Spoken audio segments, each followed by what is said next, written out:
A week. $25 a week, Madam Speaker, which is $100 a month, which is approximately 25% or less than the value of the house that they receive.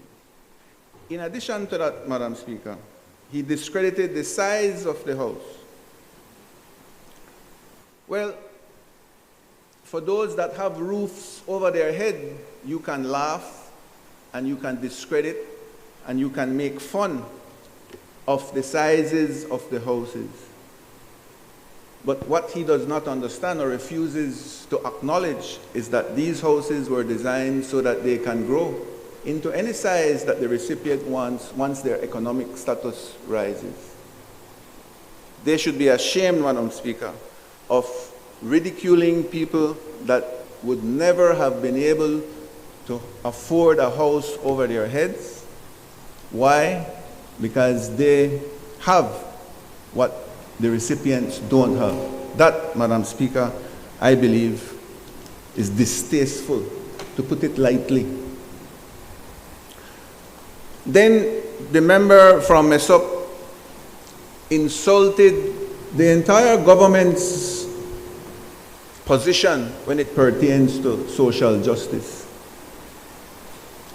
But how can you do that when the Honorable Deputy Prime Minister mentioned that 20,000 people have received house lots and 10,000 more are coming? How is that even possible, Madam Speaker, to even conceive of that statement when the facts don't lie? When the Minister of Education has allowed us to assist people in education that has never been seen before. Thank you, Minister. I now can proudly say that the residents of the Valley of Peace will now be able to go to high school free of cost. Thank you, Minister, because now comprehensive in Belmopan students can go to school free of cost, and that also is beneficial to Kaya South because a large portion of our students go to Compre. Thank you. Mopan High School is receiving the same and more to come. How can you even say that this government does not stand for social justice? How can you even mention it when the government, in its wisdom, has decided to increase the budget for the Ministry of Health when we are building hospitals for people that did not have an opportunity to go to a hospital? I even listen to the news and I hear private entrepreneurs criticizing the man-CAT scan machine. Yeah. The same private entrepreneurs that own CAT scan machines. So I can imagine why they are not happy. But our position as government is to be able to provide the services that the people need.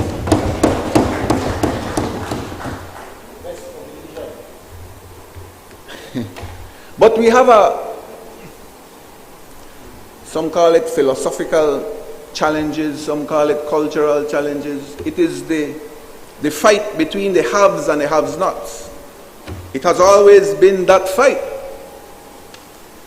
We come from, I would say, privileged background, Madam Speaker. I can say that. But we represent people that don't have those opportunities, and that is a sacred responsibility given to us as area representatives to look after the ones that cannot look after themselves. The haves, Madam Speaker, and God bless them, have it all. They have access to all. They have access to money, they have access to attorneys, they have access to contacts, they have political connections. They are fine if it's blue or if it's red.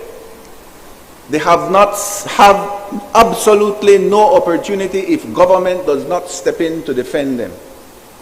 That is our role, Madam Speaker. And then they come speaking of the Right Honorable George Cadle Price as if he's something that they can put in their mouths. When that government fought the Right Honorable George Price all the way up to independence, and they refuse to be a part of our independent country. Stop being hypocrites.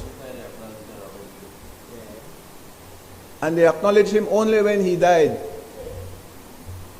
They're like all the way. When somebody dead, they're the greatest. But when they're alive, nobody cares. So that is the level of hypocrisy that we are dealing with. Welcome, Honorable Member from College. We missed you. And I can go on with that social justice because it applies to me as a representative of villages. In this country, people do not give the same respect to villagers as they give to the urban citizens. And that is a fight that I have fought from the day I was elected. The villagers of this country deserve an equal, if not maybe larger, proportion of the budget because of the size of the population, one. Two, because the villagers are the ones that produce and feed us. And so a lot of us on this side, Madam Speaker, quietly, some not quietly, defend that social justice program. And I am proud of this government for doing so. But it is a fight. The haves never give up. They are like chameleons. They change from red and they become blue when blue is in government. And then when the red comes back, they become red again. They never lose. But they should not be influencing us to stop assisting the people that need the most help. Thank you, Madam Speaker, for allowing me to mention those few concerns that I have. And I'm so happy that the member from Collett is here now. At least I have somebody to make eye contact with. How was your flight, sir? Did you come in first class? I know I saw you in the evening. I can understand why you know I'm the wrong demand, but that's fine. Madam Speaker, will you allow me to review my notes and refer to my notes? And the man there, 20,000 lots. Can he give it out? 20,000 lots.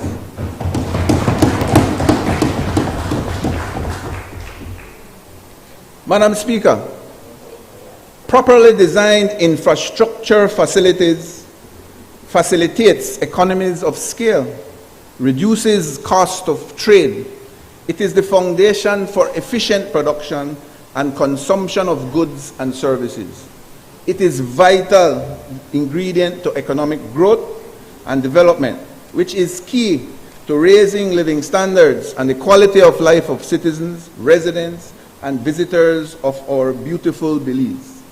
So infrastructure, Madam Speaker, is one of the pillars that drives an economy. Again, the member from MESOP mentioned that there was the government, he said, has no record of transparency and accountability. But let me remind them, Madam Speaker, that when the leader of the opposition's father was the Prime Minister of this country, he purposely did not assign a contractor general. A contractor general was not there for years. Why? So that all their contracts could be approved without the necessary oversight. That's hypocrisy. That's being a liar. That's being a perpetual liar. That means that you have not the foundation or the backbone to be a true leader if you have to come to this house and lie blatantly when the truth is registered here, Madam Speaker, because everything we say here is recorded. Except the last time when they erased the one where I met. So remember my brother? I have to remind my brother because it is the truth and we have to get away from that. So, what do we do at the Ministry of Infrastructure that drives the economy? Well, right now, Madam Speaker, we have on our contractors list approximately 190 contractors that receive work from us throughout the entire country. We have approximately 200 suppliers that do business with us throughout the entire country. That is approximately 300 companies that do business with MIDH that has thousands and thousands and thousands of employees that take home a salary that feed their families, that allows them to educate their children. We follow a strict procurement procedure, Madam Speaker. For the large contracts, those procurement procedures are established by the international financial institutions like CDB, IDB, World Bank, Kuwait Fund, OPEC Fund, I can go on, the Taiwanese Fund, the Korean Fund. These are strict procurement procedures that dictate who can, to start with, bid, and what is required of them. Then, once that evaluation process is done, Madam Speaker, we seek the approval of the Ministry of Finance, who has their own cadre of professionals that review it. And then, Madam Speaker, it goes to the Contractor General, who might have, and sometimes does have, questions and doubts that we have to clarify. Only then, and after then, Madam Speaker, if the contract is above $5 million, we dutifully and legally come to the House of Representatives to be able to place those contracts on the table. Madam Speaker, do you remember when the UDP was in government that we had to take them to court because it was approximate $1.8 billion that they refused to bring to the House of Representatives? And only after we pressured them in court was the practice started once again. Madam Speaker, talking about Integrity Commission, You remember, Madam Speaker, when the Honorable Dean Barrow at the time decided that nobody would file their integrity commission, and he said, let's start from 2016 to now, so that they could wipe off all the irregularities that they were doing up to that point. And then you come and make them make those members on the other side tell us about transparency, accountability, and integrity. I promise, I know me get back, Madam Speaker, but when they come with that level of lies and arrogance, it brings it out. It boils, your blood boils. Because it has to be known, the people have to know the truth.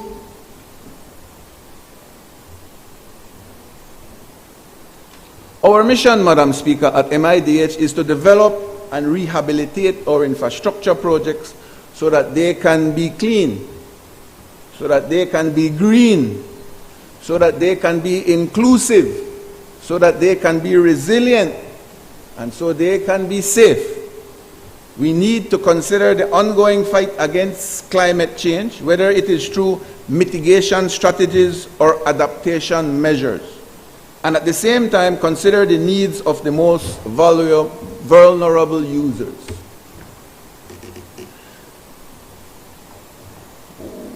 Why am I saying vulnerable users? Well, we can build the most beautiful roads, they can be climate resilient, we can go out there and make sure that the shoulders are clean so that it is safe. We can put on the guardrails, Madam Speaker. But we also need the help of the citizenry to be able to be responsible in how they use their infrastructure. Remember, this budget that is given to the ministry is not for us, it is for the people of Belize, and we have to do it to the best of our ability so that it can last long, but also the people that use it need to love it, appreciate it, and care for it. Madam Speaker, the budget of MIDH is not for a single year, it flows. There are projects that last 5 years, so 5 budgets. There are projects that 2-3 years, so there is overlap. So I'll just list some of the main projects that we are currently working on. The first one, Philip Golson Highway and the Remate project. It is an upgrading project of the existing highway from mile 24.5 to the Santa Elena border on the Philip Golson Highway. The contract is for 91 million Belize dollars. It is 99% completed, Madam Speaker, and the estimated inauguration date will be May 2024. Number 2, upgrading of the San Esteban Road, Orange Walk District, Banquitas Bridge to San Esteban Village.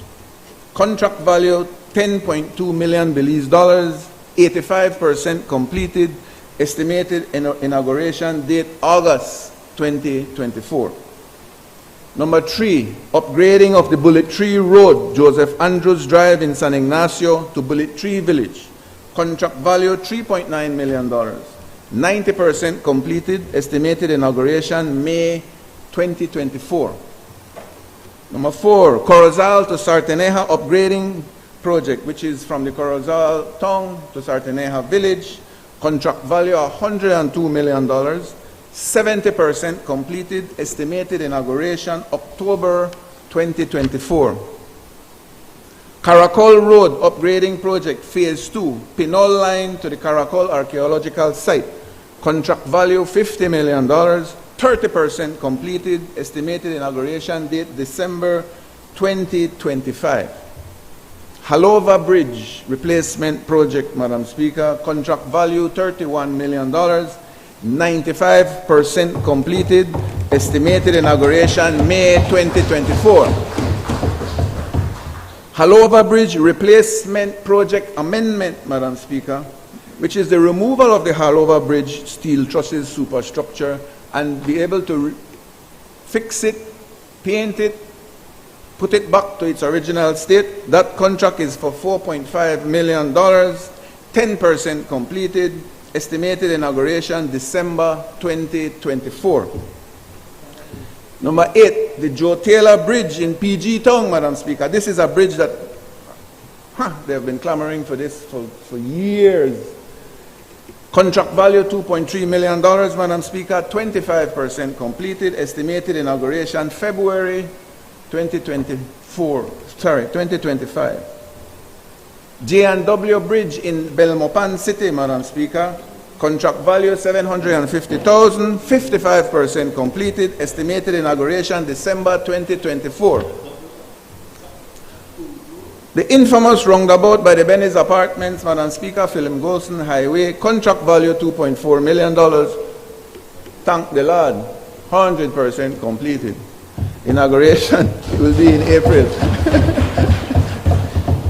The St. Matthew's Government Primary School replacement building damaged by fire to accommodate 8 classrooms in conjunction with the Ministry of Education. Contract value $650,000, 70% completed. Inauguration June 2024, ready so that when class resumes for the new year, they will be in fresh and new classrooms. Thank you, Minister Fonseca.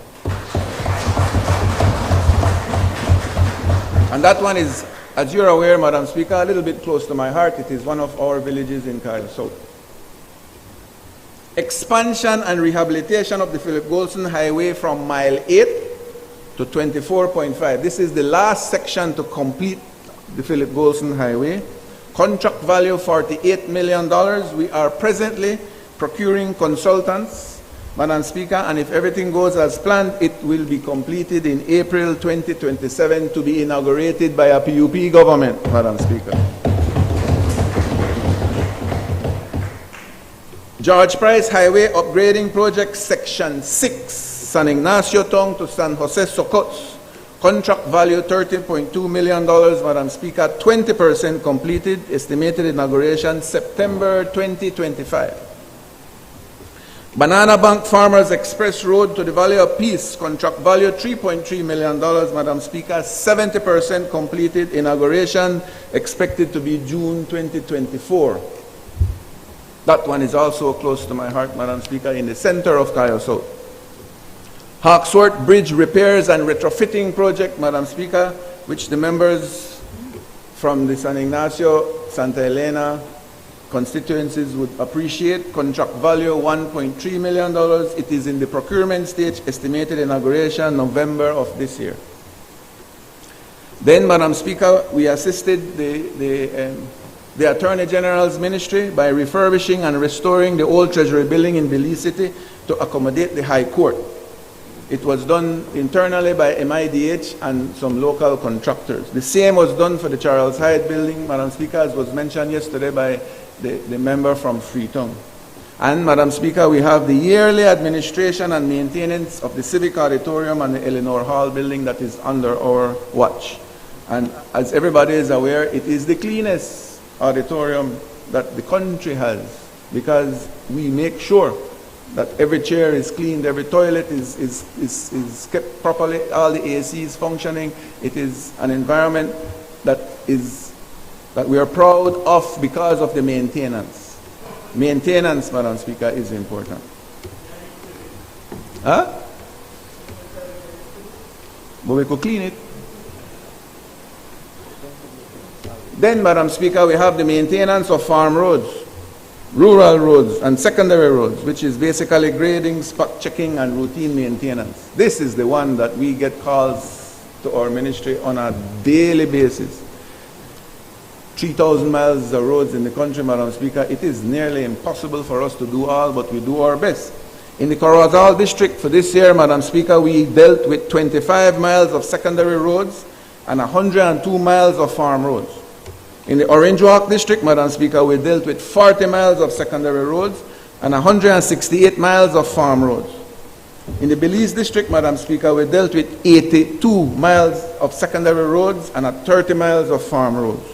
In the Kaya district, Madam Speaker, we dealt with 42 secondary roads and 18 miles of farm roads. In the Stang Creek district, Madam Speaker, we dealt with 115 miles of secondary roads and 30 miles of farm roads. And in the Toledo district, Madam Speaker, we dealt with 90 miles of secondary roads and 10 miles of farm roads.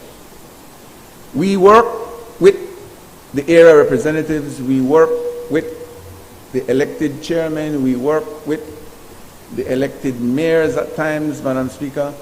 We work with the Constituency Development Fund, we work with the other ministries that can work with us. The Ministry of Tourism with BTB has joined us in many projects when it falls within something that deals with tourism, Madam Speaker. We work along with the Ministry of Natural Resources to be able to access land so we can build homes, Madam Speaker. We work with local government so that they can put the budget that they have to be able to assist them in the rural communities, Madam Speaker. We work with the municipalities, even though it is not our mandate, to assist them when they need help.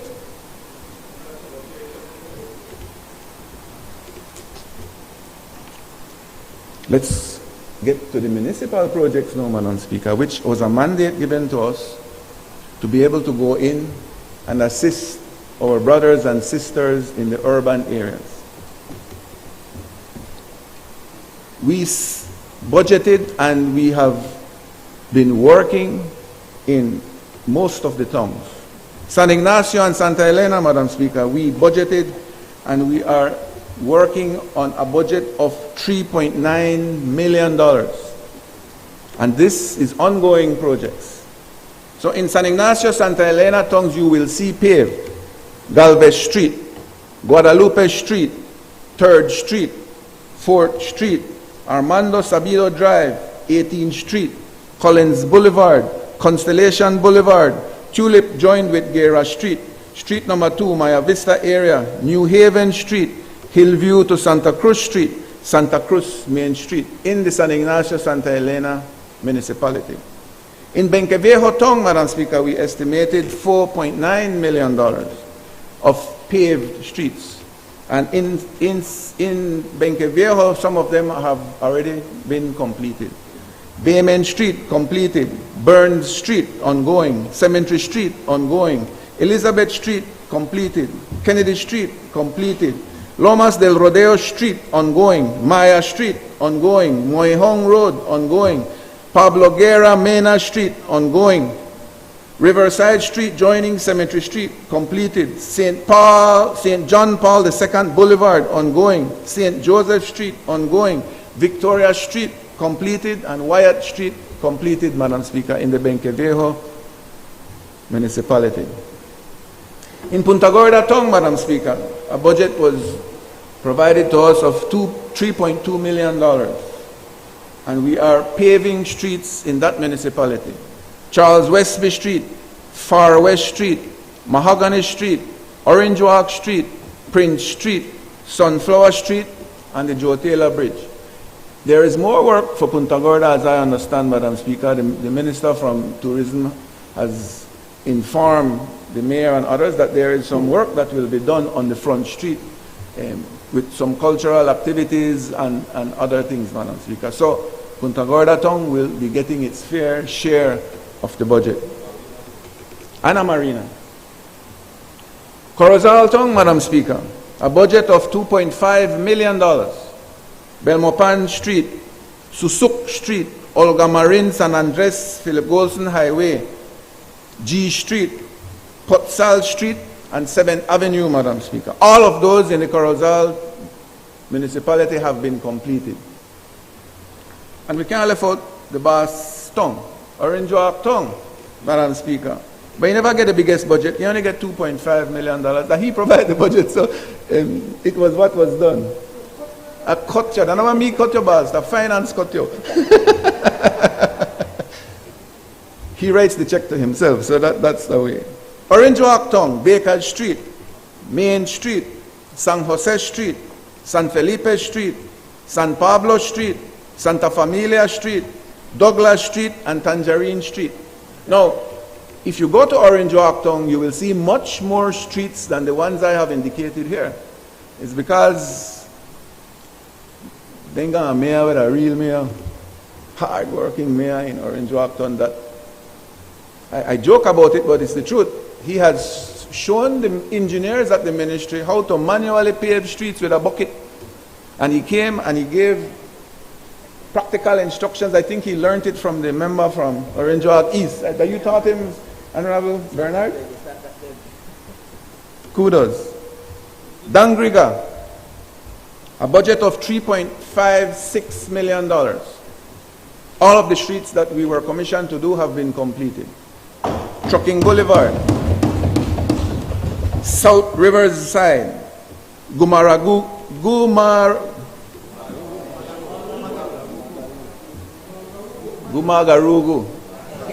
I say it correct? Gumagarugu. Beautiful name. Sabals Community Road, Olgalde Street, Isla Road, Castillo Ale Bluefield, Hope Creek, and Sarawi, which is outside of the town. All of them completed. Belize City, a budget of close to $5 million was done. Green Street, and there's another name for Green Street, it's called Delcia Golf Street. Now, that street was not taken to all the way to paving because that street is a difficult one. The honorable member from Freetown has spent numerous thousands of dollars over and over to maintain that street. But the problem with that street, it falls within an area that has about 50 to 60 foot of peat. And therefore, it is very difficult to stabilize that street.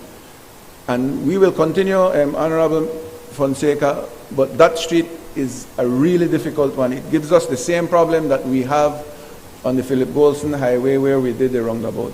It is a critical subsoil that we will have to address, but we commit to the member that we will continue working on that street. Then you have Guadalupe Street, Dunn Street, St. Peter's Street, Landiver Street, St. James Street, Peter Seco Street, which are ongoing.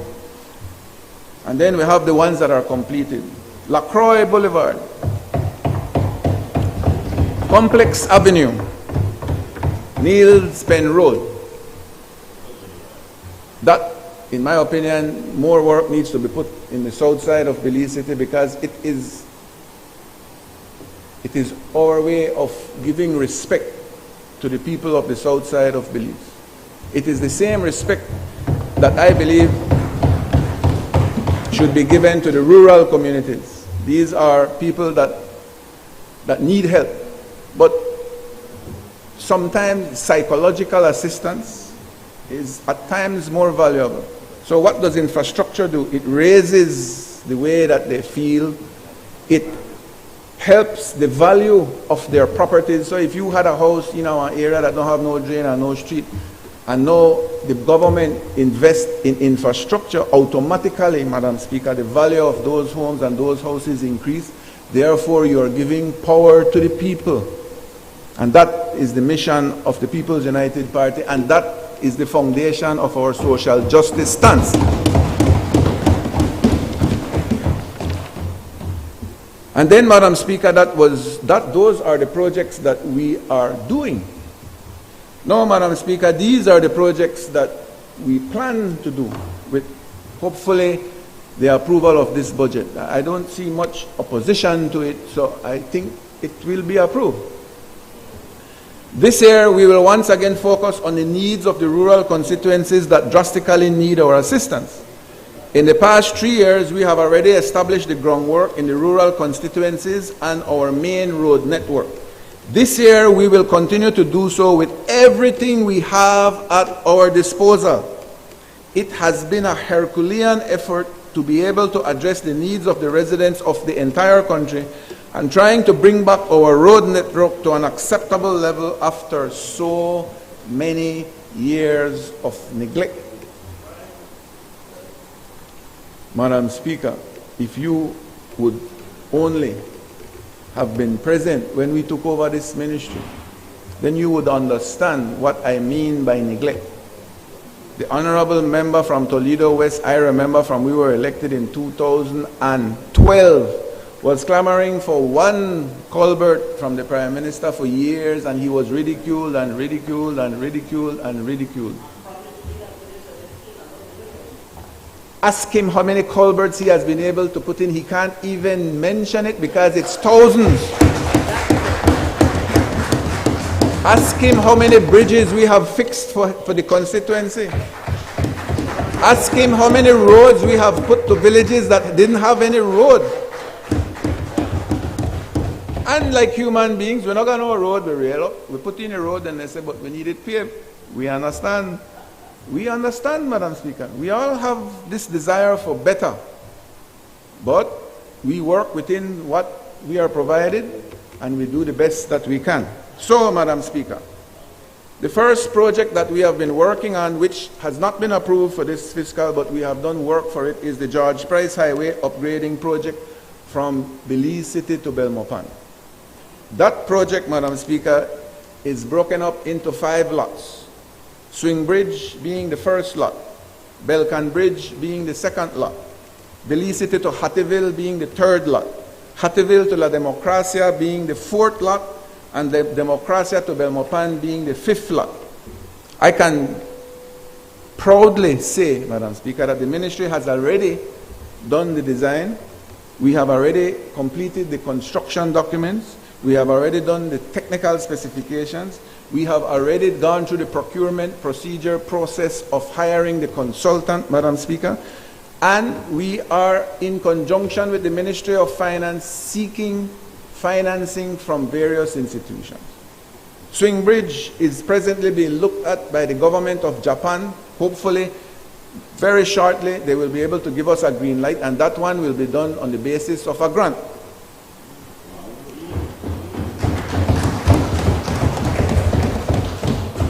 Belcan Bridge has not received financing as yet, but there are financiers out there that are interested.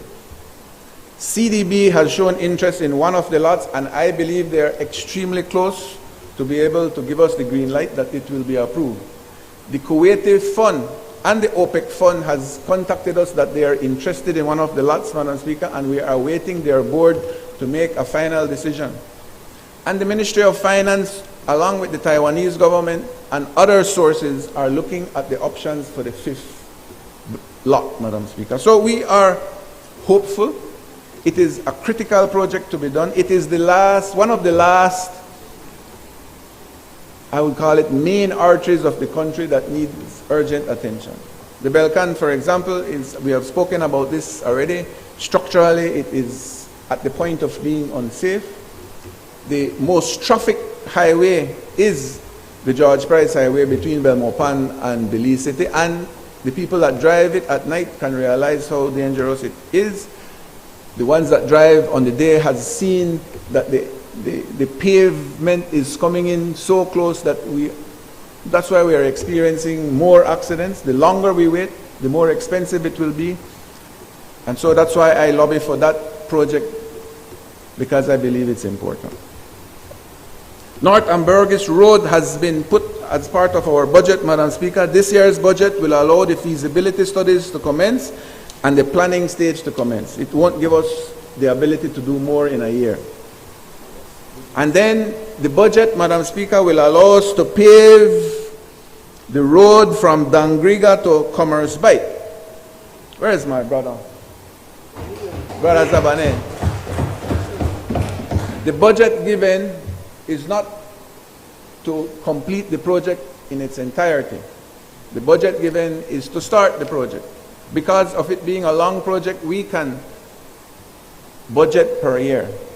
But with the lobbying capabilities of the Honorable Dr. Zabane, I would nearly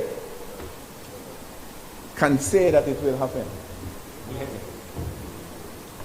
Paving of the San Esteban to Progreso Road portion. A mile has already been contracted out, and we are proposing to put in 2 miles more. I don't see the member here from Corozal Southeast, but he has been lobbying for this for quite some time. It is a continuation of the project that we started going to San Esteban.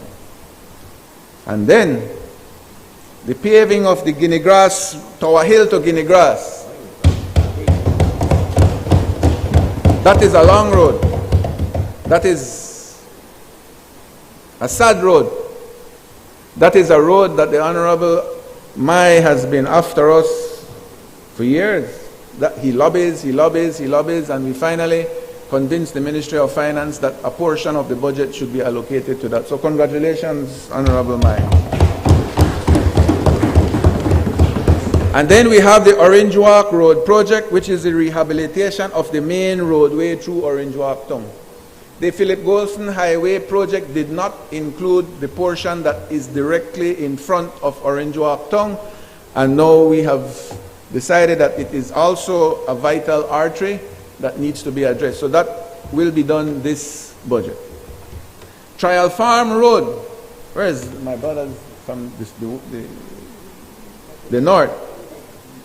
Improvement to main roads within Trial Farm Village, inclusive of portions to be paved. 6, and this is something that we will eventually join up with the Ministry of Tourism. It is the Placencia Peninsula Street Project. This will be the start of a road safety project on the Peninsula, inclusive of pedestrian walkways, bicycle paths, along with proper signage and shoulder enhancements. The Ministry will be putting in a portion of that budget, and I have negotiations and meetings with the Ministry of Tourism to see if BTB can help us to continue it. This Placencia is now becoming one of the main destinations for tourism in Belize. The local residents also enjoy of this, but we are having a problem in Placencia where the vehicles are very close to the residents and the tourists that are on bicycles and walking, and it is a disaster that can happen that we are trying to avoid. So I know this, Madam Speaker, because when I became the Minister of Infrastructure, the first thing we did was on the Roaring Creek, Kamalote. In fact, the whole Cayo South area, when the road was done, there was no budget given to pedestrian walkways and bicycle paths, and we did it. And when you drive the Roaring Creek village right now, or Kamalote, in the morning especially, and in the evening when children are going to school back and forth, you see how the use of the pedestrian walkways and bicycle paths enhance safety, Madam Speaker. And I think that is critical, and the people and the residents of Placencia and the tourism industry, I believe, will appreciate this effort. And then, Madam Speaker, we have from Orange Walk to Chan Pine Ridge. Say it again. Substantial work has already commenced, but additional budget has been allocated so that the work continues. Paving. And in all honesty, Minister Bernard, the member from Orange Walk East, Madam Speaker, has been working tirelessly in his division, using the Community Development Fund, using whatever access he has, whatever contacts he has, and he has been trying to do as much as he can in his rural area. Then, number 8, Madam Speaker, repurposing of sections of the Halova Bridge to connect Santa Familia to the Twin Towns. That is something that is critical for the Cayo District. And this is the first time we will be repurposing the bridge from Halova. That's why we are taking down the bridge and refurbishing it, because a section of that bridge will go to the Santa Familia, San Ignacio crossing. And the member from Cayo North would understand how important that is for those communities. He also helps Bullet Tree and all those areas, those residences in that area. Then we have the rehabilitations of sections of the Southern Highway from Stang Creek Valley Junction going south all the way to the Placencia roundabout. This is the other main artery that has not been touched for years, I think about 20 years, not that. That main road was done, and it has never been addressed. We are starting to see potholes, especially around the Silkgrass area. And so we have made a decision that we will start now. We will not be able to do the entire Southern Highway, but we will start where it is more critical. But the road that was done it was one of the best built roads at its time. And so the substructure is still very, very resistant. And it doesn't take a lot to be able to bring that back to the climate resilient standards that the ministry requires. And if we don't do it now, Madam Speaker, it will cost us 5-10 times more down the road.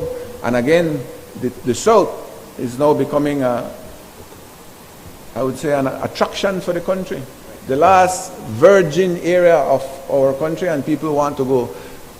Scarlet Macaw, Red Bank, Placentia, Hopkins, all the work that the Honorable is doing in the South, we have to give the South attention. So that is a project that I believe is important. And then we have my brother from Rural North, paving up the Lucky Strike to Masca.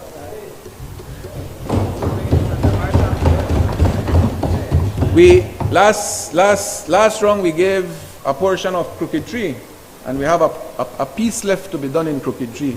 And so the decision was, do we finish that or we do another area? And so we are balancing it. He has a large constituency, and if he only concentrates on one area, he abandons the rest. So we're working with the member to be able to alleviate the pain. And so we have decided that the Lucky Strike to Mascot, but that does not mean that we will not go back to complete the Crooked Tree Road. This, Madam Speaker, in conjunction with all the other general maintenance of our highways, bridges, village streets, installation of culverts, excavation of much needed drains throughout the entire country, sugar roads, rural roads, secondary roads, opening of new farm roads so that the farmers can have better access to and from their farms. We are also assisting as best as we can with opening streets for new public housing developments in various constituencies. People have complained and said, you build one house, yonder so. And then you have to push one street to reach the house yonder so. That is wrong. That is not supposed to be. But they don't understand the concept behind it. If we build a road to reach the house at the end, then you will have hundreds of lots that will have access to that road, which then again raises the value of each lot before they reach that house, and those people then will be able to go to the bank to get a loan to build their house and create their families and have their homes. That is the concept. That is social justice, where government utilizes the budget to invest in the people, and that allows this government to drive the economy. Because the more you have people employed, the more you have people that feel safe, the more that you have productive people, the more they spend, the more money trickles down, the more the country moves forward. Madam Speaker, our road maintenance unit, which was established under our tenure at the ministry, will continue to maintain our roads safe and clean. We do request from everyone that traffic our highways that they please do not continue the practice of throwing garbage out of buses and vehicles. Every time we do bush hogging of the shoulders on our highways, we have to spend hundreds of thousands of dollars on a yearly basis to collect and dispose of garbage. It is unhealthy, Madam Speaker. It is unsightly, Madam Speaker, and it is downright nasty, Madam Speaker. We can do better than this, Belize. And I would like to say thank you to the various groups throughout the entire country that take out of their personal time to assist in the picking up of the garbage. I noticed there was some young people during the Ruta Maya that were cleaning the beaches, that all the garbage was left behind, Madam Speaker. I would also like to thank BTB for assisting the country with a PR campaign about cleanliness. The unit will continue to patch holes where necessary, replace guardrails where necessary, paint pedestrian crossings where necessary, install lights where necessary, install warning signs, and make sure that all the accessories needed for a proper highway be installed for the safety of the end users. We not stop work, Madam Speaker. We work 7 days a week, 365 days a year. The guys work all up to Friday, and sometimes, not sometimes now, it's becoming common that they go into the municipalities and other areas to help the area reps with equipment, and then the area reps in return pay the salaries. Sometimes they put the fuel. We work as a team. So our people are working 365 days, and the phone is all night. We get messages from the south, from the west, from the north of things that people want done. And we are not offended. We want more of it. Tell us where the problems lie. Criticize us if you want. We will take it as positive because it alerts us to be able to address the issues that are out there. But again, Madam Speaker, I would like to plead to all drivers that they stop drinking and driving. How many accidents are we having because of the alcohol? Stop texting and driving. I am saying this to myself. Stop texting and driving. My wife, I think my head, they hurt me away, beat me on my head so much when I drive with her. Stop the text, stop, answer the phone, pay your mind to the road, watch where you drive, you hurt yourself, you hurt somebody. It is becoming natural for us to break the law. It is becoming selfish of us to only think of us. This morning I was driving, coming from home, and in front of my village Roaring Creek, dog mash up, one sheep look beat up, and it's between speed bumps, It's just it's mad. So I am at fault. We are at fault, and we have to acknowledge that, and we have to look out for our brethren and our sisterins, Belizeans. We need to stop drinking and driving, stop texting and driving, stop throwing dirt out of the vehicles. How many times you're there behind one bus where you see one whole crocus bag, I exaggerate, but one whole bag of garbage. We have this custom that we go buy the juice and we go buy the soft drink and we buy the chips.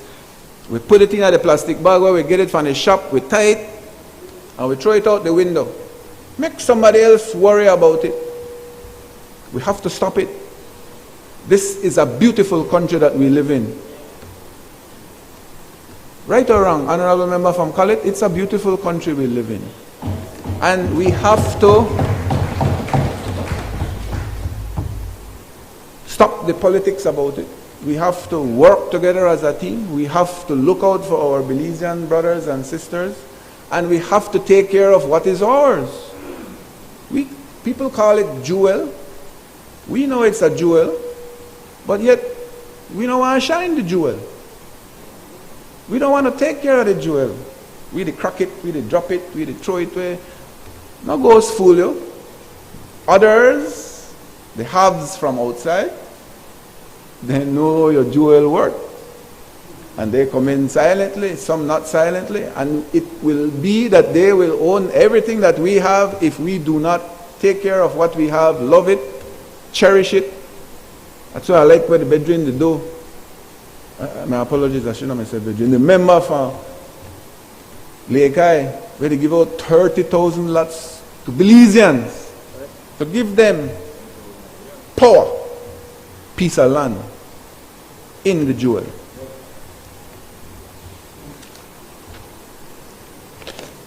Madam Speaker, I will now shift to the second portfolio that we have, which is housing.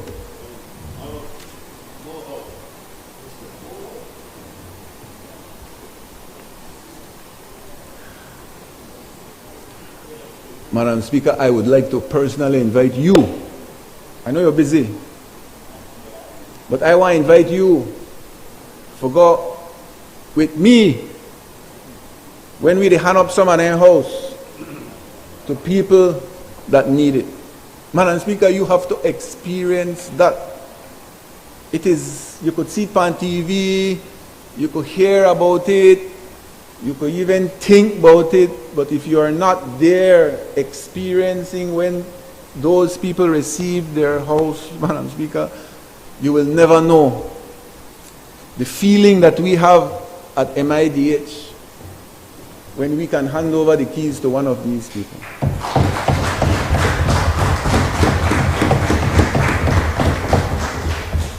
I will get into trouble now.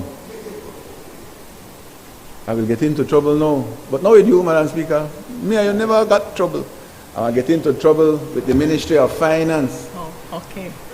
Thank you for the clarification. Yes, Madam Speaker, you don't worry. I believe, and I am so happy that the member from Queen Square believes that we have not, and I know I said this, I want to say it, but I never want to say it, but I have to say it. Yeah, hurt my heart to say it. Yeah, hurt my heart. But I agree with him, the only thing positive he said yesterday that he want a little more budget for the housing, right, my brother? So, I tell you because I have to know because I want. But I agree with you. We should lobby the Ministry of Finance that we receive more funds to be able to help the people get shelter over their heads.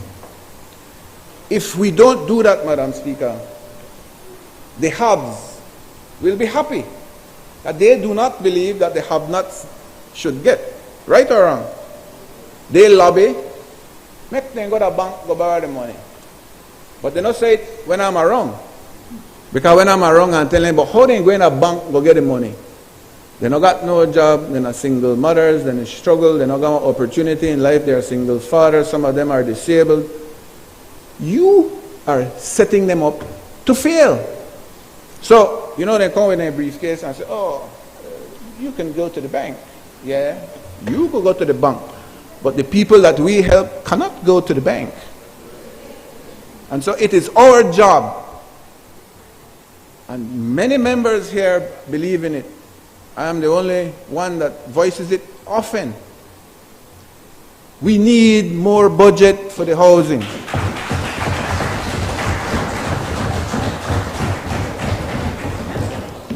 Huh? The honorable member from Freetown says it's being worked on. I believe him. So if that's the case, I dare you, Minister. But I have to say it anyway.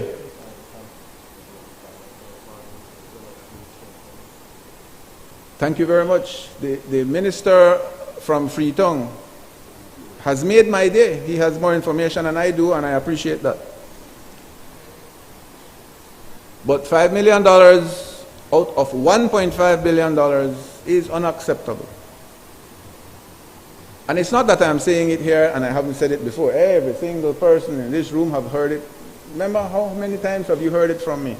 In cabinet, out of cabinet, in at the boss ears, out at the boss ears. Every week, every day, we lobby for it. That's my job. My job is to lobby for the people that cannot lobby for themselves. I learned that as the area representative of Cayo South. They put me here to fight for them. The Prime Minister made me a minister to fight for the entire country when it pertains to housing, and that is my job. And I take it seriously. I do it with all my heart, and I will continue lobbying for more budget for housing.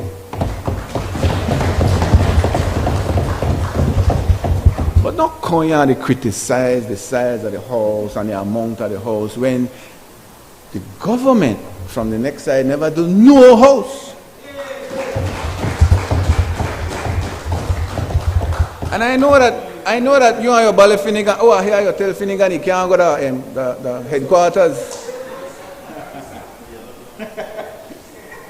You tell your uncle that he is banned from going to the UDP secretariat. My God, the great Finnegan.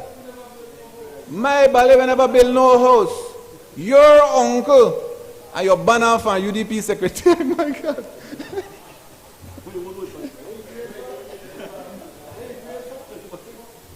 Poor Yellow, he banned Yellow for even mention anything. I tell Yellow, $7,000 to make them shut you up for life. Why is it wrong? I advise the man, because the man call me, I tell her, Yellow, I think there's a chance, yo.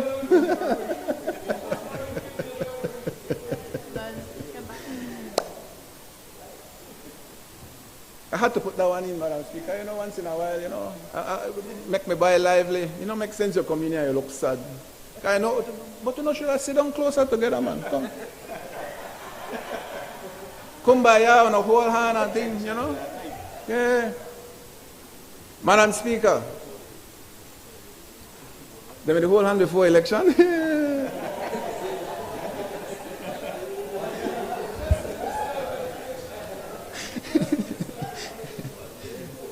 That did they pay your first class ticket for Ghana Belize?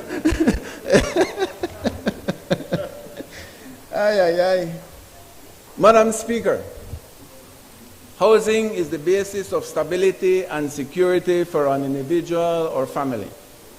The center of our social, emotional, and sometimes economic lives. A home should be a sanctuary, a place to live in peace, security, and dignity. That's not me saying it, Madam Speaker. Those are phrases that I have taken out from the United Nations literature on housing. Adequate housing was recognized as part of the right to an adequate standard of living in Article 25 of the 1948 Universal Declaration of Human Rights and in Article 11.1 of the 1966 International Covenant on Economic, Social, and Cultural Rights. Plain statement make you feel like a statesman, Madam Speaker. Wow. Our government, through MIDH, considers housing as a fundamental human right and a primary aspiration for all Belizeans. Owning of your home. Addressing housing challenges requires government's commitment for us through responsive policies, regulations, and investments that ensure that all Belizeans have access to dignified and safe living spaces that can withstand the effects of natural disasters and contribute to the micro-generational socio-economic stability. Our motto for the Modular Low-Income Program is changing lives one house and one family at a time. So I am not ashamed, Madam Speaker, of the amount of houses that we have been able to build up to now. Because every single family that has received a house, we know, this government knows, that those lives are changing for the best. And yes, we have the ability, and we can do more. And yes, we have not been able to get the financing that we require, but that doesn't mean that the government is not trying. I understand the Prime Minister, because he has the entire country to be able to worry about, and it's a balancing act. It maybe is because I have not been lobbying hard enough, and so I will increase the lobbying effort. Madam Speaker, the Housing Execution Unit is responsible for 3 areas of concentration. 1, construction of low-income houses that are built on private land throughout the country. That is the essence of the program. We have gone to, well, I haven't, but our various members of our team has gone internationally to represent us at forums where housing is discussed. And when we explain to them our housing program, they are shocked. Normally, you do housing communities or housing developments, they call. So you get 100 acres of land and you put on a lot of house there, and then they take a lot of picture and it's beautiful. But we explained to them that our concept was different. We are going to the villages. We are going to the towns. We are building these houses where the people live, because we believe that we should enhance the existing communities so that they can flourish, so that they can be more economically viable, so that they can take care of their families. It is a concept that is more difficult than the housing in communities. Very much more difficult, because the logistics is harder, the distance is farther, it might cost even a little bit more, you might do less. But you're not destroying existing communities and at the international level, they're looking at it and say, wow, let's see how this goes. But I think it's a positive one. So that's one of the responsibilities that the Housing Execution Unit does. 2, the planned community of Blackbird Ridge Estate in Boom Village. This is based on that community concept that I just spoke of. But why was Boom identified? We have a problem in Belize City. Belize City is landlocked, and the population is rising. The need is rising. And so we had to find a community that was at a higher land. Well, Belize City got a next problem. It's on swamp. And so the cost of construction becomes even more expensive. So we identified a piece of land that was one of the closest areas to Belize City where we could allocate housing for the Belize City constituencies in conjunction with the village of Boom and the constituency of Belize Rural North. That has been achieved in the first phase, and we will continue to do so to be able to assist the people that has no other option. And so each constituency, we try to give them an opportunity to have their residents get a piece of that. And the third one, Madam Speaker, is the Taiwan-funded housing project development called Highland Estates, located in the Belmopan constituency. This is a collaborative effort between, I say, 4 ministries. One, the Honorable Cordell Hyde had identified an area in the border between Cayo South and Belmopan and to be able to provide lots. We knew of this, but it wasn't for this project. Then the Ministry of Finance was trying to find out where we could get some resources. Then the Ministry of Foreign Affairs went out and spoke to our Taiwanese colleagues. Then the President of Taiwan came to Belize, and I was in my lobbying mode. Yes, and I was properly dressed and well attired, and I was at my best at that meeting, and I behaved myself really well. And I pleaded personally to the President of Taiwan. My God, Madam Speaker, I walk out at a meeting and I say, well, you know, regular meeting. The aide of the President touched my elbow. He said, we love that concept. Send the proposal now, because we're not sure how long I want there.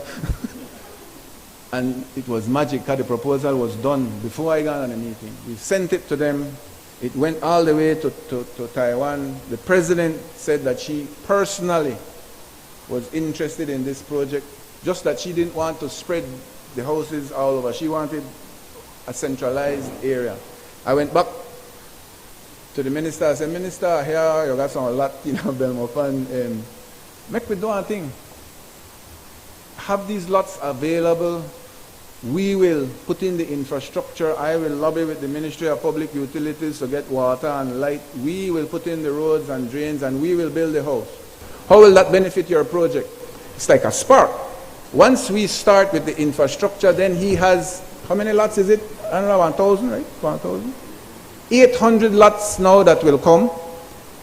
And we have started at the initial part of that to show people that we are serious and bring in the infrastructure where necessary. That is collaborative effort, Madam Speaker, between 4 ministries. And it worked really well. Up to date, Madam Speaker, we have completed and handed over 391 modular houses.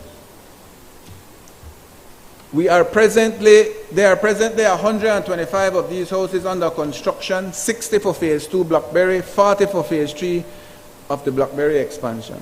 50 of the modular houses will commence construction in the next week under the Taiwan-funded project. Right now we are doing the road work, the infrastructure. 75 houses being built presently, Madam Speaker, countrywide will be completed and handed over within the next month. 6 additional projects we are working on, Madam Speaker, that we call special projects. Fire victims, somebody that we had somebody the other day that was a marital, and I know that a technical word, marital confrontation, if you want to put, where the woman was battered and she had to find somewhere to live because she had nowhere to go with her children. And we found a way, Madam Speaker, and we are doing what we call a special project to accommodate the mother, and we are doing 5 other houses for people that were under fire. Some of them that for Hurricane Lisa, where the whole house fell down. So those are the special projects. We now have approximately 400 additional approved applications. So people say, I want to apply. Everybody can apply. I would like to tell everybody in the country that fills the specifications for one of these, apply. That doesn't mean that it will be approved right away. It means that if you follow the criteria, which is single parent, low or no income, you have a land in your name or your family's name, or you can get somebody to sign a piece of land that you're allowed to build on it. If you have some kind of disability, you will be considered, and it goes to a board. The board approves the application comes to our ministry, and we put it in a file. When the budget comes in, then we go down the file, and that is how we are able to build these houses. So please apply, because then your name will be on the record, and when the budget comes in, your name will be there. The ministry is also working on document proposal, and this is again in conjunction with the Ministry of Finance and Foreign Affairs, to look for a development housing project called the Qatar Housing Fund. This negotiation has been ongoing. It seems that it is positive. We had given them a proposal, just like how we gave the Taiwanese government a proposal. I met personally with their representative when they came to Belize. Word back to us is that they are interested, and it's just the bureaucracy that needs to be followed. So I'll follow up with the Minister of Foreign Affairs. The same is being done with PAC Housing Fund. We are hoping that we can tap into that to be able to do some of the much needed housing program. So those are the projects that we are working on, Madam Speaker, when it pertains to housing. And Madam Speaker, if you'd allow me, I would like to publicly thank all the employees at MIDH, men, women, all the employees at MIDH, men, women, engineers, architects, CAD technicians, administrative staff, site supervisors, heavy machine operators, field workers, advisors, maintenance personnel, cooks, security, garbage collection, any and everybody that we hire under MIDH, Madam Speaker, I would like to say thank you for putting in endless hours to better the infrastructure of this country. They are our true heroes, our iron men and women, Madam Speaker. They make us proud every day and inspire us to better our service to the people of Belize, better our quality of work, and better the efficiency in which we take the responsibility we have at hand. I love them all, but I work them hard. The UDPs that are hired under us, the PUPs that are hired under us, the ones that pink, blue, mauve, yellow, green that are hired under us, we treat them the same way, fairly.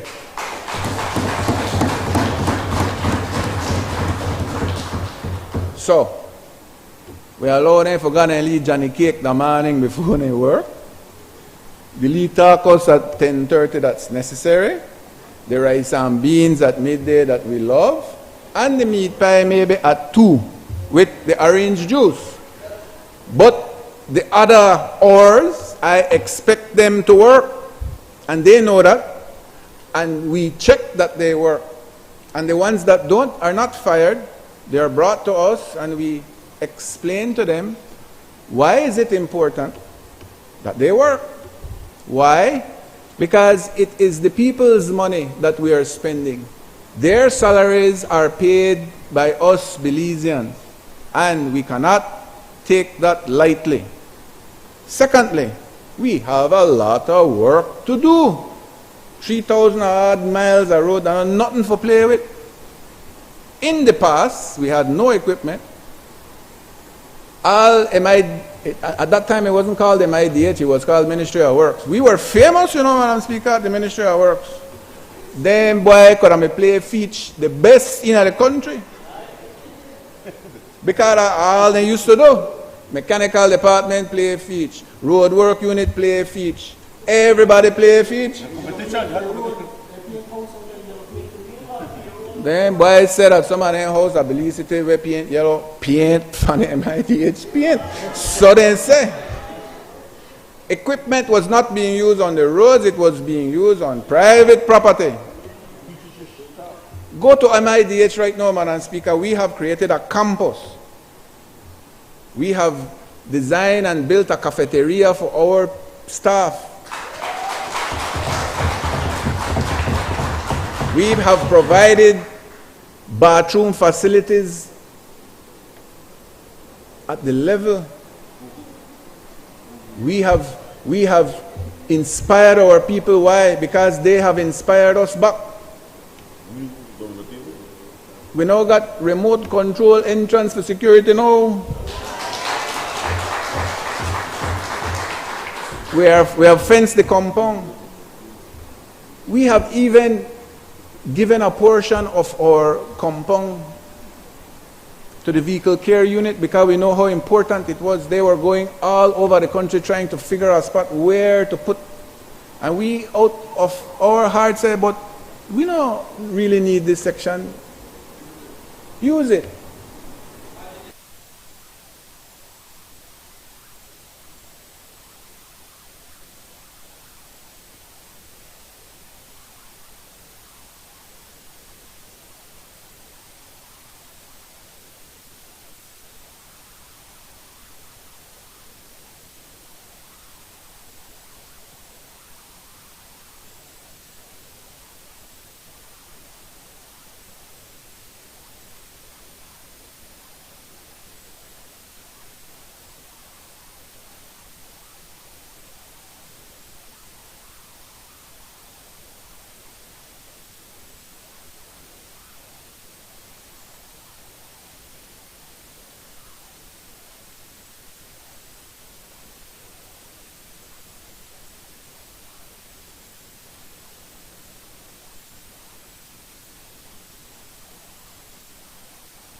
The village life, I didn't tell nobody we live in a city. No, they miss village life. Sweet. It's sweet. The rivers. But most importantly, the respect that the people of Kaya South has given me to be able to stand here to represent them. I do it with all my heart.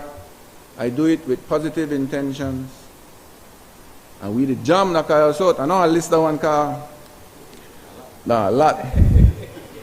We the jam knock Kaya South, Madam Speaker. When I done, not me, because I am insignificant to this formula. The team in Kaya South, when we finish with our vision, there will be no urban area that can say they are better than us. And we don't want to be better than them either. Our fight is to balance it. So that, and you know why I could say this with pride? Because my brother here, Minister of Agriculture, helps our farmers. My brother there, Minister of Education, has allowed us to get assistance to education and now free high school. My brother over there has been able to allow us to try find land, which we have. They come for more, no boss, they come for more.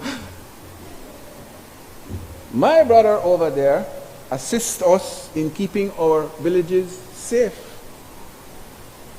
We boss over there allow us to have the constituency development fund so that we can utilize it to help our people. Every single cent that we get for Kaya South is used for Kaya South plus. But I don't pass the phase of picture all over the place and cut ribbon and smile and teeth and all of this. I don't pass that. We are here to work. One of my UDP, it's hard to say UDP supporter, but I have to say that. UDP family member that supports me. So that on UDP they support me, right? Yeah. He come to me the other day. He said, boss, how I know I vote for Uno? Uno the progress, and I deal with progress. That was something that I took to heart. Because the members of the United Democratic Party, only in Kaya South, by the way, the members of the United Democratic Party in Kaya South, we work well with them. Toledo West too. We could not have won Kaya South by a difference of 3,000 votes.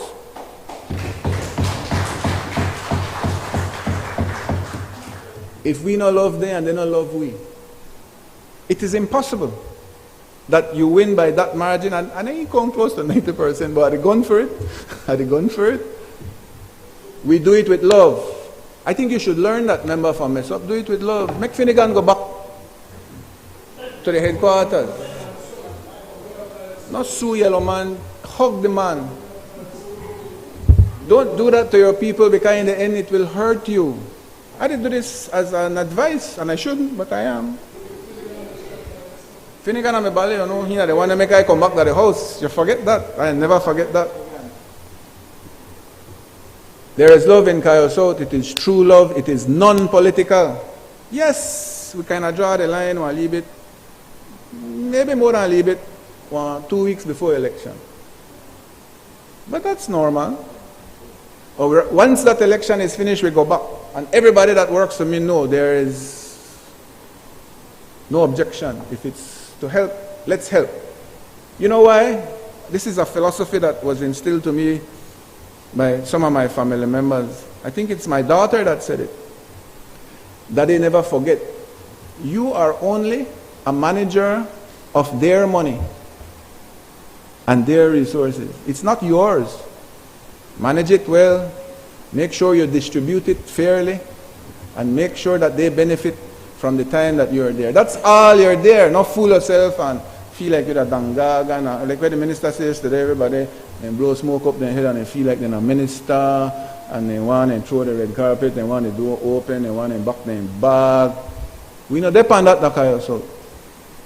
I am only here being your humble servant, sharing the wealth that is provided to Kaya South evenly and fairly and with love. And with that, Madam Speaker, I would like to say thank you very much. I support this budget.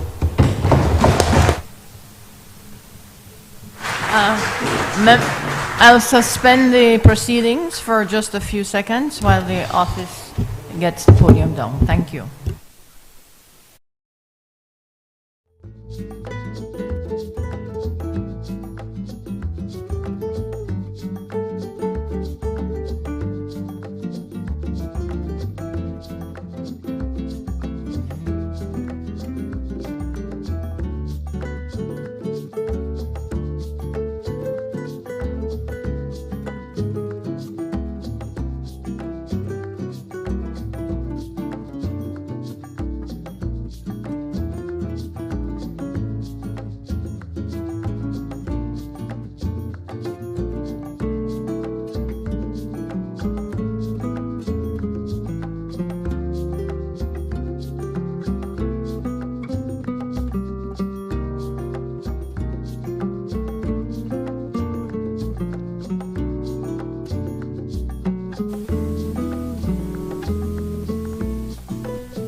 I recognize the honourable member from Caribbean Shores.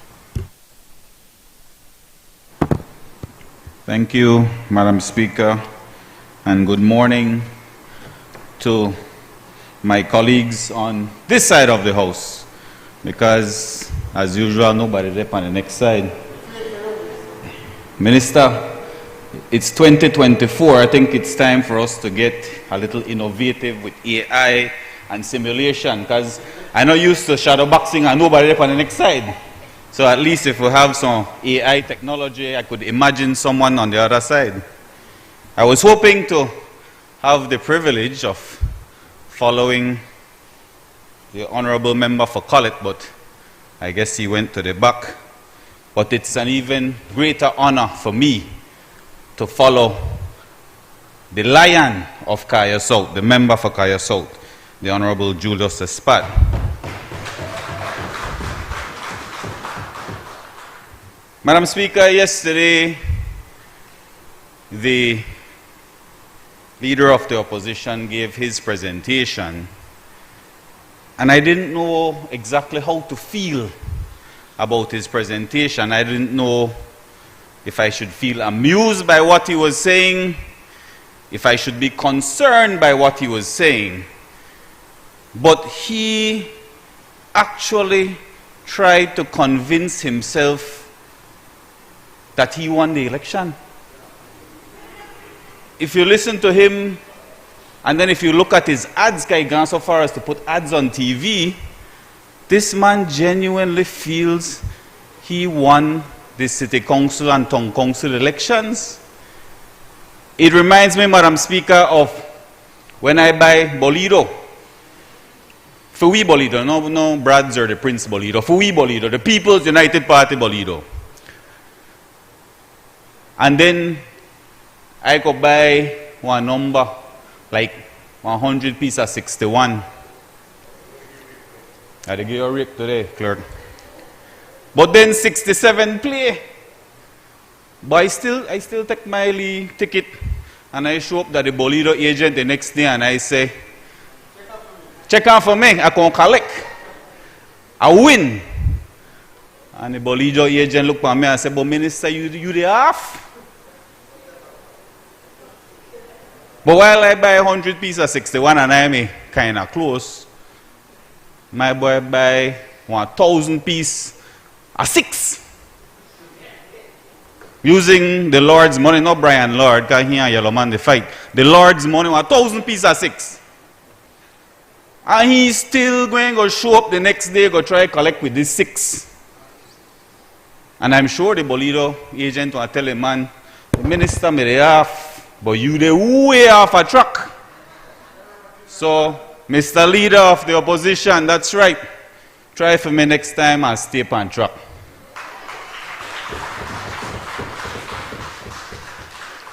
Madam Speaker, I first want to thank you for the impeccable leadership that you have displayed in this honorable House, with not only your grace, but more importantly, the competence and the elevation that your presence has brought to this assembly.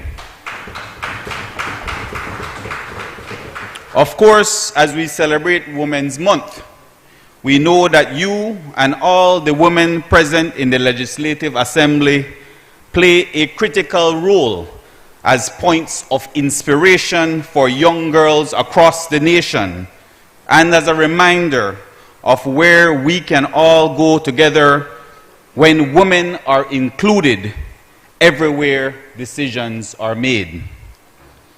I also beg your indulgence, Madam Speaker, to allow me to pay homage to the good people of Caribbean Shores, without whom I wouldn't have a place in this House to represent, and by extension, a seat in this cabinet that since our ascension to government has moved this country leaps and bounds in the face of the biodisaster of COVID-19, several natural disasters, and financial peril brought on by the unlucky 13 years of UDP's reckless abandon. We've readied the crew, we've greased the wheels, we've stayed on track. Madam Speaker, in the places where it matters most, the nuts and bolts have been tightened. The IMF concluding statement of the 2024 Article 4 mission states that while we are still facing the residual effects of the pandemic, fiscal strength continues to be fortified with a forward-moving economic outlook. This is reflected most evidently in our unemployment numbers, which have moved from 14% in 2020 to 3.4% in 2023. As noted by the Prime Minister, Madam Speaker, even our programmatic and social sector services that directly affect our people are moving from stride to stride. We are putting our money where our mouth is, and we've managed to cut governmental operating costs by 5% in just 3 years. This is money that goes directly into capacity building of what is our greatest asset, our people. Programs like the Upliftment Project within the Ministry of Education that sees our most vulnerable being given the gift of education with a peace of mind. Programs like the land clinics that make available and accessible a piece of our jewel that not only solidifies one's civic and national pride, but opens the door to many economic freedoms. Programs like the Ministry of Infrastructural Development and Housing, which see Belizeans getting homes where they can raise their families, built with the future in mind, and in times like these, built with the climatic change realities in mind. The trust and respect our international and multilateral partners have with us has reached an all-time high, with many points of light to reference, including the Inter-American Development Bank Skills for the Future program that brings the future toward us, equipping Belizeans from every walk of life with the competencies they need to be gainfully employed in a world that requires new thinking, innovations, and technologies every day. Madam Speaker, Plan Belize of the Year of Vision 2020 was a turning point for the collective futures of our Belizean people. It was a clarion call and an urgent mandate to join hands with the people for a safer and better Belize that we can be proud of. In 2024, we can proudly say that this government has turned those visions into reality. Madam Speaker, the vision of our ministry is to build a safe and secure Belize, one that fosters the development of a peaceful and democratic society that maximizes fully on its human, material, and natural resources to ensure social justice, ethnic harmony, citizen security, stability, and overall prosperity.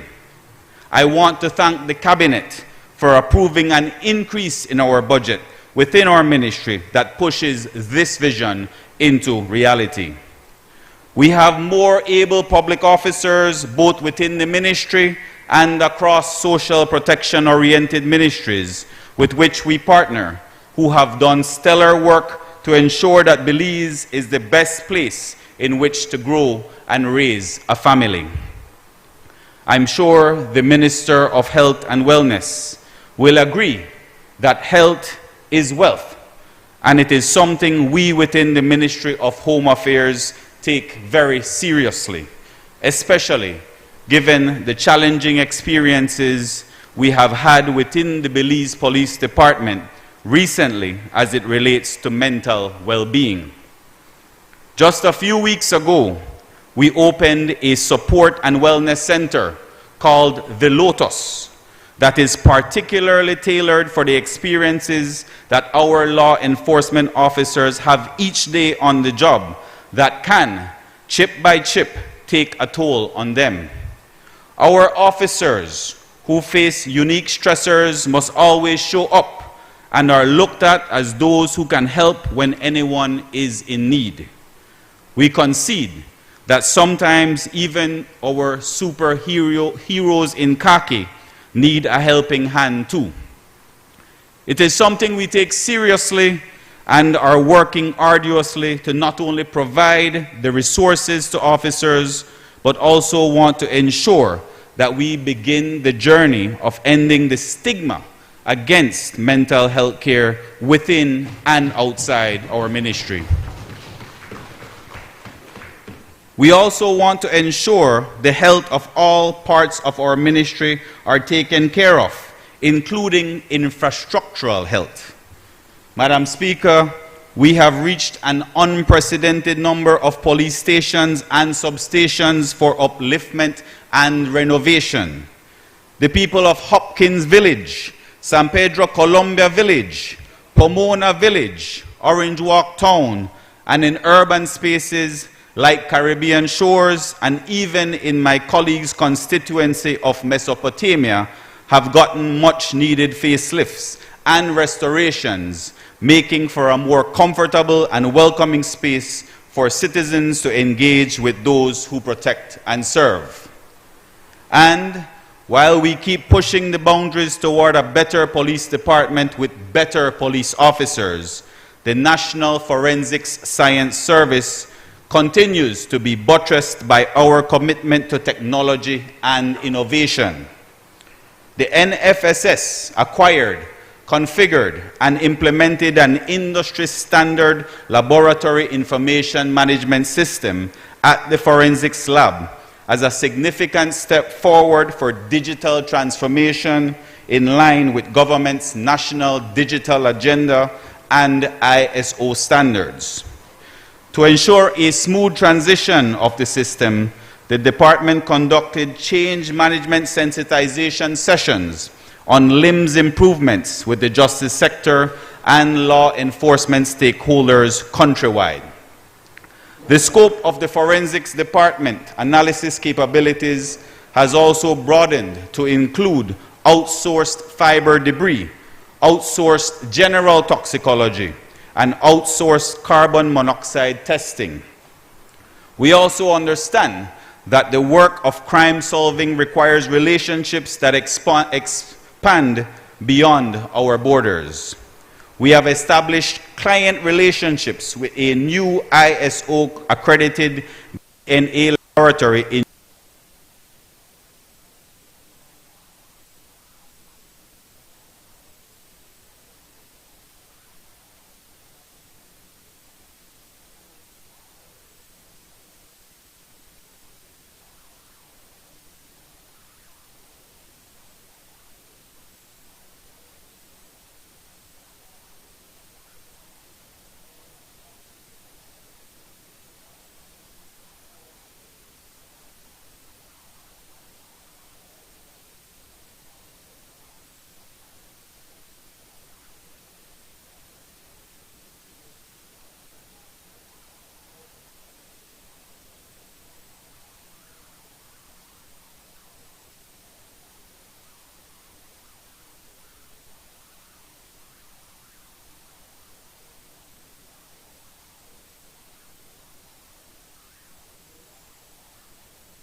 firearms, analytical chemistry, toxicology, and exhibit management sections to include barcode-enabled evidence tracking and case file management in compliance with ISO requirements, with staffing getting access to training across the United States and the Caribbean. Belize is well on its way to world-class services, which only improves Belizeans' access to justice. With all this, 2024 to 2025, projections are looking bright, with several exciting initiatives in the pipeline. the proposal of a bill to modernize the National Forensic Science Service Act, Chapter 39(2) of the laws of Belize, including the establishment of an office of the Chief Medical Examiner, and at the same time propose a bill to repeal the antiquated Coroner's Act.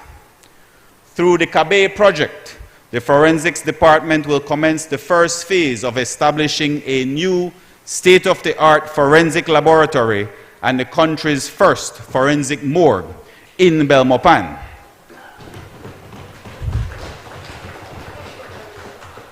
This new facility will allow for timely, adequate, and thorough medical legal investigations for all sudden, unexpected, and suspicious deaths that occur in Belize. As it relates to training, the department will conduct expert interdisciplinary training for the medical officers in the health system and forensic medical examiners on proper management of sexual assault cases, undergo training in ballistic shooting scene reconstruction, procure advanced training for crime scene technicians in bloodstain pattern analysis, and undertake in-depth training for all forensic staff in meeting ISO standards for forensics departments.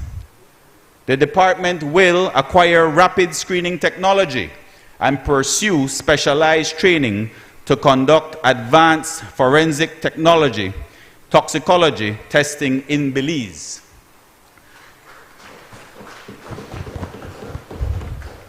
We will, Madam Speaker, construct an industry standard scenes of crime field office in Dangriga with INL funding.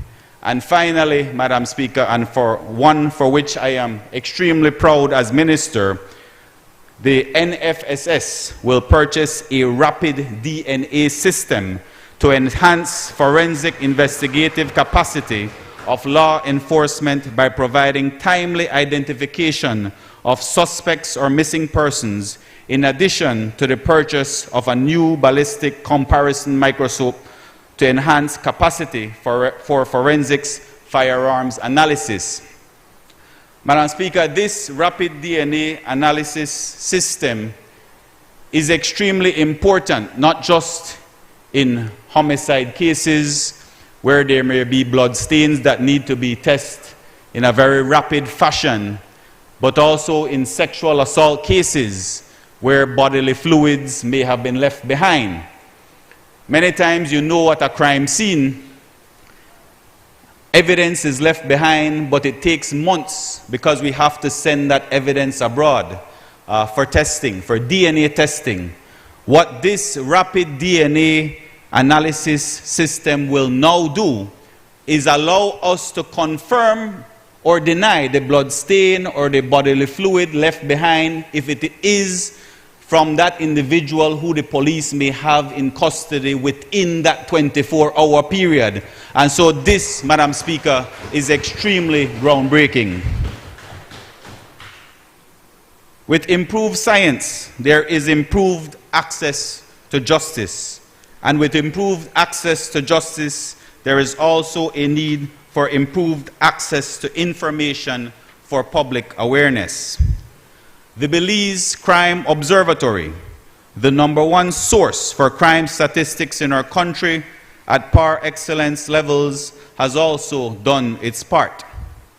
The partnership with the Ministry of Human Development's ATIPS Council led to the geospatial mapping of the city of Belmopan, an initiative that is geared at enhancing Belize's surveillance and operational awareness to combat human trafficking through interagency collaboration and coordination, ultimately contributing to a better understanding of the interrelations of transnational crime.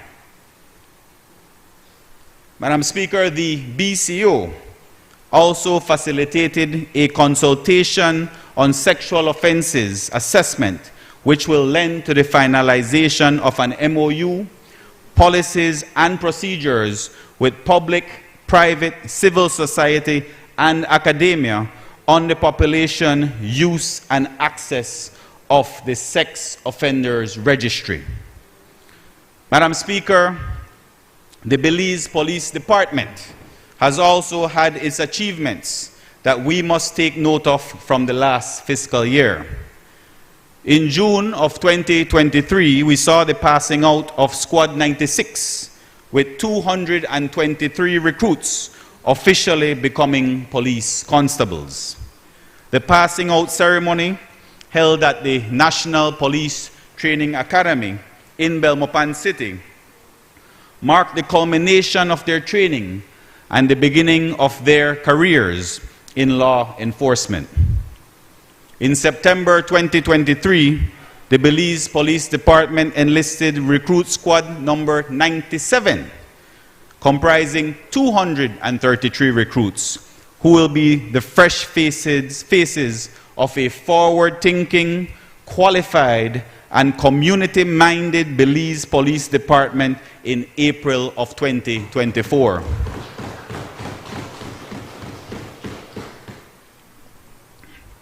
Some of whom, Madam Speaker, will be joining the Road Policing Unit, whose work will complement those from across our sister ministry, the Ministry of Defense and Immigration, and whose work will not only focus on traffic offenses that have contributed to the tragic loss of life on Belize's highways and byways, but also in our fight against transnational crime.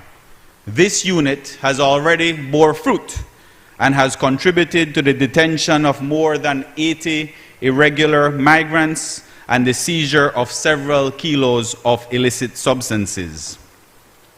Speaking of cross-ministry collaboration, Madam Speaker, in January 2024, members of the Belize Police Department, our Defense Force, and Coast Guard underwent comprehensive weapons and ammunition management training.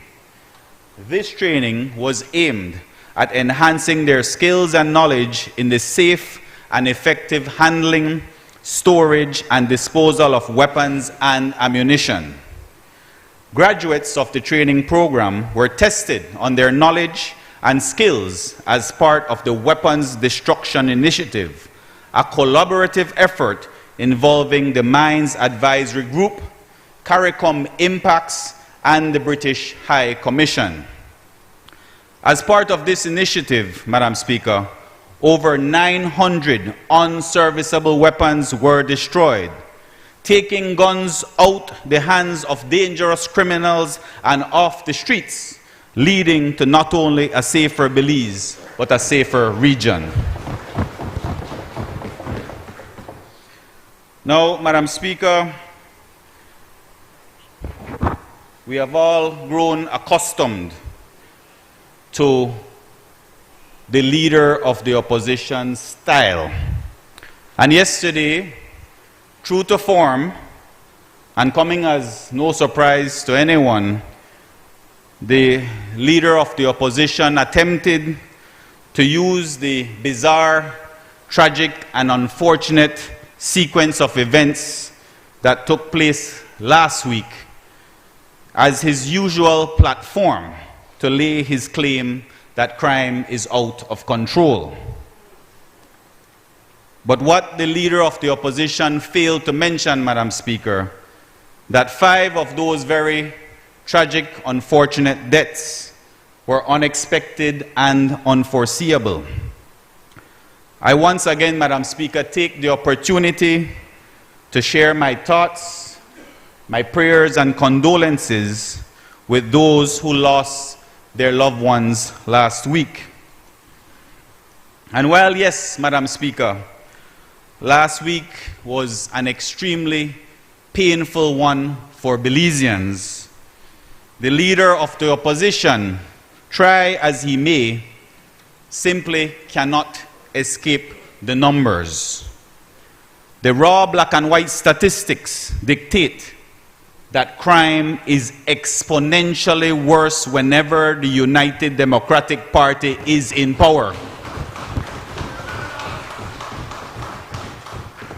When they left office in 2020, the average number of murders during their term in office was around 130 per annum. As of December 31st, 2023, the number of murders in Belize decreased to 87, compared to 113 murders in 2022. Madam Speaker, we have moved from the 6th most dangerous country in Latin America in 2020 under the UDP, down to 11th in 2022. And now in 2023, I am pleased to report that we have gone even further down that list to 14.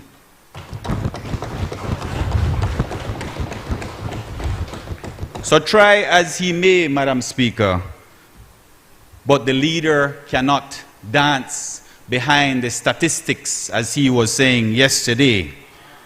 This was a milestone year for Belize, a testament to our improved, coordinated efforts across the country and across our ministry with our partners within and outside Belize.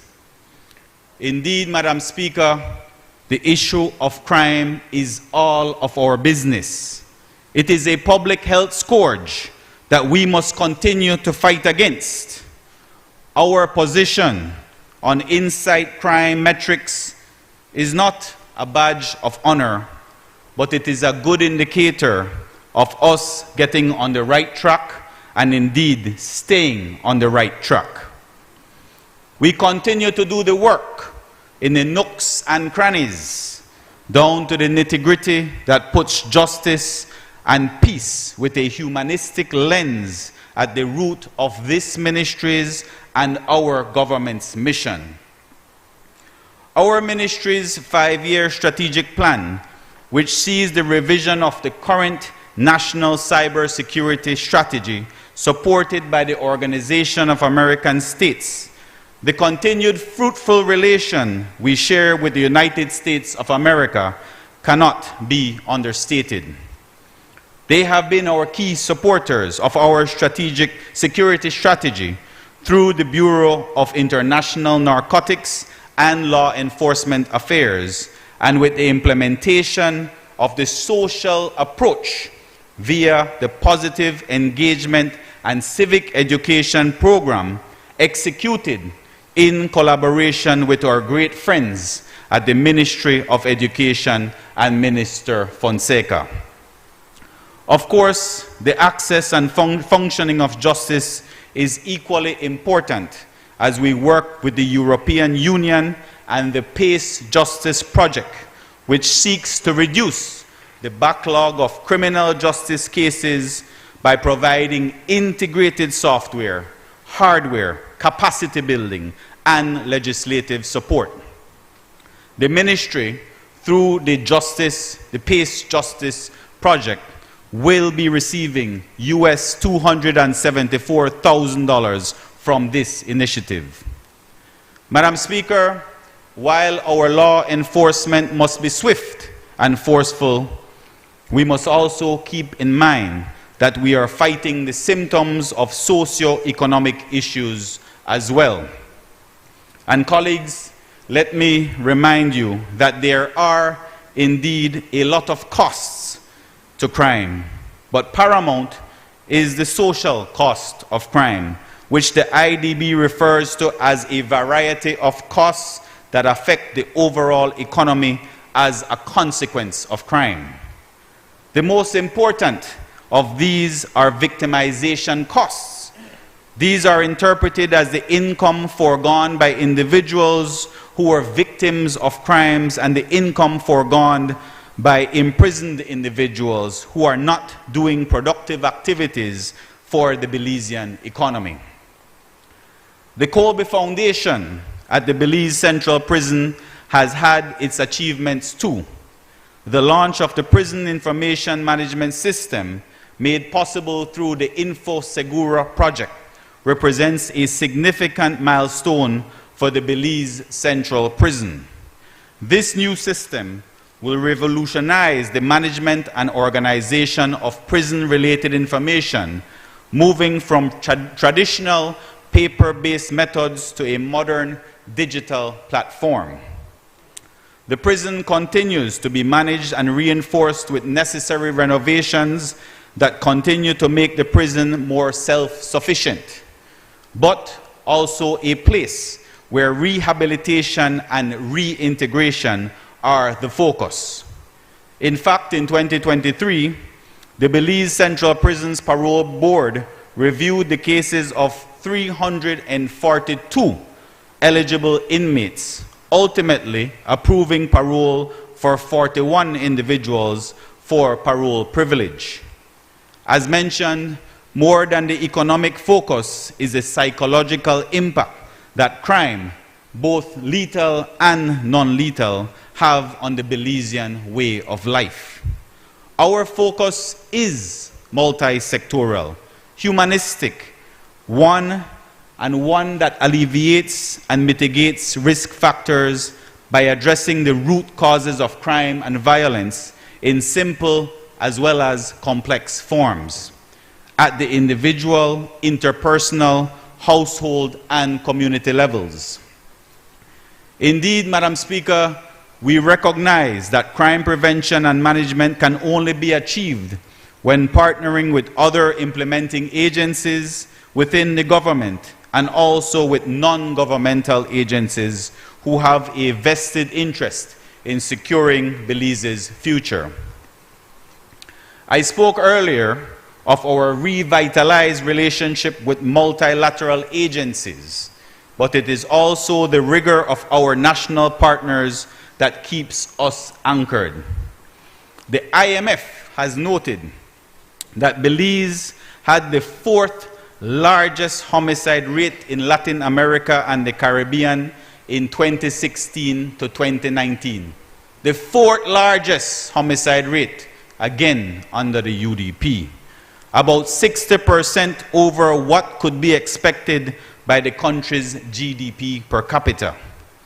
However, the IMF goes on to mention, and this is key, that the recent efforts from the authorities in deterring crime have reduced homicide rates from 37.2 per 100,000 people in 2016 to 2019 to 21.2 in 2023.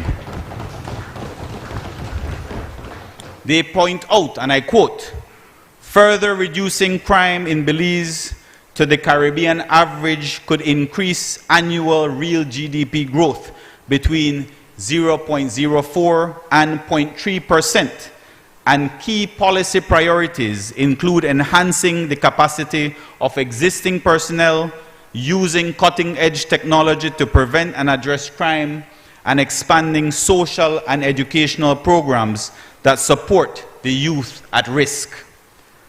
They are preaching to the choir, Madam Speaker, because Belize is always a step ahead of the game.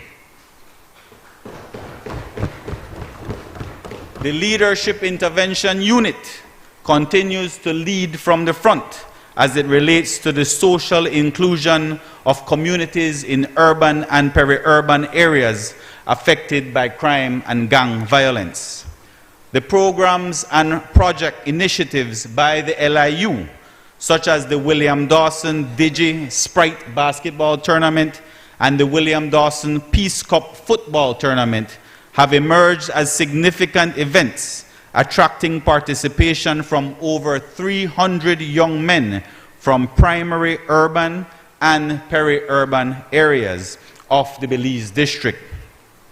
Sporting programs like these that encourage social inclusion, display and development of raw talent, non-violent community engagement and empowerment, even with the challenges, continue to shine as hallmark initiatives. The community work program, implemented alongside the Belize City Council, that continues to offer socio-economic empowerment and improved financial freedom to over 250 employees across Belize City, is yet another way we are ensuring that people especially from the south side of Belize City, are empowered to do for self. While the work program provides the opportunity for self-empowerment, the skills training program, done in partnership with the Tubal Vocational and Technical Training School, which has recently seen the graduation of its second cohort of youth, has been a significant success with an impressive 88% graduation rate among those enrolled in the program. One key aspect of the program's success is the provision of starter kits within the graduates' respective areas of concentration. These kits are designed to help graduates kickstart their entrepreneurial careers by providing them with the tools and resources they need to start their micro businesses. This support not only helps the graduates become financially independent, but also contributes to the overall economic development of their communities. While we do support individuals, the LIU also supports community groups with the provision of microgrants to enable the activation of programs that no doubt bring life to grassroots organizations that are our frontliners in building more vibrant, resilient, and peaceful communities. In times of tension, the Leadership Intervention Unit has spearheaded an acute conflict tracing and mediation team, which is a specialized approach to conflict resolution that focuses on identifying and addressing conflicts in their early stages to prevent escalation. This method involves carefully tracing the root causes of conflicts and employing mediation techniques to resolve them effectively between rival entities. An important partnership that is shared with the Belize Police Department and whose effective implementation has contributed significantly to the lowered murder rate we achieved in 2023. This year, we can expect the continuation of all the aforementioned programming, but also the re-emergence of the agricultural program with the Ministry of Agriculture, the piloting of enhanced reintegration initiatives for those who were formerly incarcerated, a focus on families and parenting from the male perspective, continued partnership with academia, especially the University of Belize and Galen University, and of course, a more concerted effort to solidify the LIU's place as an integral part of this nation's social protection system. Madam Speaker, if you would allow me now just a few moments to highlight what I like to refer to as shore love, some Caribbean shores love.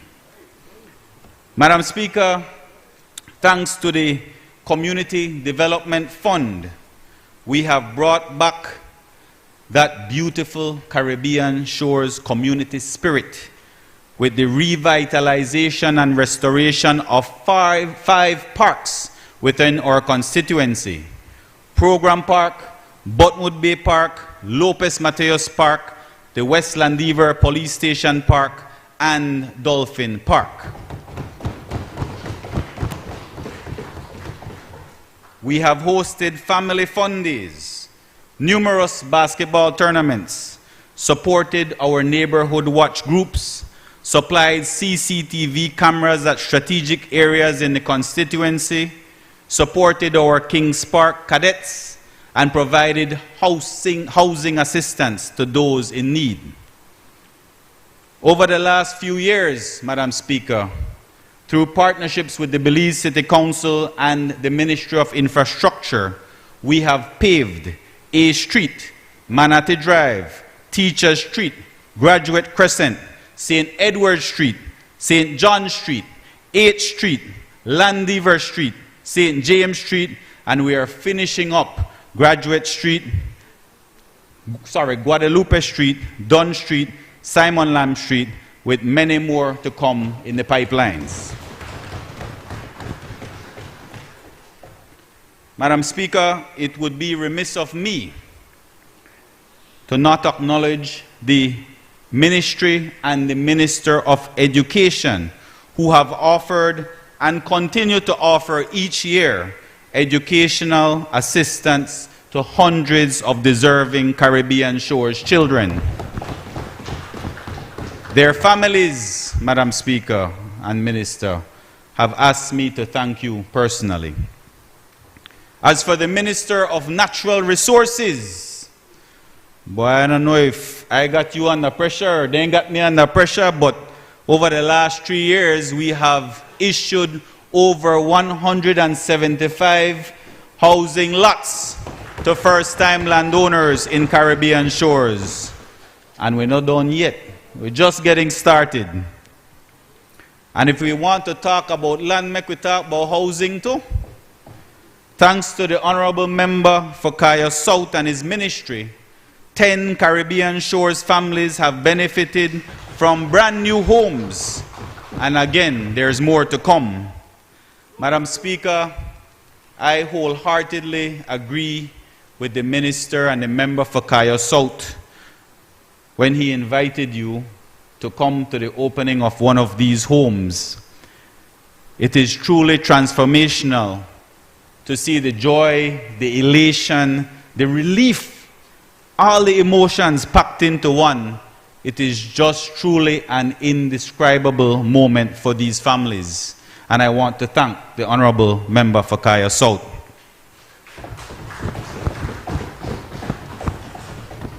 Madam Speaker, I also want to thank our Minister of Health, who has always been there to help those most in need when their medical bills seem insurmountable. And of course, I cannot forget the Minister of Human Development and her ministry, who have consistently ensured that our most vulnerable receive their grocery bags each month.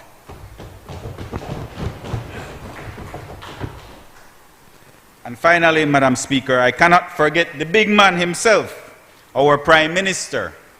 I say a heartfelt thank you to our Prime Minister, who has steered this ship so valiantly through some of the most turbulent seas, but never once crying or whining or grieving the way that the UDP did.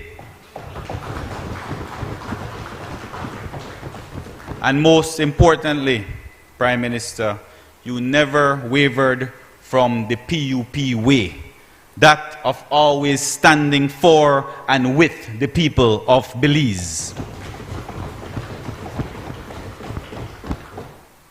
Madam Speaker, yesterday, the leader of the opposition, he called out for elections, I think 3 or 4 times. He said, call the elections now!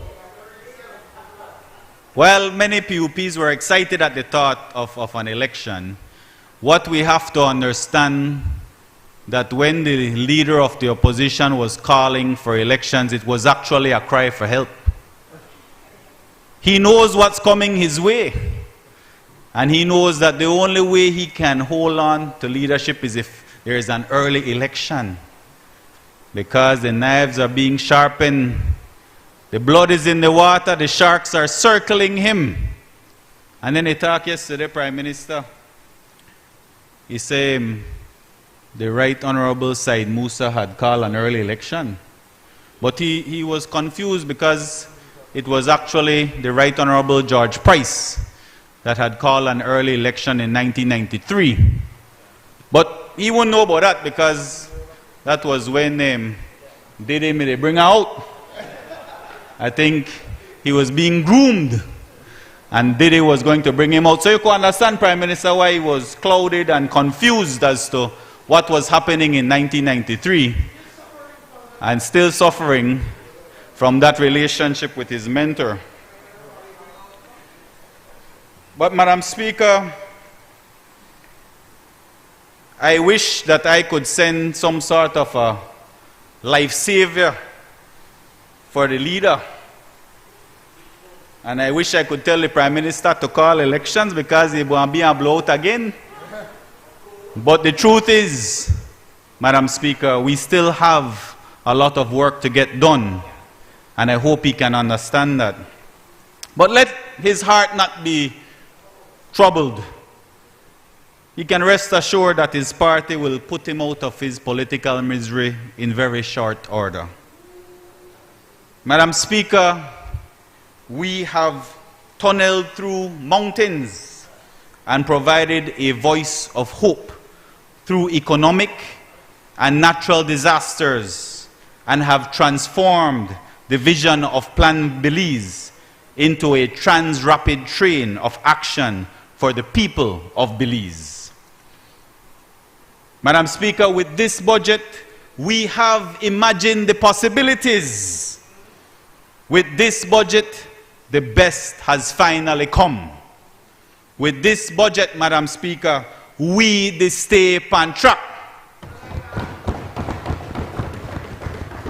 Not only is the future coming toward us, we are going toward it full throttle. Madam Speaker, I support this budget.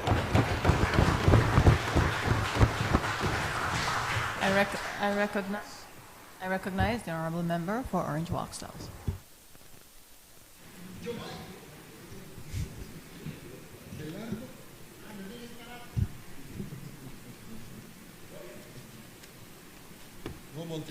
Thank you very much, Madam Speaker.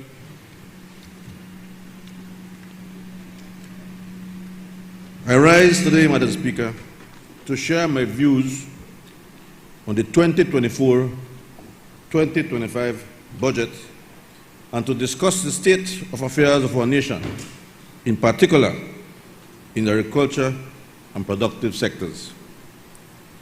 But before I begin, allow me, Madam Speaker, to thank the people of Orange Walk South once again for their overwhelming support, for continuously believing in me, and for returning me to this honorable House for the third term.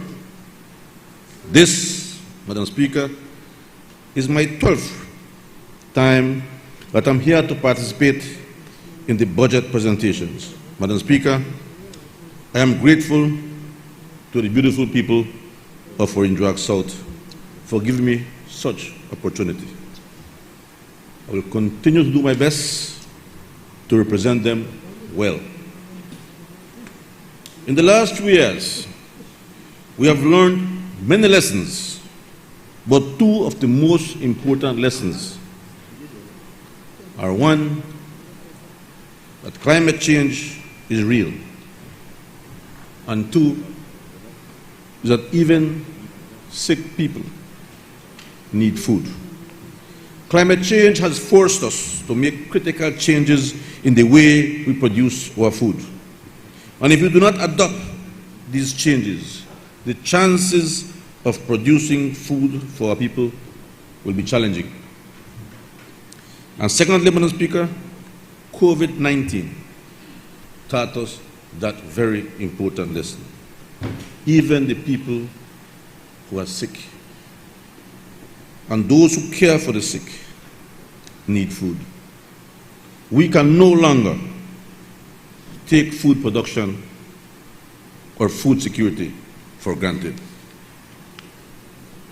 And that, Madam Speaker, is what led to the Ministry of Agriculture, Food Security and Enterprise to shift into high gear, to switch pathways and to accelerate the pace to ensure that Belizeans have access to food.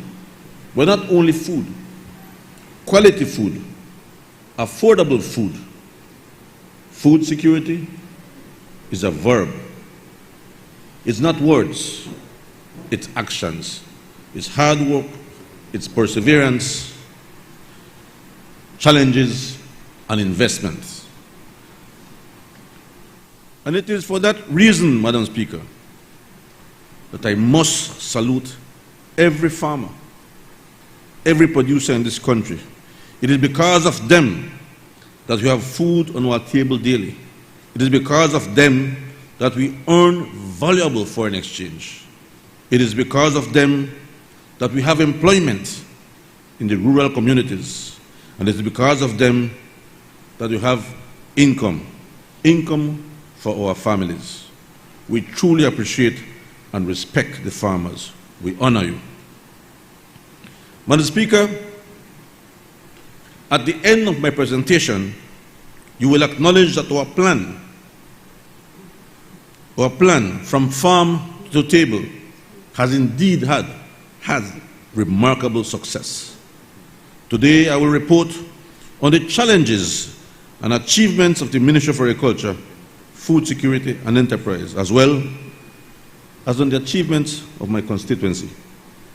It is no secret, Madam Speaker, that agriculture is a challenging one. That being a farmer is for the bold and the bold only, the courageous and the risk taker. At a time when we are faced with rising costs of inputs, outbreaks of major pests and diseases, threats from hurricanes and other natural disasters, extended drought, other climate change and accompanying uncertainties, market instability and other challenges, I must take off my hat to salute all the farmers in our country. From the cane farmers in Corozal, Orange Walk, and Cayo, to the rice farmers in Toledo and Blue Creek, and from the corn producers in Spanish Lookout to the vegetable farmers in Bomba and Nagubang. All women farmers, particularly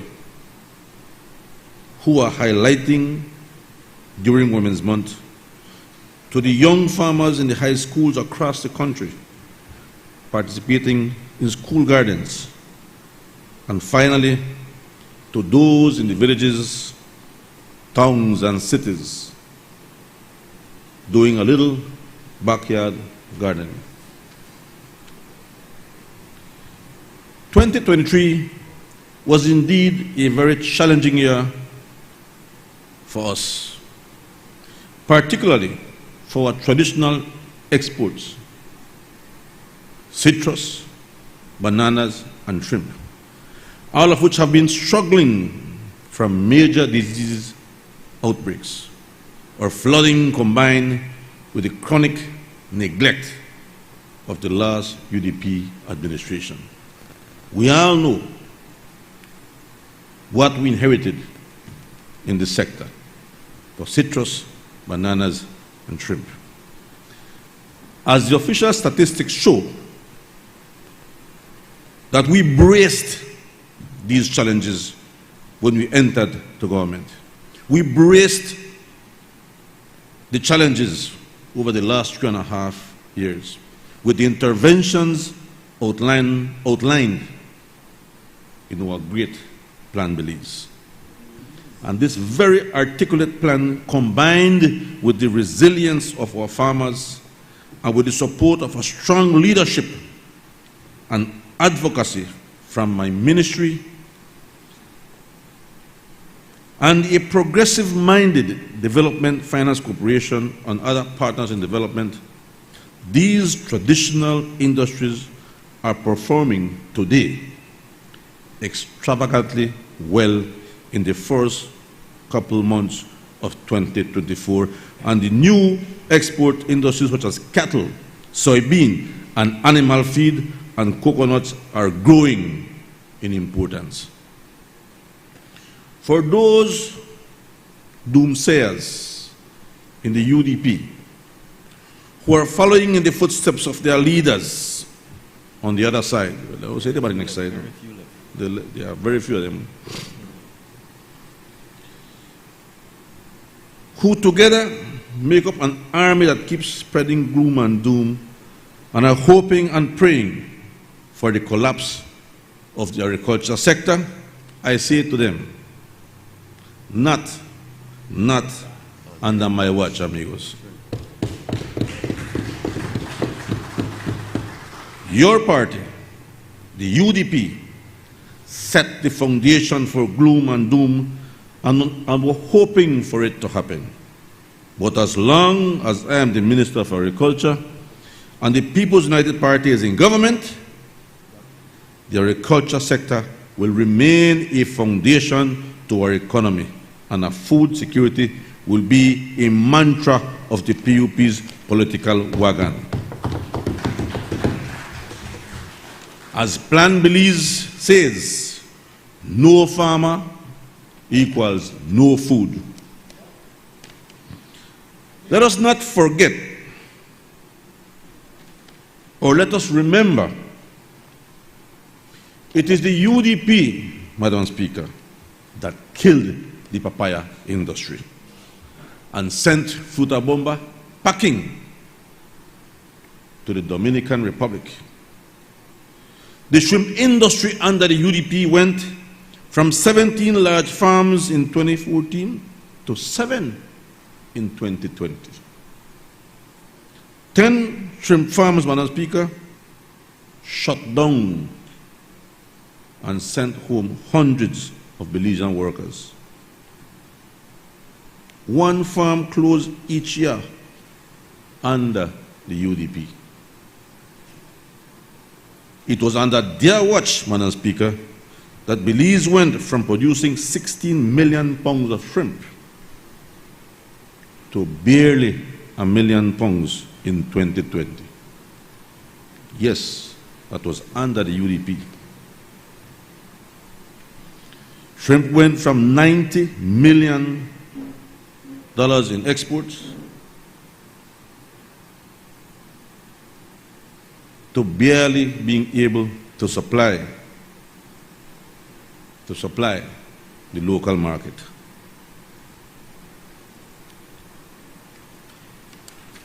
Madam Speaker, and while they puff and blow like the bad wolf about the citrus industry, again let us remember it was they who for 13 years neglected the citrus industry. And therefore, citrus greening took over the industry. Now they want to blame me. They want to blame the PUP for not being able to revive the industry in 2 to 3 years. But how little do they know of agriculture and of citrus? It takes 3 years for the plant to start to bear. Even if you import clean seedling material, it will take you 3 years for the plant to start to bear, but it won't peak production until 6 years, Madam Speaker. So you can see of how little they know, or how much they don't know, or they just don't know anything at all. They said that the banana industry would die after the removal of the EU preferences, and that only PUPs were in the industry, and so they kept hoping for the crumbling of the banana industry. The naysayers said, banana is dead. But under the PUP, we again are reviving that industry. And in the case of sugar, Madam Speaker, the UDP is praying for more protests, and we're hoping for tensions between the police and the cane farmers to rise to explosive levels. All of this while, they are insensitive to the plight of the cane farmers. How did they wish that the cane farmers would have run over me and trampled me during the standoff? That did not happen, Madam Speaker, and it will not happen, not under this PUP and while I'm the Minister of Agriculture.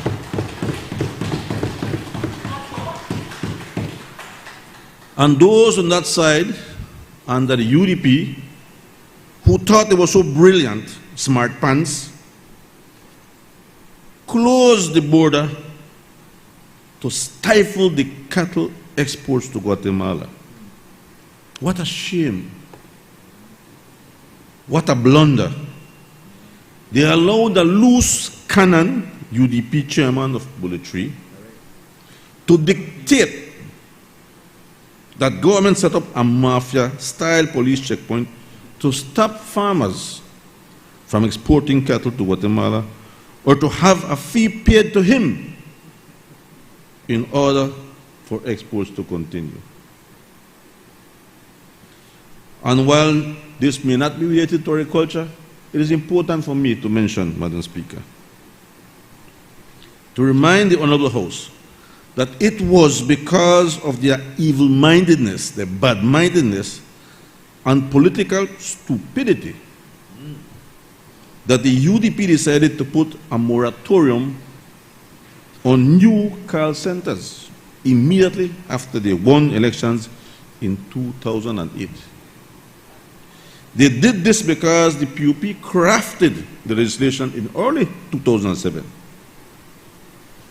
to have services offered by call centers to qualify as an exportable commodity under then export processing zone today, which is now the designated processing zone.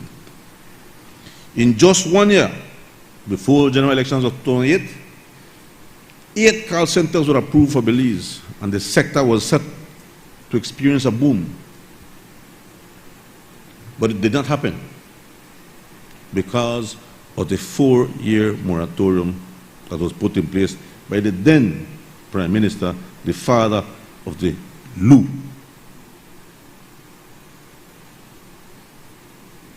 It was in 2012 when Beltrade finally convinced the UDP that they said, okay, we will remove the moratorium, but we will call it BPOs. BPOs. My colleague and party leader, Madam Speaker, is a businessman. Under his leadership, the PUP did not put a moratorium on call centers or BPOs. Rather, we continue to embrace call centers and BPOs, and we are moving to offer higher quality services, such as overseas online accounting, medical transcriptions, and outsourcing of software, programming, and training. Madam Speaker, we are at another level under John Briceño and the PUP.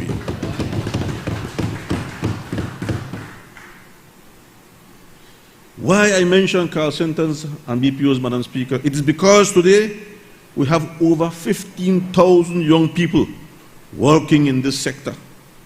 Our unemployment rate is less than 3.5%. And the agriculture sector, now, Madam Speaker, is struggling to find workers to harvest bananas, to harvest citrus, and to harvest cane. I asked my colleague Cordell to send me a busload, but he doesn't want.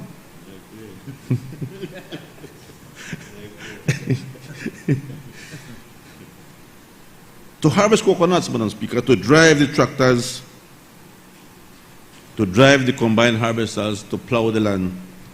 Madam Speaker, we are having problems with the labor availability in our country today under the PUP. There is only 3.5% of unemployment rate, never before seen in the history of our nation. And the reason, Madam Speaker, why the people of this country are so happy with this government, I will not put the UDP back in power, not for right now, is evident by the difference in how the UDP and the PUP handle the cane farmers' protests. apart from only a small incident between a few of the protesters and myself, who were showing me some tough love, the recent protest, Madam Speaker, was handled well. It would have been under the UDP, the security forces would have been led by some roughneck UDP, manhandled the cane farmers, would have been roughed them up, had their guns raised. Madam Speaker, and let us remember who shot to death Anastasio Gutierrez of San Victor. Remember then the Prime Minister Barrow refused to meet with cane farmers to address the matter. This is unlike our PM, who clearly we do have difference of opinion, but nevertheless has taken his time to meet with both sides. And I am hopeful, Madam Speaker, that we will put this sugarcane matter to rest. Madam Speaker, and while there are some delays, there were some delays with the signing of the Commissioner for Inquiry, it has been signed and it is law. We do expect resistance, Madam Speaker. But again, I am convinced that we all want the best for this industry. I want the best for the industry. My heart is with the industry. The Prime Minister wants the best for the industry. The millers and the cane farmers and their families want the best for this industry. And it is times like these, Madam Speaker, that when you are faced with so many challenges, that you put your hands up in the air and you wonder, am I doing the right thing or am I in the right place? But when you look and when you see the many, many messages that come in of support, and what you can see, Madam Speaker, the many lives that you touch and change, it only motivates me to continue doing the work of the people. And while I was discouraged yesterday and disappointed, Madam Speaker, I must say that as long as I am the Minister for Agriculture, I will continue to struggle in the best interest of all our farmers, of the productive sector, of the millers, for everybody. Madam Speaker, as I mentioned previously, Madam Speaker, our agriculture exports ballooned, Madam Speaker, from $349.5 million in 2020, when we took government, to $462.5 million in 2022, 1 year after. The increases from 2020 to 2022 were led by growth in sugar exports from $111.5 million in 2020 to $162.4 million in 2022, as well as a significant growth in the export of cattle to Mexico. Oh yes, Madam Speaker, the export of cattle to Mexico, a $37 million increase in animal feed, corn and soybean exports to Guatemala and the Caribbean, plus $10 million increase in molasses exports from both BSI and Santander. Madam Speaker, this was achieved in 1 year, in 2 years under the PUP. But now, and I must be honest, Madam Speaker, because agriculture is a challenge.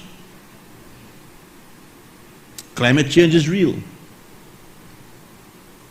2023 was not a very good year for our traditional agriculture. And for our non-traditional agriculture, Madam Speaker, 2023 was also a challenge, but we did well. Did you know, Madam Speaker, that a 3-degree raise in temperature when corn is flowering reduces pollination by 15%? So during summer, Madam Speaker, when you have a spike in temperature by 3 degrees, worse 4 degrees, your production is already reduced.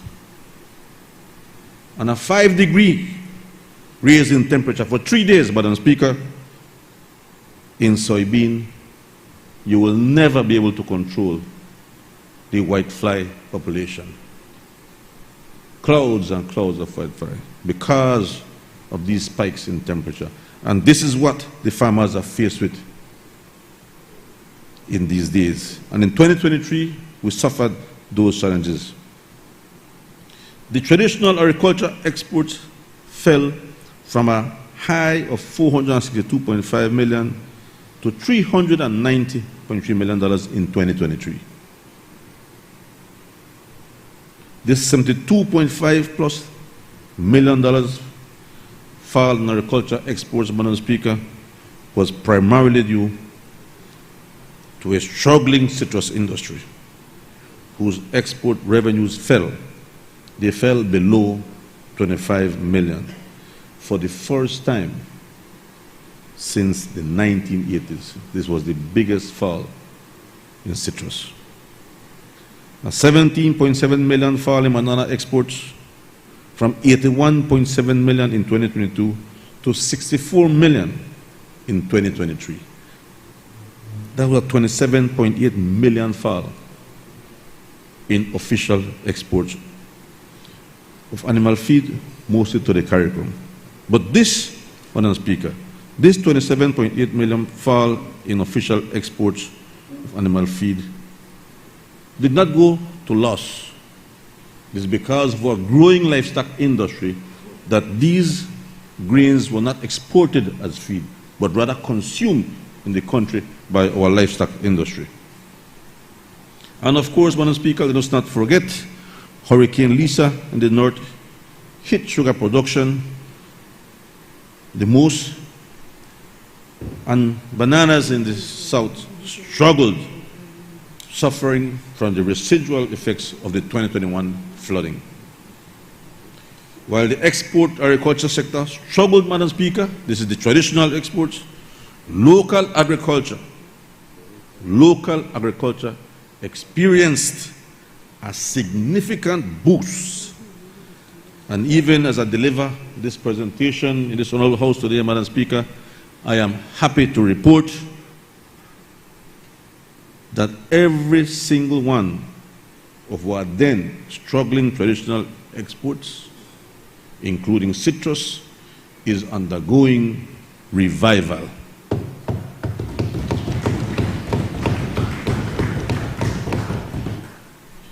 Madam Speaker, despite the many challenges that the sugar industry, particularly in North, faces with the distribution of revenues from the gross revenues, the industry is still on a trajectory of growth nationally, and with world sugar prices being the highest in the last 50 years, our country is expected to reap considerable benefits from this industry. Hence, Madam Speaker, the reason to settle the disputes between the farmers in the north and the miller. In 2021, Madam Speaker, sugarcane production in Belize peaked at 1.89 million tons. The north has been falling. In 2023, the total country production fell to 1.49 million tons. Of this, farmers in the north produced 977,000 tons. This was delivered to BSI. And in the west, Madam Speaker, Santander is rapidly growing. 511,000 tons of cane was delivered to Santander. However, due to high sugar prices, revenues from the export of sugar only recorded a small fall. So while the production of sugar cane went down, Madam Speaker, the revenues did not go down as much. There was a very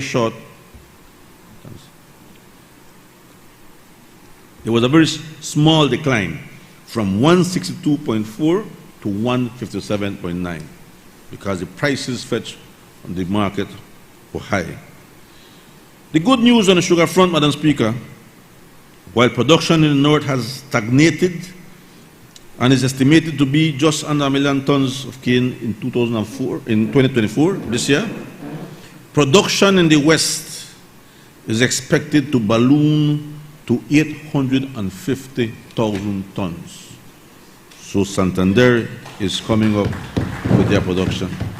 This, Madam Speaker, combined with higher sugar prices means that 2024 Belize is projected to earn close to $200 million from sugar exports. Madam Speaker, this is under the PUP. Banana production, Madam Speaker, the industry that the UDP wished would be dead is still alive. The production for January and February this year, 2024, already shows signs of full industry recovery. Production for these 2 months, January, February, in 2024, is 2.5 times higher than the first 2 months of last year, 2023.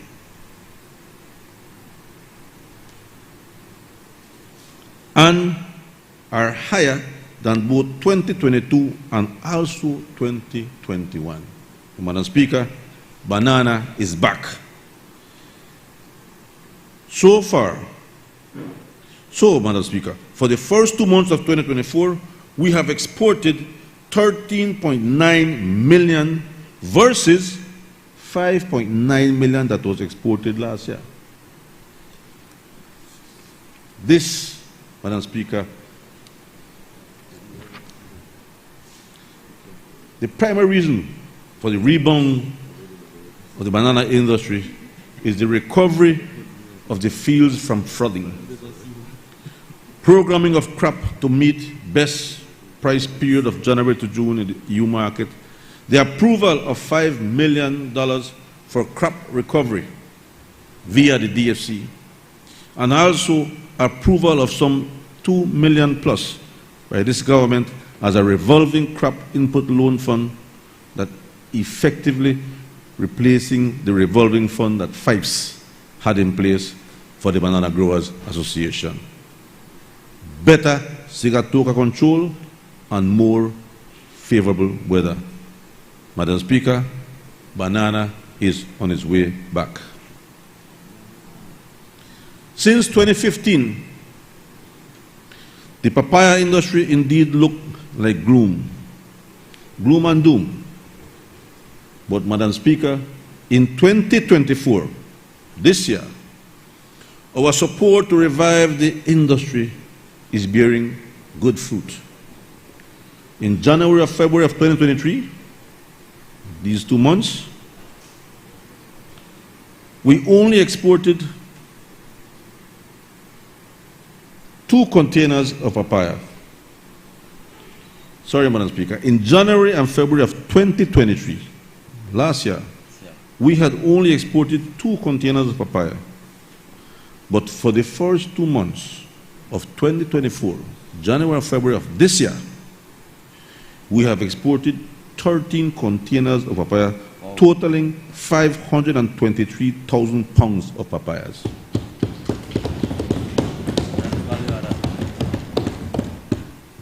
It took us from January to mid-August in 2023 to export 13 containers.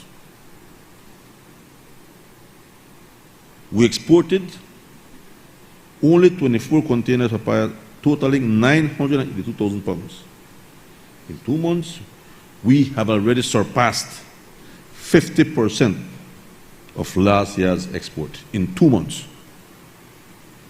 Pending, Madam Speaker, no major issues, the rest of 2024 is looking very good for papaya exports. We hope and pray that we have no major storms. The collapse of the shrimp industry began in 2015. And by 2020 and 2021, Belize produced just enough for the ceviche in Orinduak and Corozal. There was no shrimp, barely, for the ceviche. And you had to chop it, stretch it, like when do the car, you see you? To chop it, stretch it, mash it, make it. Look on that on your plate. However, in 2022 and 2023, the industry entered into full force recovery. Plan Belize envisioned a government working in close partnership with the traditional export sectors, including shrimp, and I quote, to address their constraints and mobilize investment and technical resources for expanding production and exports. This is from our Plan Belize, Madam Speaker.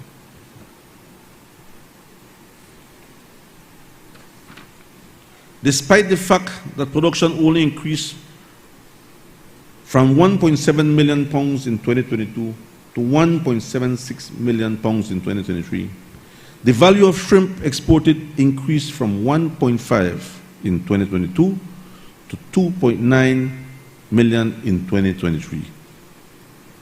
Due to some farms having excess carryover stocks from 2022, with some farms constructing new ponds to triple their production using modern intensive technology, production is expected to rise to over 3 million pounds in 2024, and shrimp exports are expected to rise further. Madam Speaker, this is under the PUP.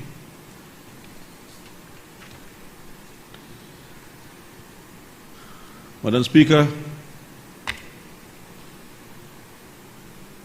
the revival of the citrus industry has proven to be a challenge for us. The state of the industry when we inherited was very bad. Under the leadership of our Prime Minister, John Briceño, and guided by Plan Belize, the new PUP government set out on a path to revive this industry. This industry at the time was on life support. Things are not happening as fast as we would like, Madam Speaker. Of the $15 million allocated by government specifically to facilitate rehabilitation of the groves and encourage new plantings, less than $1 million has been taken up by producers. Clearly, confidence in industry was not high, and many farmers were skeptical of the future. But recently, Prime Minister Briceño appointed a small special committee to revisit the interventions with a view to try to salvage the industry. It is yet too early to say if the industry will rebound to its glory days of 2005, when 8 million boxes of fruit was produced by 60,000 acres of citrus groves. The 2022-23 citrus crop was the worst crop in the recent history of the industry. Deliveries of oranges and grapefruit to CPBL fell to 335,500 boxes. Deliveries to other processing plants, along with local sales and informal exports to Guatemala, accounted for another 170,000 boxes, to give a total crop of just over 500,000 boxes. The 2023-2024 crop, Madam Speaker, is looking much better, and production is expected to rise by about 60%. To date, CPBL is approaching 200,000 boxes, and the second crop is estimated to be double the first crop. As a result, CPBL is expected to process over 650,000 boxes of fruit, while other local processing, local market, and informal exports to Guatemala is also expected to approach 200,000 boxes, bringing total industry production to about 850,000 boxes.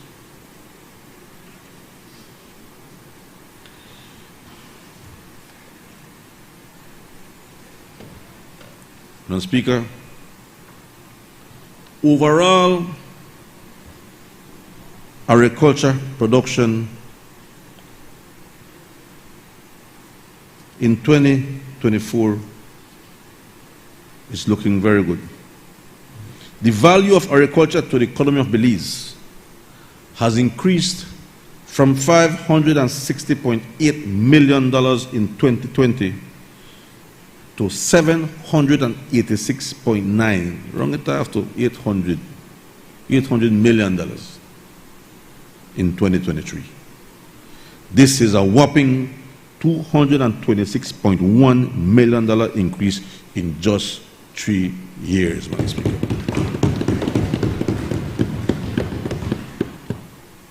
Or a 40.3% expansion in the contribution of the agriculture sector to the economy of Belize, Madam Speaker. This, Madam Speaker, represents real value in the hands of the Belizean farmers and the rural household and marks a significant improvement to Belize's food self-sufficiency program. Like Plan Belize, farm-to-table approach highlights. Under the PUP, we're producing what we consume and we are consuming what we produce. Again, I must be honest, Madam Speaker, in 2023, the value of agriculture did not grow as fast as it did for the first 2 years. Maybe because we were victims of our own success. We grew too fast in 2021, and therefore 2022, we only saw a 7.4% growth in the sector. And the contribution of the sector moving from $732.4 million in 2022 to $786 million in 2023. That was a small growth. But in 3 years, Madam Speaker, we have grown significantly in the sector. But I must also thank, Madam Speaker, my colleague, the Minister of Tourism, because the tourism sector does consume much of what we produce. And so tourism and agriculture go hand in hand. So grows tourism, so grows the agriculture sector. So I must thank my colleague, Minister Anthony Marler, for the great job he's doing with the Ministry of Tourism.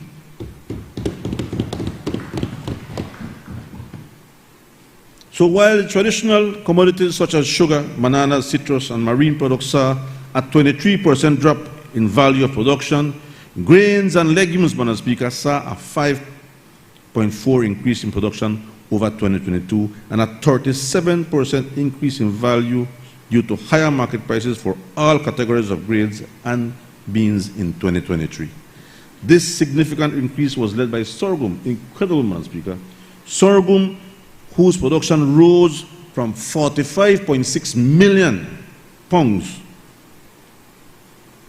to 66.3 million pounds, increasing its value to the economy of Belize by 131%. This means one thing, Madam Speaker. If the grains grow, then livestock grows, because the grains are fed to our livestock in the country. So whenever you see a growth in sorghum, in soybean, and corn, we are exporting and we are feeding our animals well. Sorry, Madam Speaker. Sorghum led the growth by 131%, from $12.9 million to $29.8 million. Soybean, Madam Speaker, soybean increased from 59.8 million pounds to 64.2 million pounds, putting Belize in an enviable position in both CARICOM and Central America. As we, Madam Speaker, are the only country in Central America and the entire Caribbean region that are now self-sufficient in soybean production, and not only self-sufficient, but we now have the ability to export soybean to Central America and to any Caribbean country, Madam Speaker. We are indeed the envy of other farmers in the region. They want to be where we are. You could be bragging to Bano, Doc. So whenever you go to these CARICOM meetings, FAO meetings, SICA and all these meetings, you can sit in the front, you know, Doc. You don't sit in the back. You have reason to boast, eh? And you walk in there like Mr. Bragging to Bar. And let's not forget rice, Madam Speaker. Rice, which is a regular part of our diet, increased from 33.9 million pounds to 39 million pounds in 2023, increasing the value of rice to Belize's economy of $19 to $19.5 million. White corn from 19.6 million pounds to 25 million pounds, valued at $15 million. Veggies saw a 12% increase in value, primarily due to the significant increase in production of Irish potato, tomato, hot peppers, sweet peppers, and others. Madam Speaker, again, here, I must say that we have serious challenges with the level of contraband. And many times our farmers are discouraged by much contraband. We have taken several steps to try to curb the incidences of contraband. But as we speak, Madam Speaker, we are doing our best to control and to bring back the confidence of the farmers so that they can produce for our country. Poultry, Madam Speaker, increased from 45.1 million pounds in dress weight to 48.6 million pounds. Beef cattle increased significantly, and due to higher prices, the export of live cattle increased from $38.2 million in 2022 to $71.3 million. However, Madam Speaker, the production of eggs, pigs, and honey stagnated in 2023. But from $38.2 million in 2022 to $71.8 million in 2023 is almost, what, 90% increase.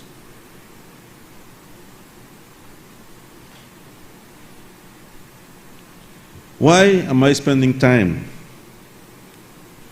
on this, Madam Speaker?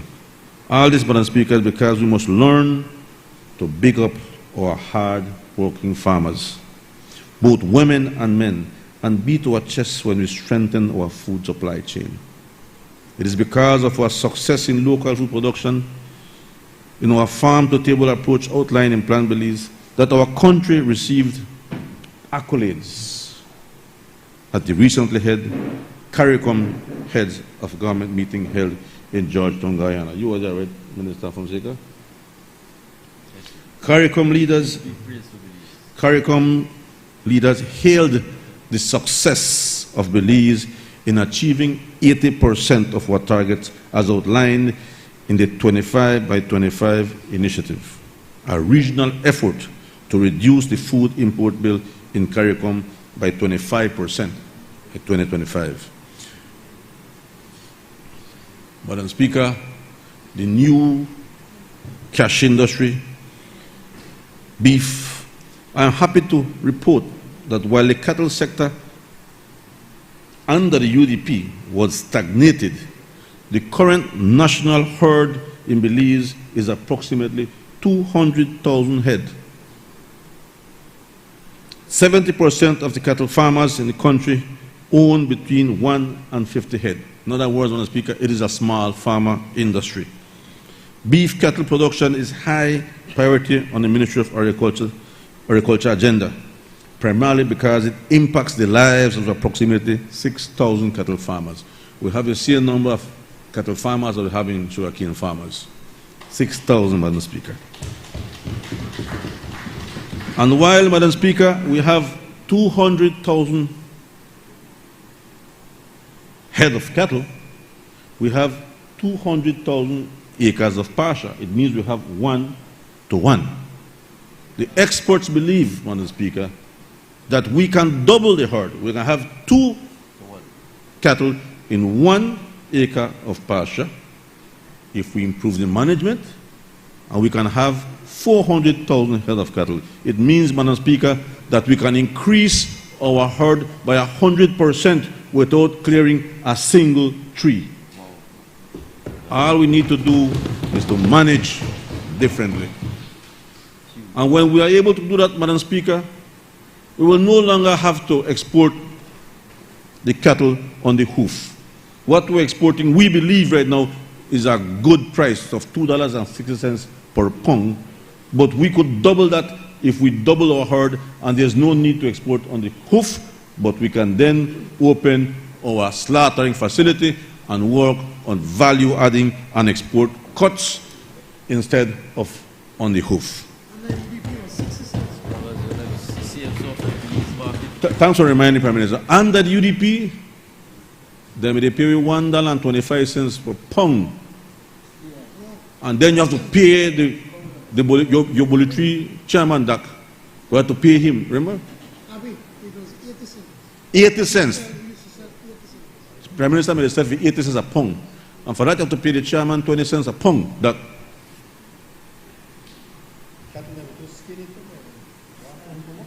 those were special, well, soup, that was soup cow. Yeah.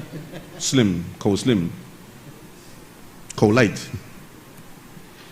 So, Madam Speaker, the cattle industry in Belize is important to the economy.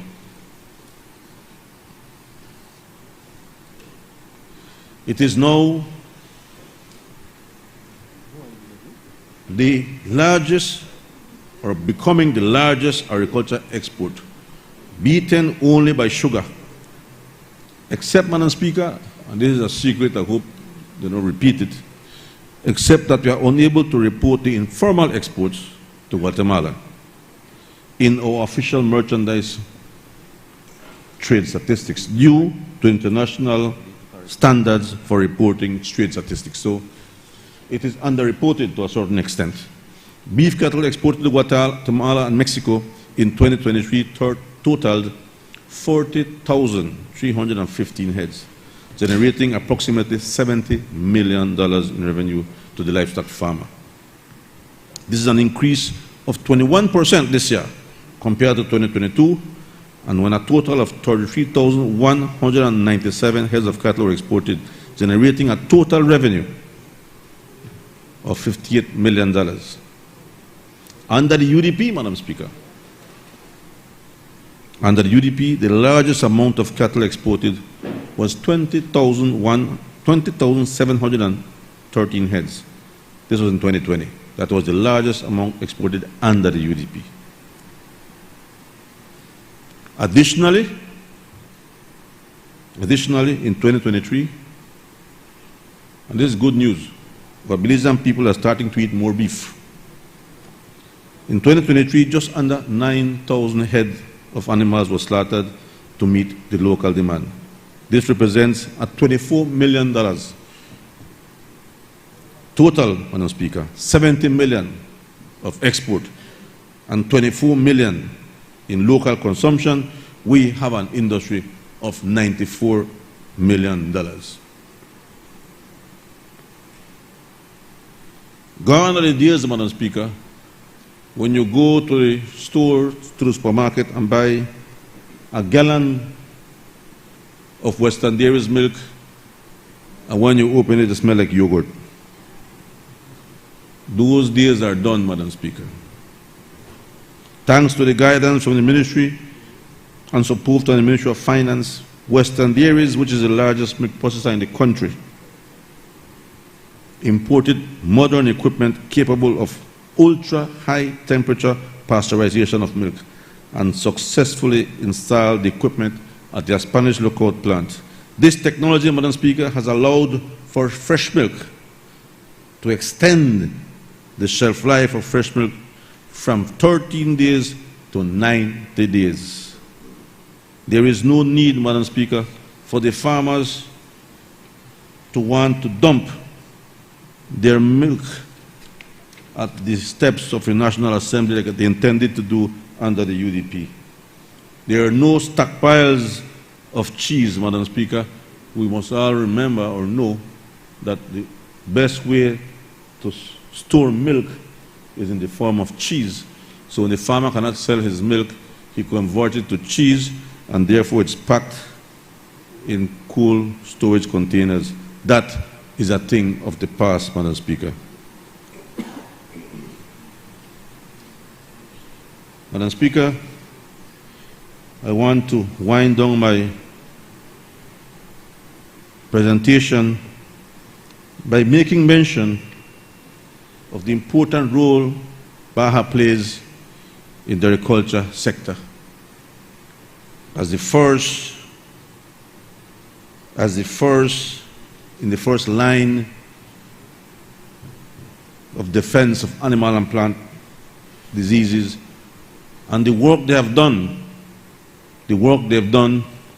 in conducting risk assessments and facilitating the exports of coconuts, of pitahaya, of soasap, and other fruits to Mexico and to the United States. As a matter of fact, Madam Speaker, we are working right now on exporting coconuts. We have exported 1 million coconuts to USA and Mexico. The industry is growing. We are working on exporting also pitahaya. I think we're working on the pest risk analysis for that, the risk assessment for that, sorry, and other commodities. Baja is at the front line in defense of our country when it comes to animal health and plant health. Madam Speaker, very important to mention also the free zones performance, creating thousands of jobs for Belizeans under the CEO, Mr. Ramirez, and his chairman. A lot of work has been going to the free zone, Madam Speaker. Madam Speaker, I need to end my presentation. But before I do so, I must say that under the John Briceño and the PUP administration, the agriculture and productive sector has reached heights never seen before.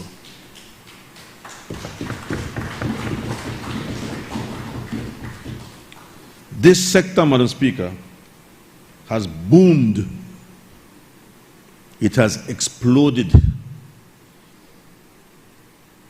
Exploded, shedding opportunities, filtering down to thousands of people like never seen in the history of our beloved country.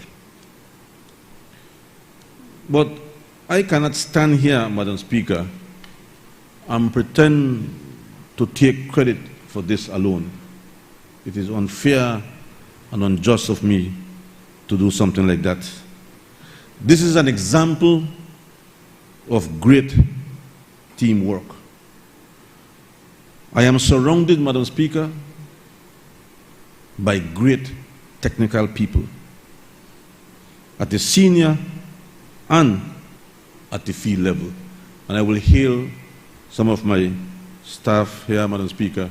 We have Dr. Pascual, my CEO, Mr. Digno Polanco, the outstanding agronomist, as said by the Imbaro once, Jose Novello, Mr. Luis Pokiwa, communication, everything you see on Facebook, except the bad ads, those are not from my ministry. Those come from Mr. Louis spoke. Our ministry is all over Facebook, everything we do. We have Mr. Valentin Carrillo, head of BMDC, who, Madam Speaker, can make available to the entire tourism sector the pulp the pulp for, we have Peter Haya, we have pulps, we have Peter Haya, we have Sawasap. The entire tourism sector feeds off our dragon fruit pulp. You've done a wonderful job, Valentin. We have the next young man there, Mr. Shamir Carrillo, an outstanding agronomist also. So, Madam Speaker, I am surrounded by very well-trained people. And I am told and I'm reminded over and over that every good leader is only as good as the people he surrounds himself with. Madam Speaker, I am very happy to have a well-trained, self-motivated, and with desire to see our country grow. This is the staff I have around me. Indeed, Madam Speaker, I am blessed to have such competency in my ministry.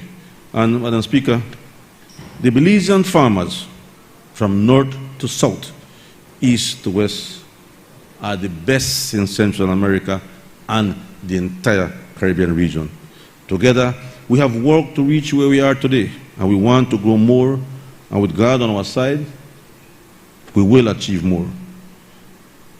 Belize, Madam Speaker, is the only country in Central America that need not import a grain of rice to feed its people.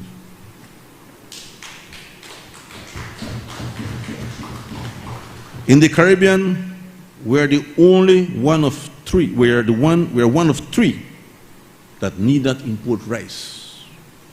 We're the only country in Central America and the Caribbean that need not import a grain of corn to feed our animals or to feed the people of this country.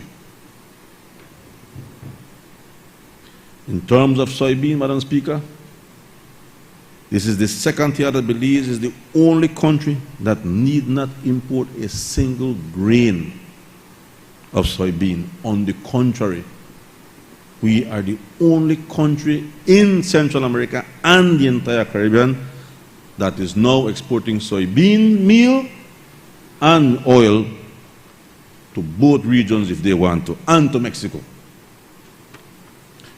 In my 2.5 years as minister, it has been very challenging times, tough decisions, difficult moments that force you to rethink whether to quit or to continue.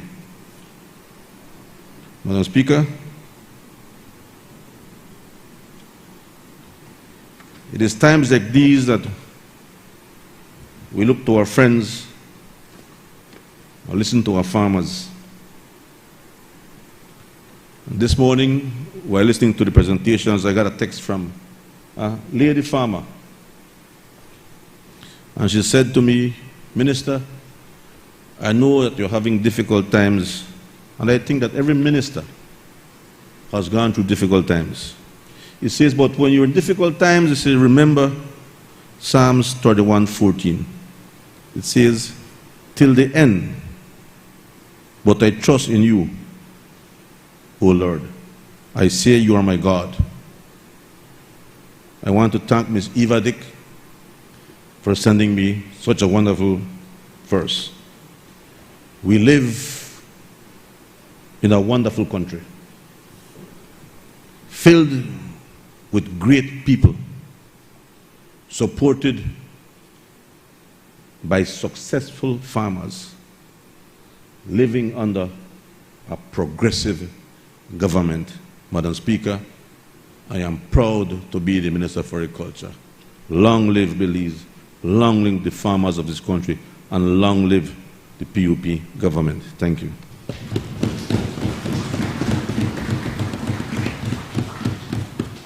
I recognize the member for Corozal Southeast.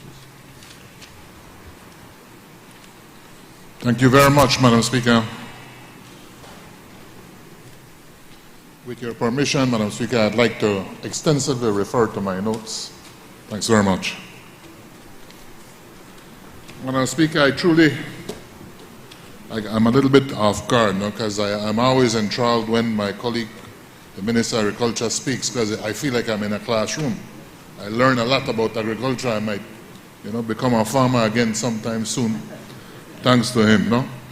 And I'm really grateful for the great work he's doing that is helping our country. Madam Speaker, I get up this morning to support this budget because it is with great pride and gratitude that I stand before you today to highlight the major achievements of our Ministry of Defense and Border Security for the fiscal year of 2023-2024. As we embark on this journey of reflection and celebration, it is essential that I acknowledge the steadfast dedication and unwavering commitment of our brave soldiers, sailors, and civilians who work tirelessly to safeguard our nation's sovereignty and security. Before delving into the specifics, Mr. Speaker, of our accomplishments, I want to underscore the overarching goals that guides our mission, a goal that are deeply rooted in the ethos of service, sacrifice, and duty aligned with the government of Belize's medium-term plan under Plan Belize, which serves as the compass that steers our actions towards a safer, more prosperous future for all Belizeans. Our goal, Mr. Speaker, is to maintain the sovereignty and territorial integrity of Belize. And I'm proud to tell you, Mr. Speaker, that I believe our soldiers and sailors are achieving just that task today. This goal sums up the essence of our core mission, driving us to confront challenges head-on while creating a climate of security, stability, and prosperity. Under the banner of Plan Belize, we have endeavored to fortify our nation's defenses through a holistic approach that gives priority to good governance, transparency, and ethical conduct. In this budget allocation of 2024, our ministry remained resolute in its commitment to preserving our country's freedom and territorial integrity. The allocated budget of the past was meticulously utilized to enhance national defense and border security, ensuring that our forces are equipped with the resources necessary to fulfill their duties effectively. Investments were made in infrastructure, equipment, and training, laying the foundation for modernization and transformation within our ranks. The ministry utilized its government allocation, CABEI funds, and foreign military assistance from our regional partners in our efforts to improve the defense of Belize. Military operations throughout the year. Our security forces executed a series of strategic operations aimed at safeguarding our nation from internal and external threats. The Belize Defense Force spearheaded surgical operations targeting specific incursions, including the destruction of illicit marijuana and coca plantations and the deterrence of illegal aircraft landings. These operations disrupt a variety of criminal activities from incursions, illegal cattle ranching, illegal cultivation, and settlements and illegal gold panning to illegal logging and deforestation.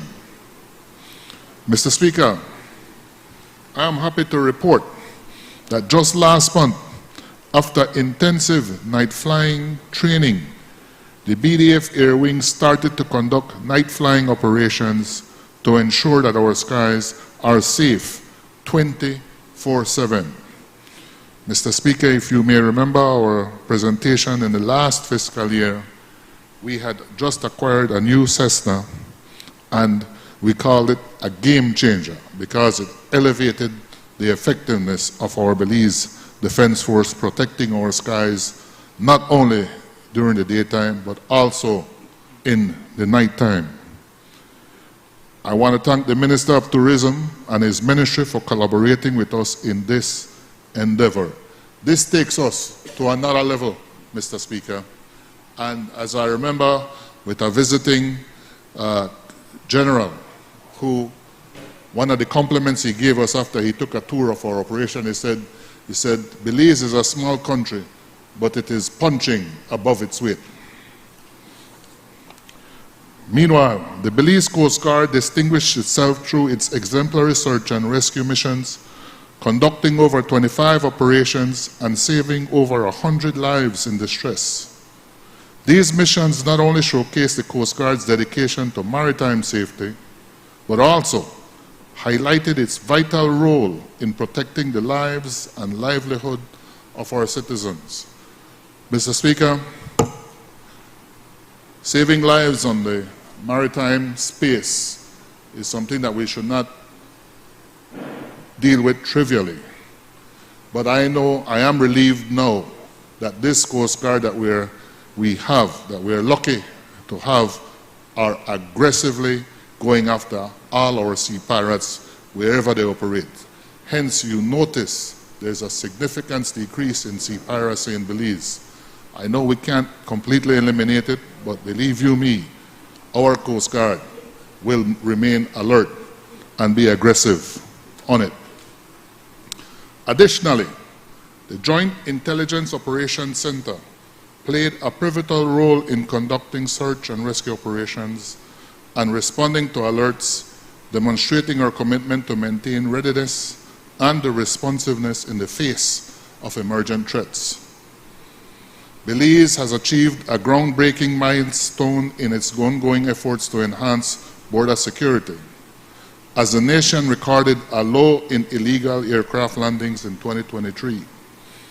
With only 2 reported incidents, this represents a remarkable 71% reduction compared to the 7 landings documented in 2022, and a staggering 86% decrease from the 14 landings in 2021.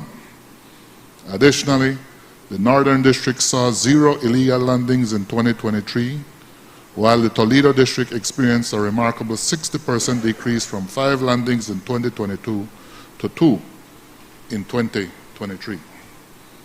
The substantial decline highlights the effectiveness of Belizean authorities' proactive measure to fortify its airspace against illicit activities. Collaborative endeavors between law enforcement agencies, intelligence units, and security forces have played a crucial role in disrupting and deterring unauthorized aircraft landings. Belize's commitment to implementing robust surveillance, strategic planning, and rapid response mechanisms underscores the nation's dedication to maintaining a secure and tightly controlled airspace. This achievement stands as a testament to Belize's resilience and determination in safeguarding its borders and ensuring the safety of its citizens. Mr. Speaker, I want to digress a little bit that last week, along with members from the FCD, we took a helicopter tour along the border to look at the Chiquibull Forest and at the Columbia Forest Reserve. And as always, from what I learned from military experience, I say, time is seldom wasted on a recce. We had a good time to have a thorough view of the activities occurring in the Chiquibull Forest, and yes, we saw new incursions. But also, I want to report that we had a good discussion in our progress over the years. There are always these incursions, but when we find them, we address them, and we were able to document several areas that in the past were certain hotspots. Now, the forest is beginning to grow back, and we feel proud of those achievements, Mr. Speaker. And these that are on right now, these that are ongoing right now will be addressed accordingly as well, Mr. Speaker. In international collaborations, our ministry actively engaged in international collaborations and joint exercises to bolster defense capabilities and foster regional cooperation. Training detachments were deployed to countries such as Guyana, Colombia, and the United States, enhancing operational readiness and facilitating knowledge exchange among our forces. The Joint Readiness Training Center was successfully hosted by the Louisiana Army National Guard in Louisiana with 150 members of the BDF and the Belize Coast Guard personnel participating. Again, Mr. Speaker, I cannot continue without expressing our extreme gratitude to the Louisiana National Guard, in particular to a friend of Belize, to my personal friend and brother, General Waddell, who has just retired, and to the new tag who has come in, General Freelou, who is actively cooperating with us as well. They are our great benefactors in the Belize Defense Force and in the Belize Coast Guard. Thank you very much for being friends to us, gentlemen. Later this month, Mr. Speaker, 50 BDF and Belize Coast Guard personnel will be flown to Jamaica by the Canadian Armed Forces to participate in regional training with the JDF, that is the Jamaican Defense Force, and the Bahamas Defense Force. Furthermore, partnerships with neighboring nations in the Caribbean, Central America, and North America have been instrumental in maintaining sovereignty and security along our borders, underscoring the importance of defense diplomacy and collaboration in addressing shared challenges. Mr. Speaker, our ministry knows the value of defense diplomacy, and we actively engage our partners regularly to be able to be effective in our work, Mr. Speaker. In our modernization efforts, central to our mission of safeguarding Belize sovereignty is the ongoing modernization of our military forces. In 2023, we embarked on a comprehensive modernization initiative aimed at equipping our forces with the technology and equipment they need. One of the most significant advancements in this regard has been the implementation of satellite tracking systems, which allow for real-time monitoring of vessels entering our jurisdictional waters. This technology has not only enhanced our maritime surveillance capabilities, but also ensured the safety and security of our sailors.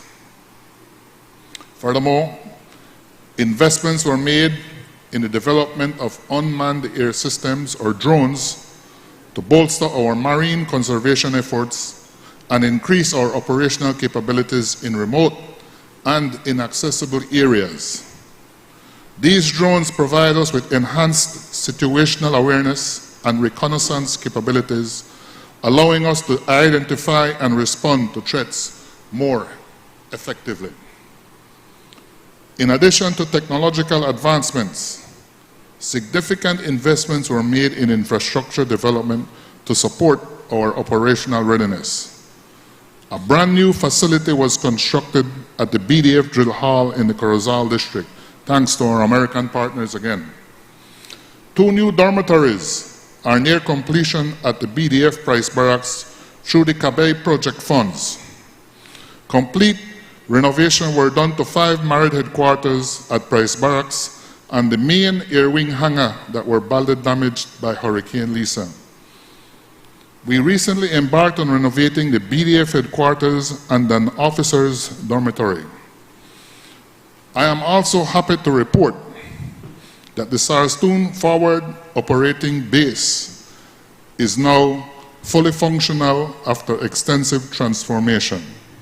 Before I continue, Mr. Speaker, I want to say when I refer to the Sarsatoon Forward Operating Base, it reminds me of the phrase, I believe it was John Kennedy who said it, that failure is a bastard, while success has many fathers.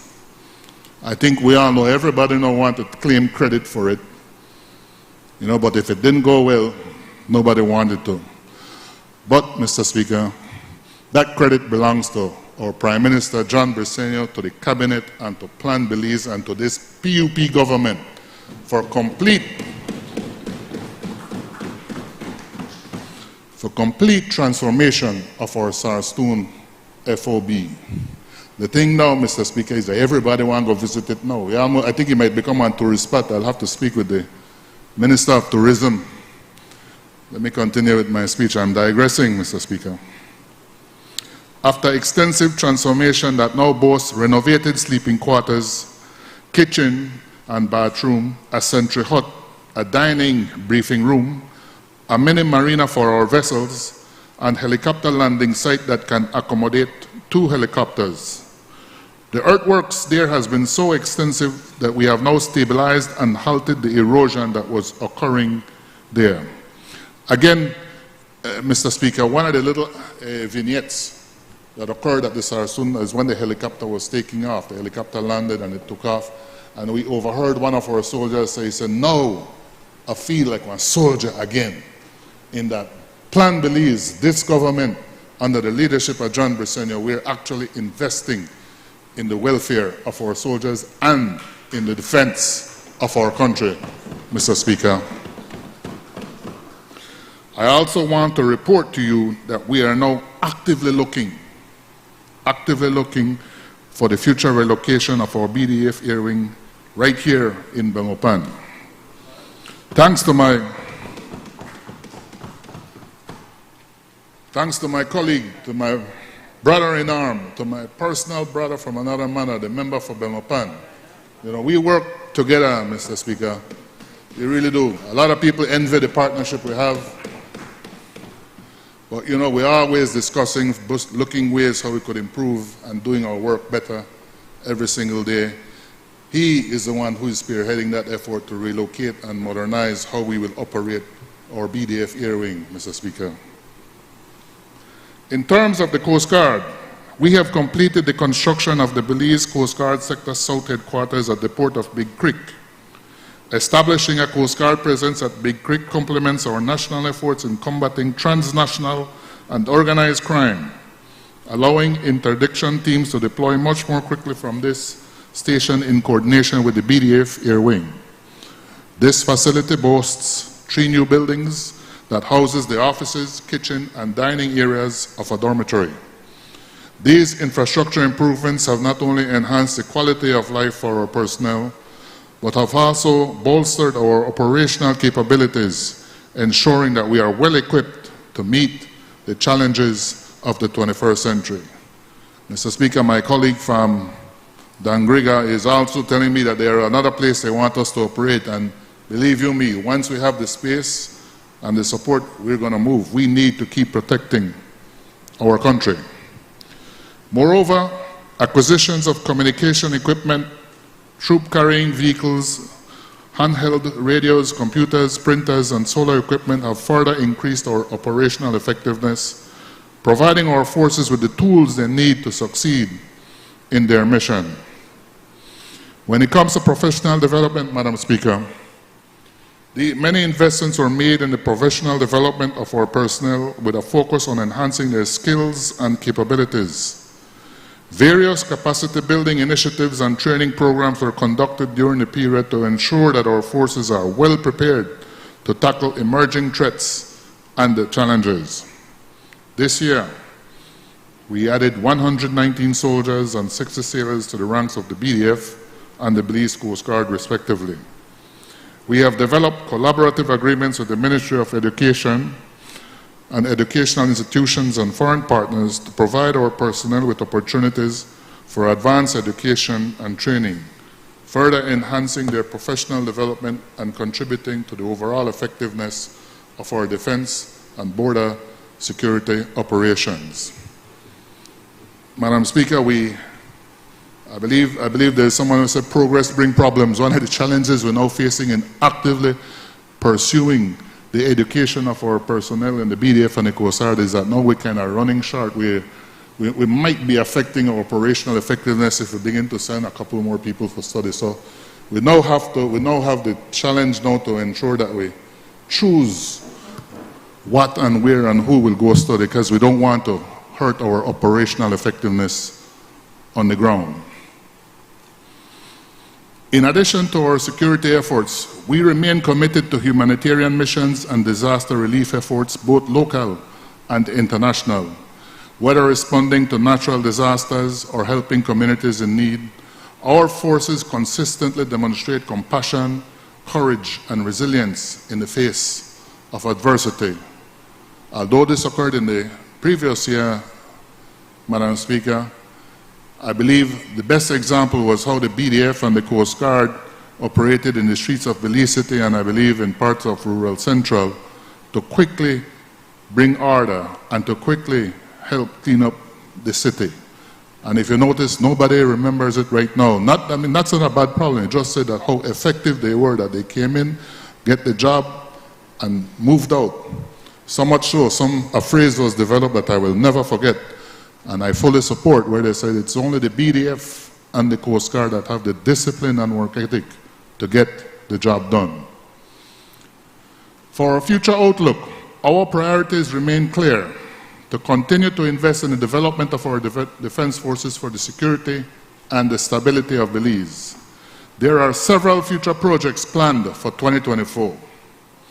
The proposed construction of the Dolores Observation Post, an approved accommodation infrastructure for the officers and senior non-commissioned officers, construction of a headquarters building at Camp Belisario, Kaya District, and an equipped medical center, as well as rebuilding of the kitchen facility at Fairweather Camp, Toledo District. We will continue the building refurbishment at Price Barracks. We expect that the long-awaited duty-free commissary will come online early in this upcoming fiscal year. The Joint Readiness Training Center in Louisiana, USA will host approximately a platoon of BDF soldiers for 1 month training in 2024, in June 2024. The British Army Training Support Unit will provide more training courses in various strengths and capacities. Furthermore, a feasibility study is being conducted for the subsequent establishment of an officer cadet military academy in Belize. As the BDF continues to grow with an approved infantry battalion, the soldiers will be fully equipped, trained, and given the necessary weapons, ammunition, and tools to enhance their capabilities. The forecast of events 2024, along with its shared partners and stakeholders, will strive in its endeavors to ensure that our defense forces meet the challenges of tomorrow. Our ministry will review the Belize Defense Force and the Belize Coast Guard Acts to ensure that it is fit for purpose and that it meets the challenges we are facing. Furthermore, a strategy to revamp the manner the BDF trains will include the standardization of doctrine, policies, and standard operational procedures. This re-strategizing outlook is part of the holistic approach that coincides with the establishment of the proposed Officer Cadet Military Academy in Belize. Madam Speaker, in the past, we depended heavily on our partners, and we still do, in particular for the training of our leaders. But we now have the capability in country, and there is nothing like homegrown solutions, and we will keep working with our international partners. But as I've communicated with our Minister of Education, my personal friend, the member for Freetown, we can collaborate now in creating this academy that will help us to be able to train our future leaders of the BDF and the Coast Guard. We have that capability. I have all the confidence in the University of Belize to do their part, as well as the military to do their part, that we can create a good military academy for our militaries in Belize. Madam Speaker, there's another thing too. A lot of people like to say, you know, this generation, they're not like the previous generation, and many kind of things, you know. I mean, I don't know which one this is, a Gen Z, I think we're in, or something like that. But when I work with the soldiers, Madam Speaker, and the sailors, you know, I don't fear the future. I don't fear the future in any which way with them. I believe that these young sailors and young soldiers, these young women officers and young men officers, I believe that they are fully capable that when the time comes, when the next generation comes to hand over the leadership and the defense of our country, they will do such an awesome job in the defense of our country. Madam Speaker, will you allow me to just welcome the, or will you do it? Thanks.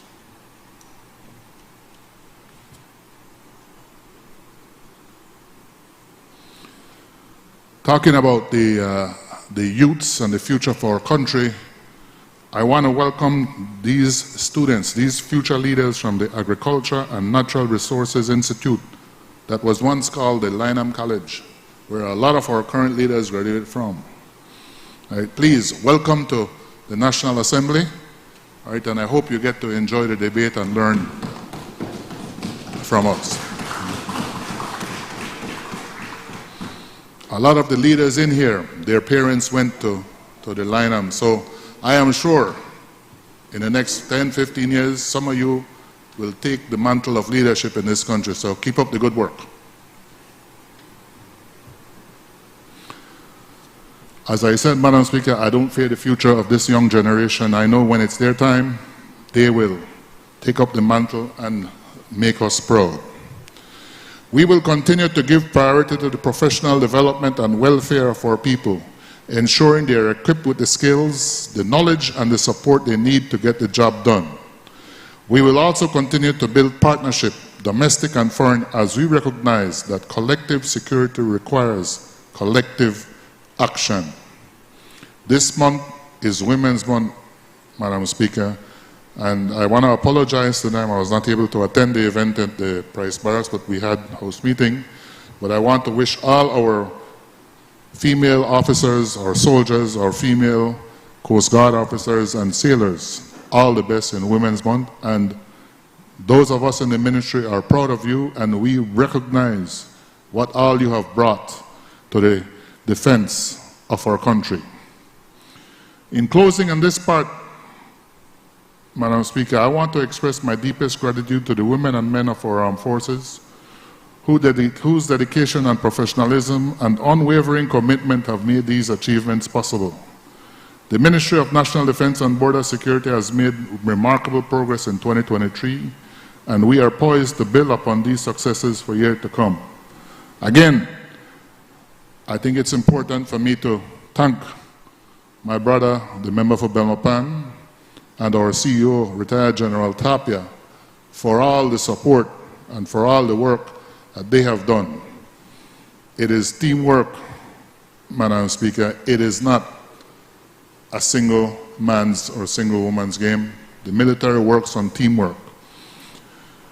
I now, with your permission, Madam Speaker, would like to turn to my wonderful division, the division of Corozal Southeast, which I believe is the center of the universe, and to a little bit on our Corozal district. Before I continue, we are truly thankful and grateful to the wonderful citizens of Corozal Town who for 3 times in a row, have voted for Mayor Rigo Veos and his team for showing strong leadership in Corozal Town.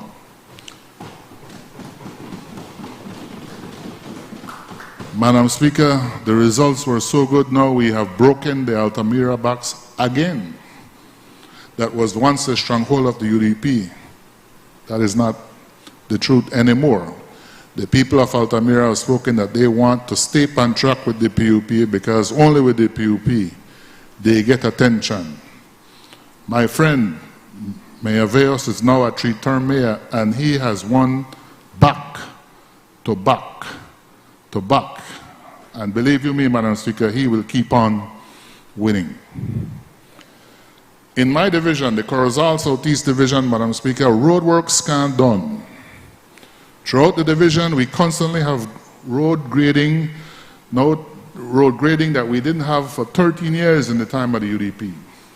The irony is that those who criticize us right now are still the UDP, Madam Speaker, but during the UDP time, they kept quiet.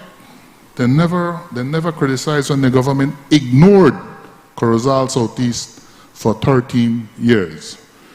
I was told a little story that one of them went to a shop to complain, and they had to tell him, shut up, because you didn't do nothing for 13 years. When the government took away the Progreso San Esteban Road, the UDP government that is, you didn't say anything, so shut up, don't criticize. He had to walk away with his head bowed low and in shame.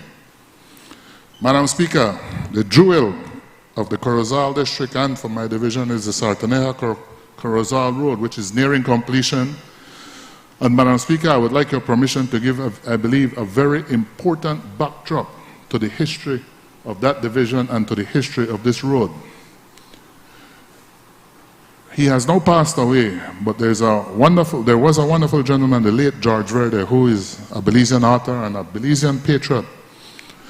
And as a child, I remember going to Sarteneja, and he would tell us the stories of when he was a child, that they as children would play pretend on the bikes and the old wheels of having a bus company or something, because they said someday the road will be opened from Sarteneja to Corozal. In those times, there was no road. You had to go through by boat.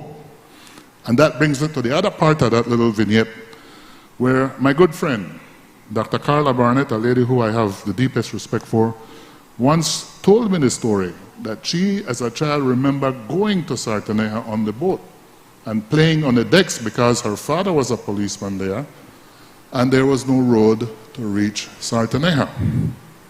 So, Madam Speaker, the PUP government in that time and over time started building that road.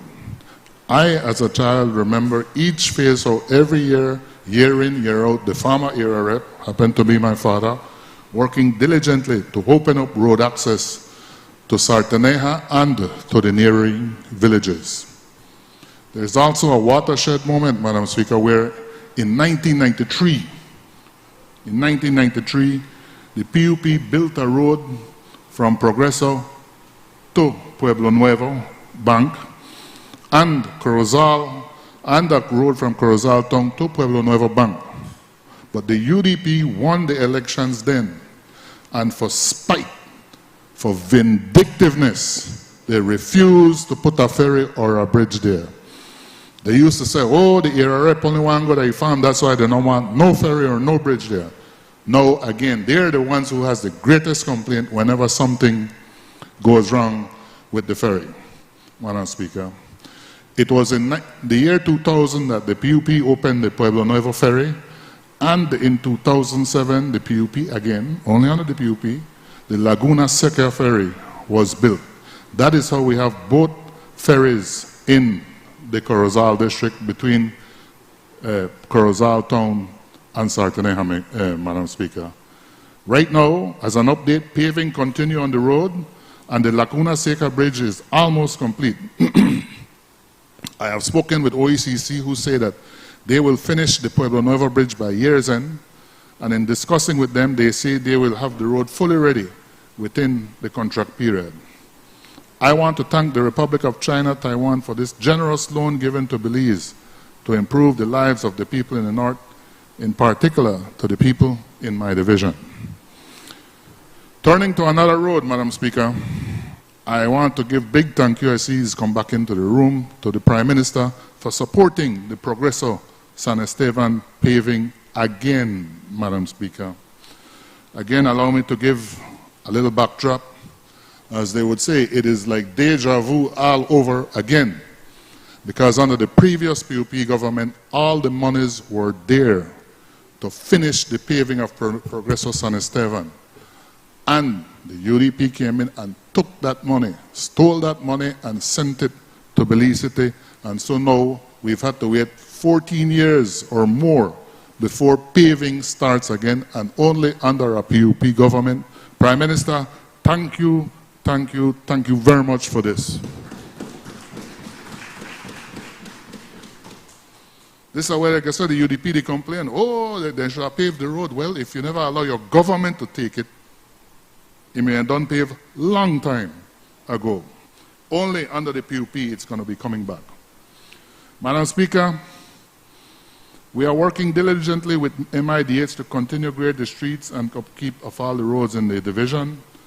I'm not really to worry much. I still want to lobby hard with my good friend Julius, pinch ears, leave it if I have to, see if we now and again give me a few extra grading in small places, nothing big, just not few much, no? In our division, Madam Speaker, we have assisted over 400 students in tuition assistance. Previously, only UDP used to get. And well, I would have tried to scrape up something, but right now, Madam Speaker, I've made a policy that as long as the student reach me, as long as I get to know they need some support, I help them. I no need to know their colors or their parents' colors. I just need to know that they are in school, because as the whole adage go, Madam Speaker, a mind is a terrible thing to waste. Corozal Southeast will always support its young people, those who want to improve themselves in education, Madam Speaker. I am working closely with the Sartaneja Baptist High School. Thanks to Minister Front, thanks to the Minister of Education, who is helping me save that school and including that, I don't remember the terminology, but something for helping with it, paying the teachers, because they've been struggling for years. They were ignored, again, for years by the UDP. I also want to big up the Minister of Education again for including Chunush St. Viator High School for the, what is it, free education or free tuition? Complete support from the government of Belize for the students of Chunush St. Viator. Madam Speaker, such things only happen under the PUP, only happen under Plan Belize. I also need to add right now, and he's out, to thank my buddy, the member for Toledo West, who is helping us as well to dig a well for that school. They have an excellent agriculture program, Madam Speaker, so I will have to invite my friend from the Minister of Agriculture. Again, in our division, we have now completed to have given about 450 land documents that include land certificates, permission to survey, purchase price, lease approval, and the like for our constituent. A lot of work has been done in this area, Madam Speaker, and we still have a lot more work to get done. As Mr. Price said, nation building is for giants. We have on the table village expansion proposals that are underway for Ranchito and San Joaquin, proposals for Progreso, Sartaneja, Calcutta, Chunush, Caledonia, and Capabanc are on the pipeline for its consideration and approval. I want to big up my buddy, my friend from Lekai, the Deputy Prime Minister, for this huge effort and this huge support he is giving to us. I also want to thank the people in his staff in that ministry because I've seen them in their clinics, Madam Speaker. When then they jam, they know they play, then they get things done. And we appreciate it because the Belizean people, in particular the Belizean people in the Corozal Southeast Division, needs to resolve their land issues. When it comes to medical assistance, Madam Speaker, in just over the past 3 months, we have assisted 150 persons. I need to report that the NHI clinic, Minister for Health, is working super in the village of Chunush. Every day it is filled with people who need their services. And again, I want to thank our Prime Minister and Plan Belize for providing that, because now, under Plan Belize, all of the Corozal District and Corozal Southeast is covered by NHI.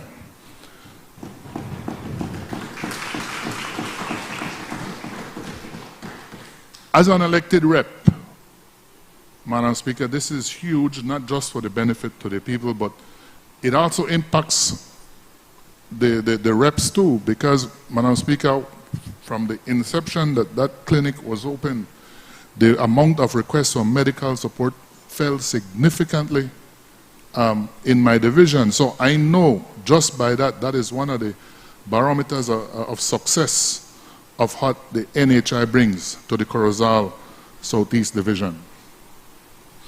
When it comes to sports, Madam Speaker, that is a huge factor for us. I am regularly supporting sports for our young people. We also have two of our football teams that are playing, I believe, nationally, the one in Sartaneja and the one in Caledonia. And actually, they sent to school the football team from Belmopan. My friend from Belmopan might get vexed, but I don't care. We teach them how to play real football. Up north, we know how to do it. Yeah.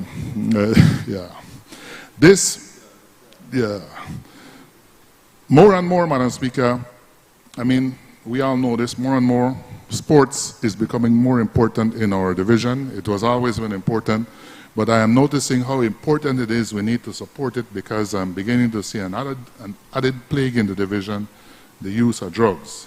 So I try my best to support these young people and hopefully to be able to combat that dreaded plague in some way or the other.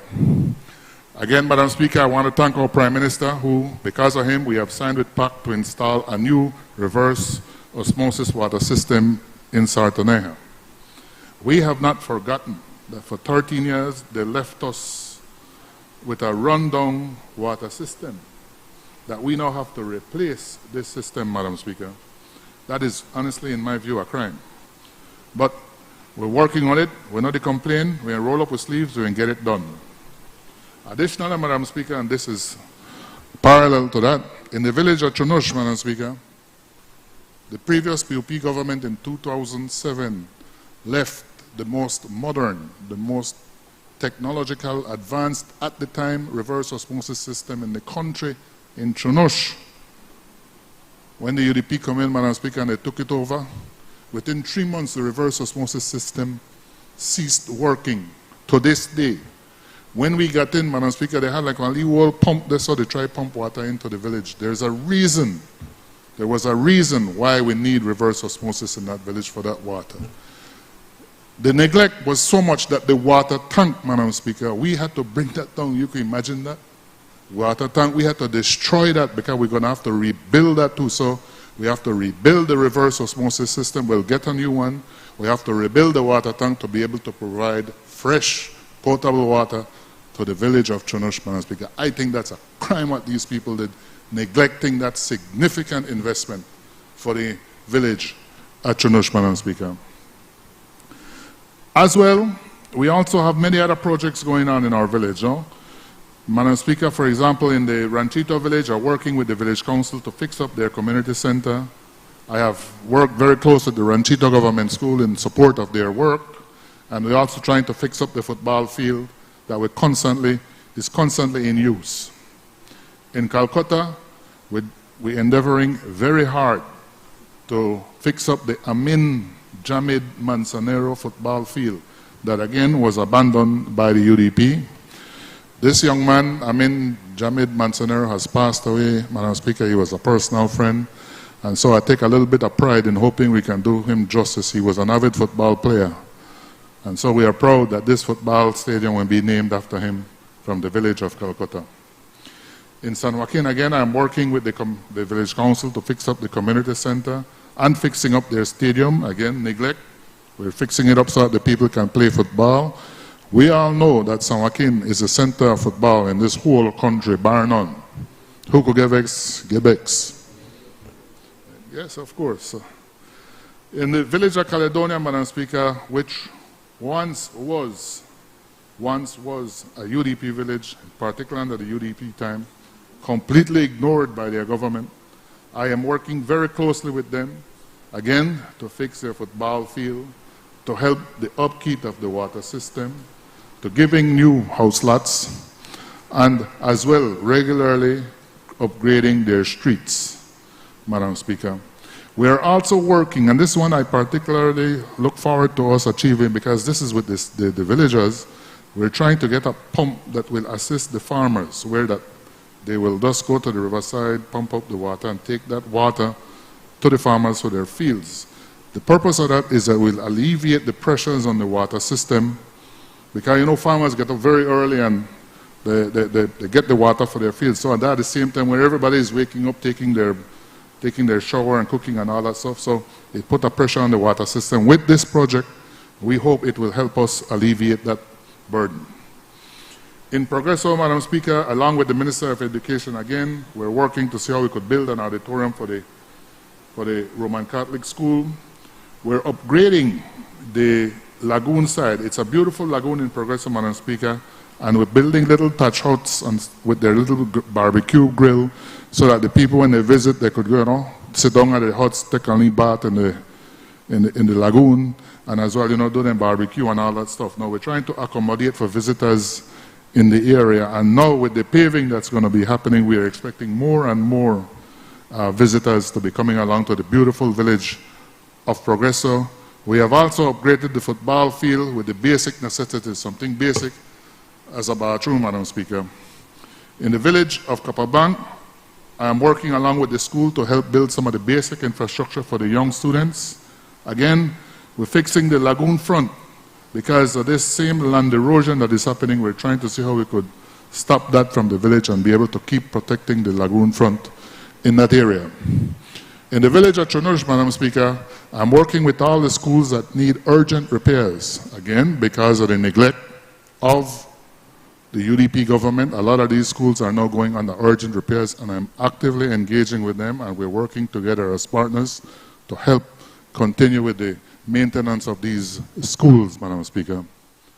Madam Speaker, Corozal Southeast will soon take its place alongside San Pedro and Placencia and others as one of the prime tourist centers because of all the water sides that it has. And we're already starting. I want to make a personal pitch, with your permission, to invite the country to visit Sarteneja, Chonosh, Capablanca, and Progreso. Because all these villages with PUP village councillors will be having Easter activities. So I know, come one, come all, I know you all will enjoy a good time out there.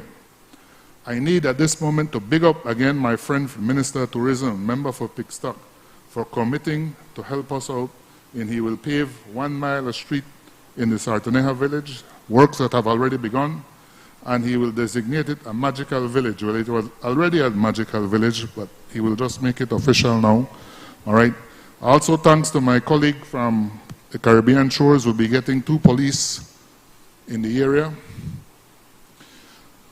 And well, I now need to close, Madam Speaker, and in closing, I want to completely express my full gratitude to the people of Corozal Southeast for their confidence. I promised them, and I'm doing it as best as I know how, to work very hard to deliver for them. We have a lot of activities going on in there. I also want to thank the elected village councils in Corozal Southeast, Madam Speaker. I must say, I'm lucky with these elected officials in the villages, because they're all working. I don't have to be behind them. On the contrary, sometimes I have to tell them, hey, hold on a bit, hold on. You know, we need to kind of slow it down a little bit. But I prefer it that way, because they're always moving for their village. You know, I want to big up my friend Lucio Guerrero from Sarteneja, Waldino Santoya from Chunush, Andy Arguelles from Capablanca, Hector Casio Carlos from Progreso, Salomon Alice and Moncho from Caledonia, Florencio Javier Martinez from San Joaquin, Deborah Innes from Calcutta, and Francisco Vela from Ranchito. These are all the leaders of my villages, Madam Speaker, and all of them are very hard-working people. I now also need to turn to my chairman, Licenciado Julio Sol, in the audience, who is a very strong supporter and a very hard worker, and my secretary, Mrs. Susan Daniels. Together, they have a superhuman ability to make the most difficult task easy for me and for the administration of this constituency. Thanks.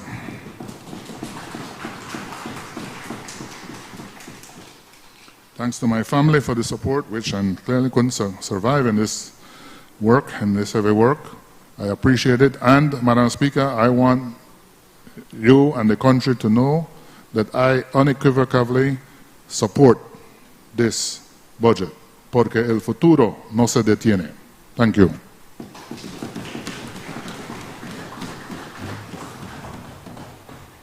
Member, I'll ask if you could just take the mic off. Thank you. I recognize the member for Cayo West. Madam Speaker, Honorable Prime Minister, colleagues, Belizeans, and more specifically, the wonderful people of Cayo West, a pleasant good afternoon. Madam Speaker, if you allow me, I'd like to firstly welcome the 28 students joining us from ANRI and led by Principal Victoria Gongora. Thank you and welcome. And likewise, my team,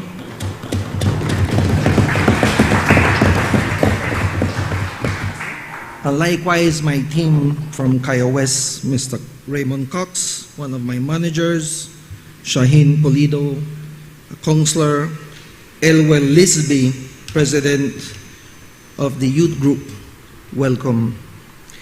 Now, Madam Speaker, if you allow me, I'd like to firstly deal with some of the wishful thinking of the leader of the opposition.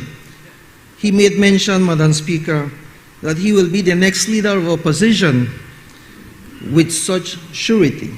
But, Madam Speaker, he asked the Prime Minister to call elections now. That, Madam Speaker, is showing us weakness on his side and wants elections to be called, perhaps because he is afraid to be removed or challenged for the leadership, Madam Speaker. Madam Speaker, in the same way I believe the leader of the opposition is instilling to the mayor of San Ignacio Santa Elena that they will win 25 seats and win all 4 seats, Cayo North, Cayo Northeast, Cayo Central, and Cayo West. That, Madam Speaker, is a wishful thinking. I say to you, Mr. Leader of the Opposition, it's sad to see that none of them is on the other side representing the people of this country as well. But, Madam Speaker, I'd like to say to the Leader of the Opposition, you are off track and need to stay on track. Benque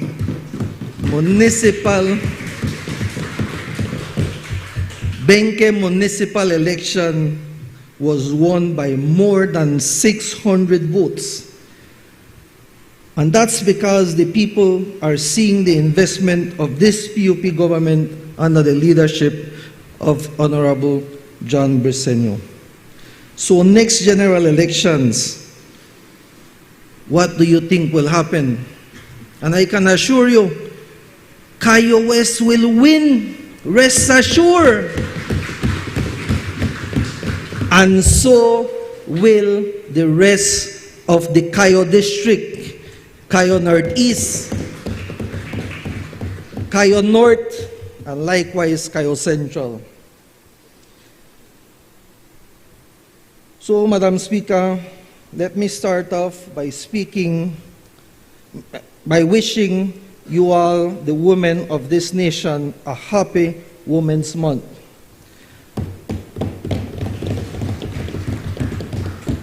A happy Women's Month to you, Madam Speaker, and all our beautiful, hard-working Belizean women.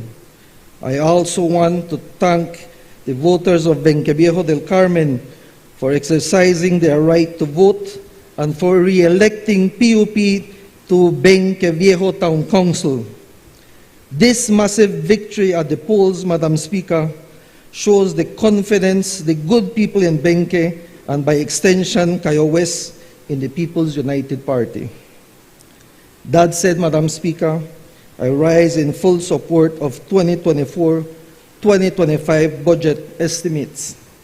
The people of Cayo West, who I proudly represent, supports this budget. They are experiencing development and progress in our area that has long eluded this constituency. I will quickly highlight the many accomplishments the 2023-2024 budget supported in my constituency.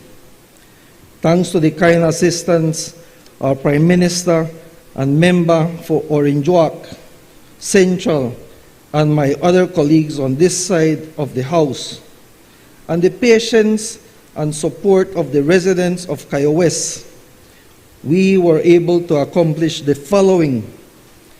Under tourism development, the tourism development in Cayo West is pivotal for economic growth, job creation, and cultural preservation.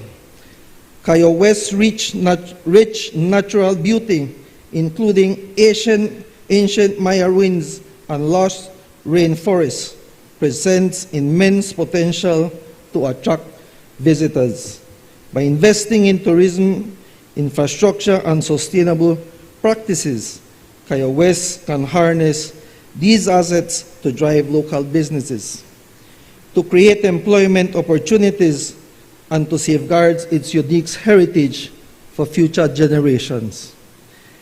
In line with this, works are undergoing for the following projects: constructions of a new cultural center in San Jose Socos Village. Final negotiations are being completed for the constructions of a hammock bridge to cross the Mopan River, which will allow visitors to access the agricultural or the archaeological site at San Antonich when the Mopan River is flooded. We are also working with the honorable member from Pigstock for us to have the first of its kind symposium for the tourism sector in Cayo West. This will enable the stakeholders to develop a unique Cayo West tourism product. On behalf of the hard-working people of Cayo West, I would like to extend a heartfelt thank you to my colleague from Pigstock for his unwavering support for Cayo West. Under infrastructure development is a crucial for Cayo West as it enhances connectivity, stimulates economic growth, and improves residents' quality of life.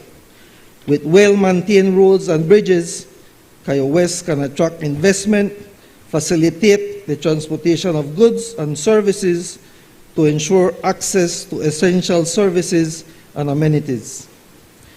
By prioritizing infrastructural projects, Cayo West can lay the foundation for sustainable development and prosperity, benefiting both current and future generations. Works have commenced on the long-awaited upgrading of the George Price Highway from San Ignacio Town to Benqueviejo del Carmen, thanks to the People's United Party and Plan Belize. Work continues on the construction and upgrading of streets in Benqueviejo, including the paving of 12 streets with Hawkmits, upgrading of sports facilities, the opening of new farm roads with culverts and replacement of old culverts, enhancing our communities' accessibilities and connectivity.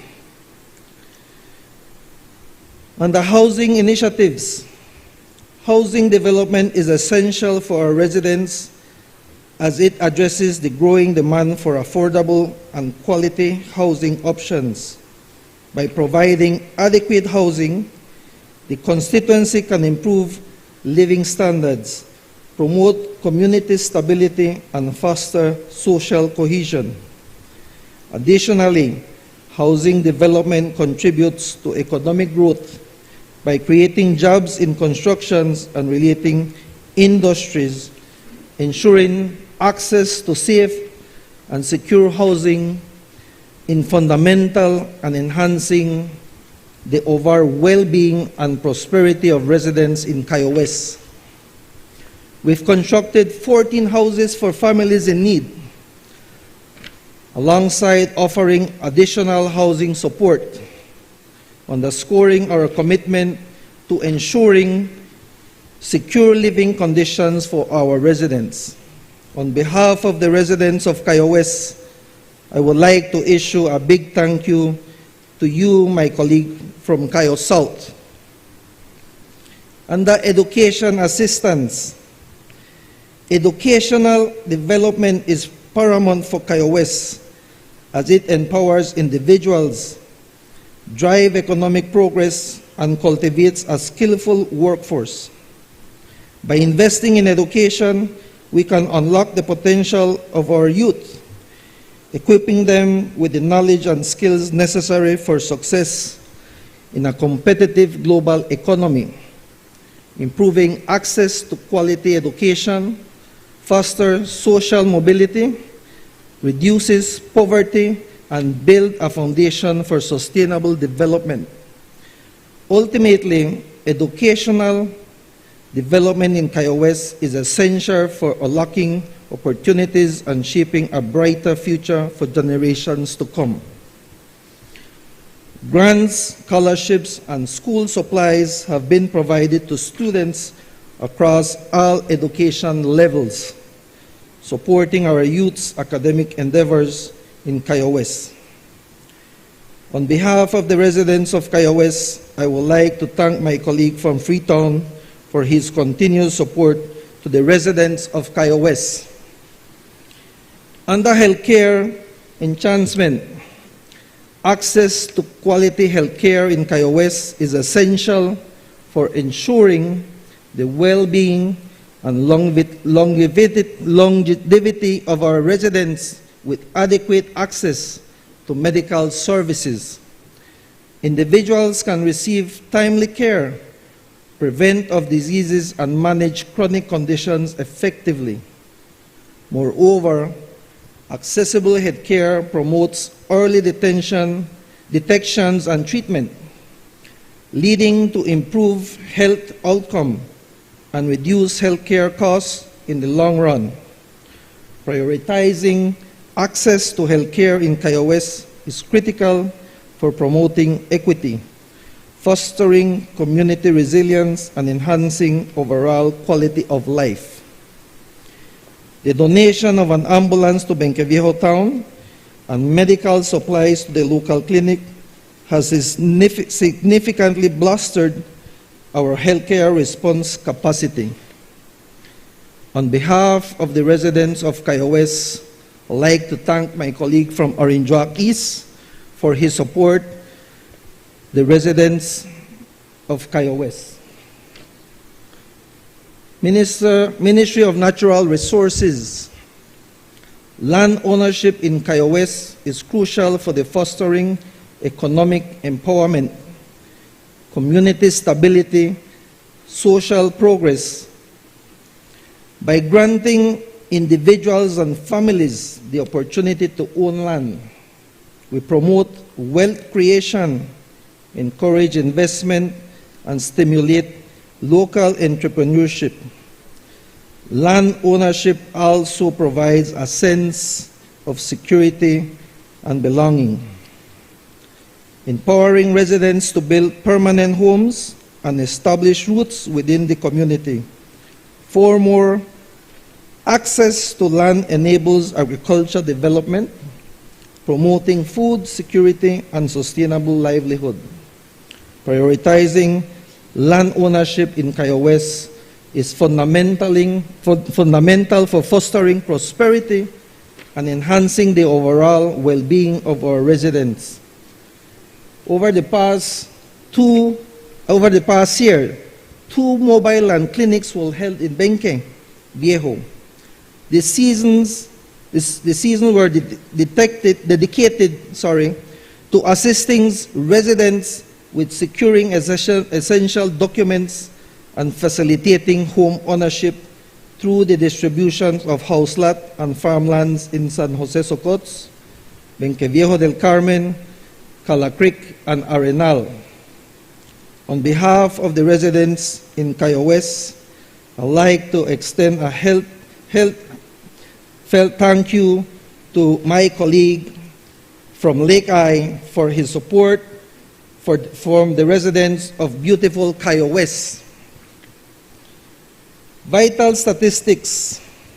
Improving vital statistics in our constituency is critical for enhancing public health initiatives, guiding policies, decisions, and allocating resources effectively. Accurate and comprehensive vital statistics such as birth and death registration data provide valuable insight to population demographics, health trends, and disease prevalence. By improving vital statistics system, the constituency can better identify health disparities, target interventions, and monitor progress toward health-related goals. Moreover, reliable vital statistics support evidence-based decision-making, facilitating resource allocated, and promote transparency in healthcare delivery. Promote mobile vital statistics clinic. Nourishing the community. Social assistance in Cayo West plays a vital role in supporting vulnerable individuals and families, promoting social inclusion, and reducing poverty by assisting the grocery bags for those in need and funeral support during challenging times.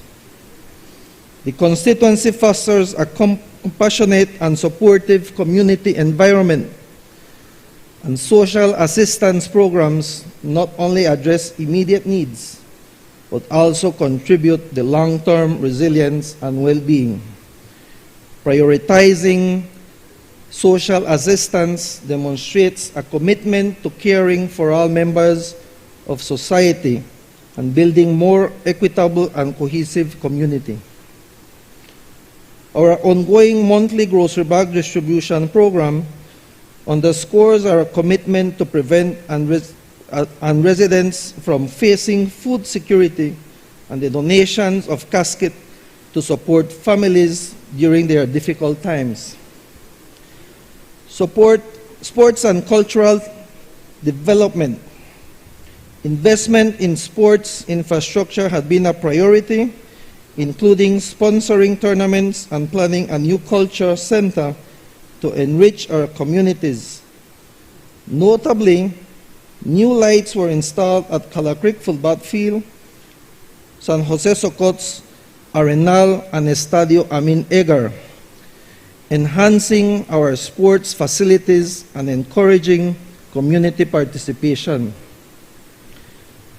Under community upkeep and expansion, regular financial support for village maintenance ensure a well-kept, vibrant environment, efforts to expand town boundaries, and protect the heritage of our areas aim to provide more land for the improvement of both living and working conditions of our residents. To top off this past budget year, Madam Speaker, again this year, I would like to thank our Prime Minister and his CEO, Ms. Narda Garcia, and the Community Development Fund. We have lent monthly monetary support to all 3 villages, namely San Jose Socots, Arenal, and Cala Creek, to assist our councils in meeting their mandates and responsibilities. Let us now turn to the new budget and highlight what's in it for Cayo West and what's our plans going forward. Let me quickly highlight those, Madam Speaker. We will continue to collaborate with the Ministry of Tourism as we work on the completion of the Cultural Center in San Jose Socots and construction of a hammock bridge across the Mopan River, the first of its kind tourism symposium for the stakeholders in Cayo West. We will continue to work with the Ministry of Infrastructure and the Benqueviejo Town Council to improve infrastructure in Benqueviejo Town. As we speak, massive works are taking place in the paving of streets with hot mix in Benque. The people of Arenal Village are looking forward to the paving of the Arenal Road in the new fiscal year. That was a promise by the Prime Minister, and we do hope that under this fiscal year it comes true, Prime Minister. This will be a major improvement for the residents of Arenal, Vaca, and the Waterhole area. The upgrading of the George Price Highway will continue. In continued collaboration with MIDH for the construction of the houses for our single parents in Cayo West. Under education, free education for students attending Mopan Technical High School in Benqueviejo Town, a major accomplishment for our residents of Cayo West, thanks to the Prime Minister and Plan Belize, and also Minister Fonseca in the Ministry of Education. That is a great achievement for our youths and country of Belize. The healthcare rolling out of NHI in Cayo West is included in this new budget. This initiative will have a major impact on the quality of healthcare for our residents in the Cayo West. Thank you, Prime Minister. And final arrangements are being made to complete the process to properly delineating the boundaries for Benqueviejo and San Jose Socots, Calacric, and Arenal, being the first constituency to have proper legal boundaries for all our villages and our towns. Madam Speaker, our people in Benque, Calacric, San Jose Socots, Corozalito, and Arenal, main concerns is their access to farmland, residential lots, housing, education, affordable and reliable food supply, and jobs. Our main objectives is to provide the environment for our people to work and being able to provide for their families. Honorable Member of Orinjoak East, we in Cayo West humbly request of you and your ministry to assist us in finding ways to upgrade the medical clinic in Benque with a catchment of some 20,000 persons serving the entire constituency. Upgrading the medical clinic in Benque to a polyclinic will greatly improve the quality of health care in Cayo West. We know your commitment and dedication, Member for Orinjoak East. Thanks for all you have done and will continue to do for Cayo West. Madam Speaker, in a part of the proposed expansion area for Benqueviejo Town, and with the growth in population, utilities expansion is anticipated. May I also indicate, Madam Speaker, that San Jose Socots is also in need of water and electrical expansion, and we will continue to knock on doors so that our people can have access to these vital services. Madam Speaker, there is one project I spoke about last year that is still in the pipeline, namely the San Jose Socots Bypass Road. That would allow our people of Benqueviejo all-weather access to the rest of Belize. These projects are still very much alive, and we are very close to raising the final funds needed for their full implementation. Madam Speaker, let me close by reiterating the fact that these accomplishments not only demonstrate my dedication to improving the lives of my constituents, but it also demonstrates this POP administration and Plan Belize drive to promoting community development in Cayo West. I will continue to work tirelessly to support my constituents. To residents of Cayo West, remember that we are in this together. Let us make 2024 a year filled with major accomplishment. Let us not waver or doubt our abilities to leave a lasting legacy for our children and grandchildren. Let us continue to work for a Cayo West that will all be proud of. Madam Speaker, we the people of Cayo West fully support this budget. We thank you. I recognize the member for Port Loyola.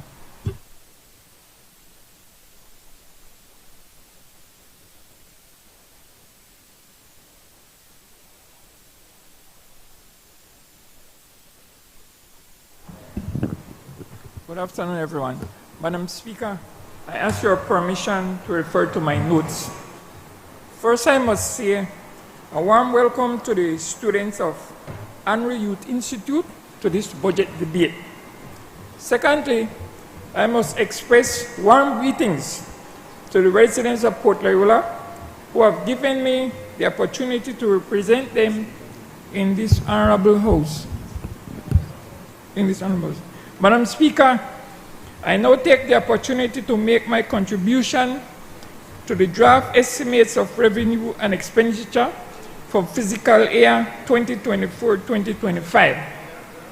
Madam Speaker, to fully appreciate the achievements of this administration in building a better country for our Belizeans over the last 3 years, it is important to note a few of the many challenges it had to deal with since taking office.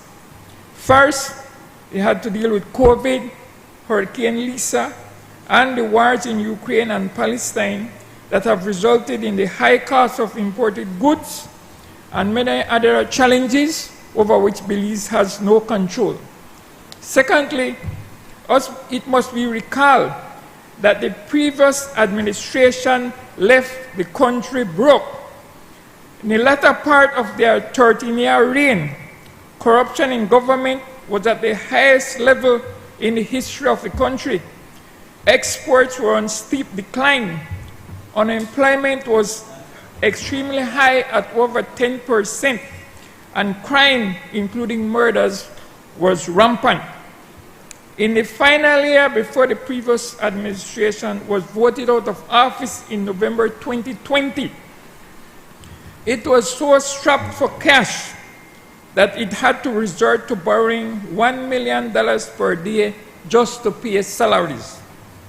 Madam Speaker, as a result of the uncaring, selfish, and greedy policies of the previous administration for 13 years, when they were voted out of office in 2020, more Belizeans were in poverty than when they were elected to office in 2008.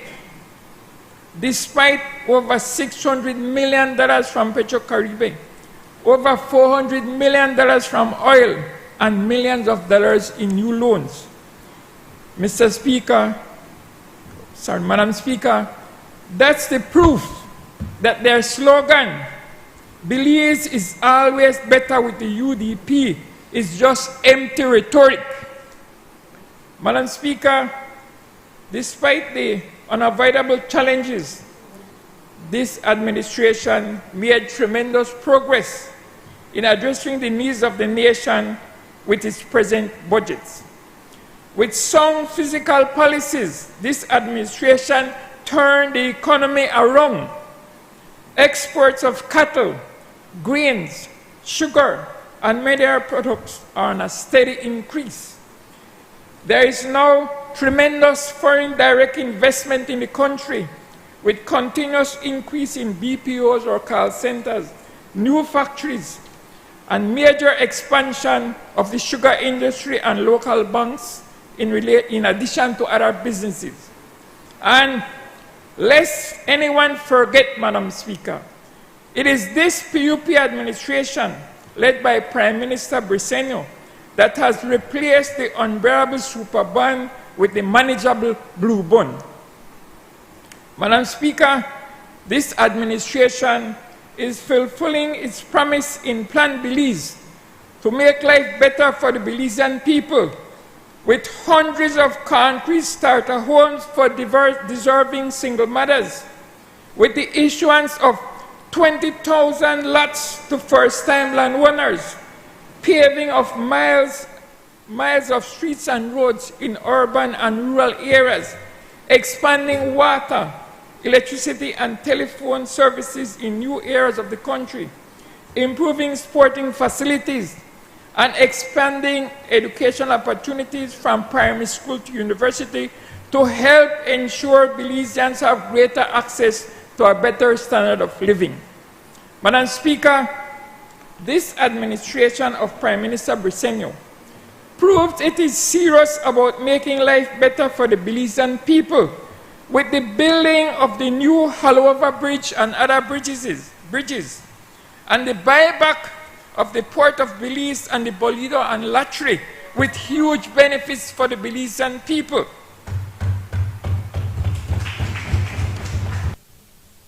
Madam Speaker, Plan Belize is at work in taking Belizeans out of poverty, with this government's increase of the minimum wage from $3.30 per hour to $5 per hour, to the benefit of over 40,000 low-income employees.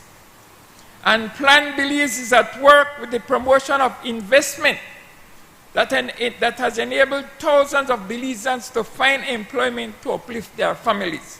Madam Speaker, this administration has created so many jobs in the country over the last 3 years that the rate of employment has fallen from over 10% during the UDP 13-year reign to less than 3.5% today. This administration truly deserves praise for its sound economic policies that has resulted in the lowest rate of employment in Belize and the region. Madam Speaker, this administration deserves credit for using government revenue to expand NHI to the Orange Walk district, where over 20,000 residents are now benefiting from quality health care at greatly discounted prices. And this administration deserves credit for laying the groundwork for a new hospital in Belmopan and San Pedro Town with its budget for 2023-2024. Madam Speaker, I will now focus on a few of the many achievements of the Ministry of Youth, Sports and Transport.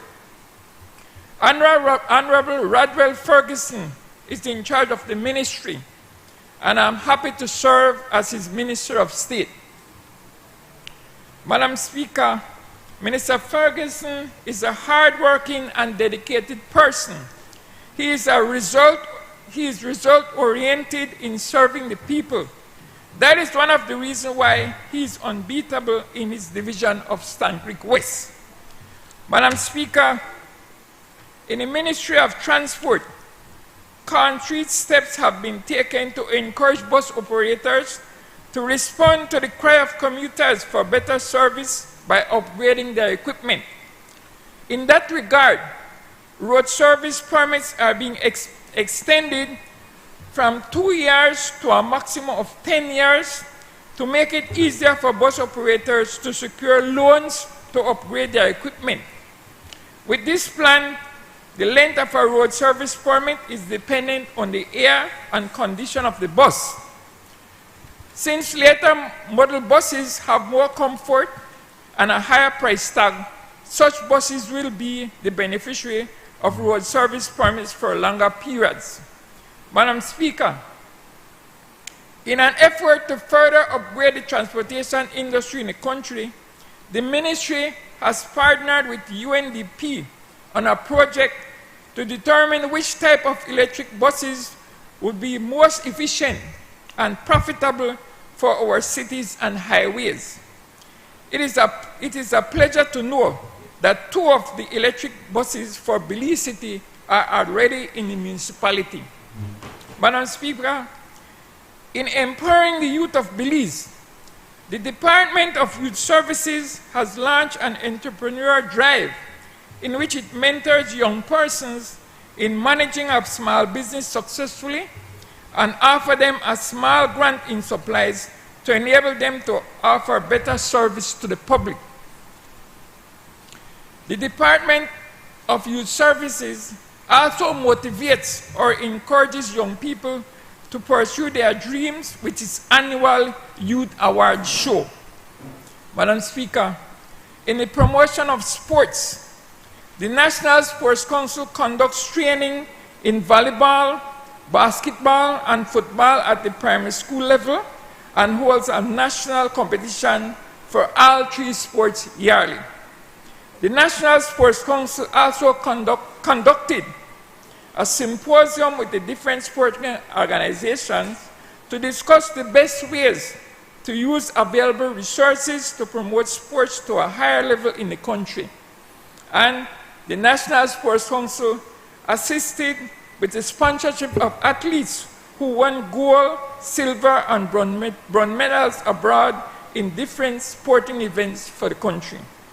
Belize was also the host of a number of disciplines in the Codicodor Games for 2023.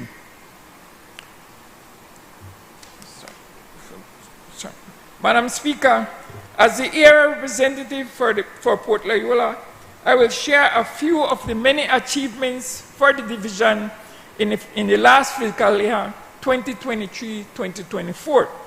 First, more than 300 residents of Port Loyola became first-time landowners thanks to the close cooperation between myself, the air representative, and Deputy PM and Minister of Natural Resources, Honorable Cordell Hyde.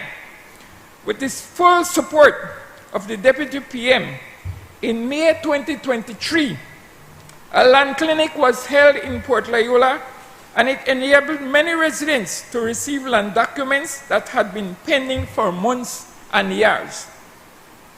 And with the driving force of Deputy PM Hyde, plans are well underway to enable residents of Penn Road Extension to obtain leases and titles for the land on which they have been building a community for decades.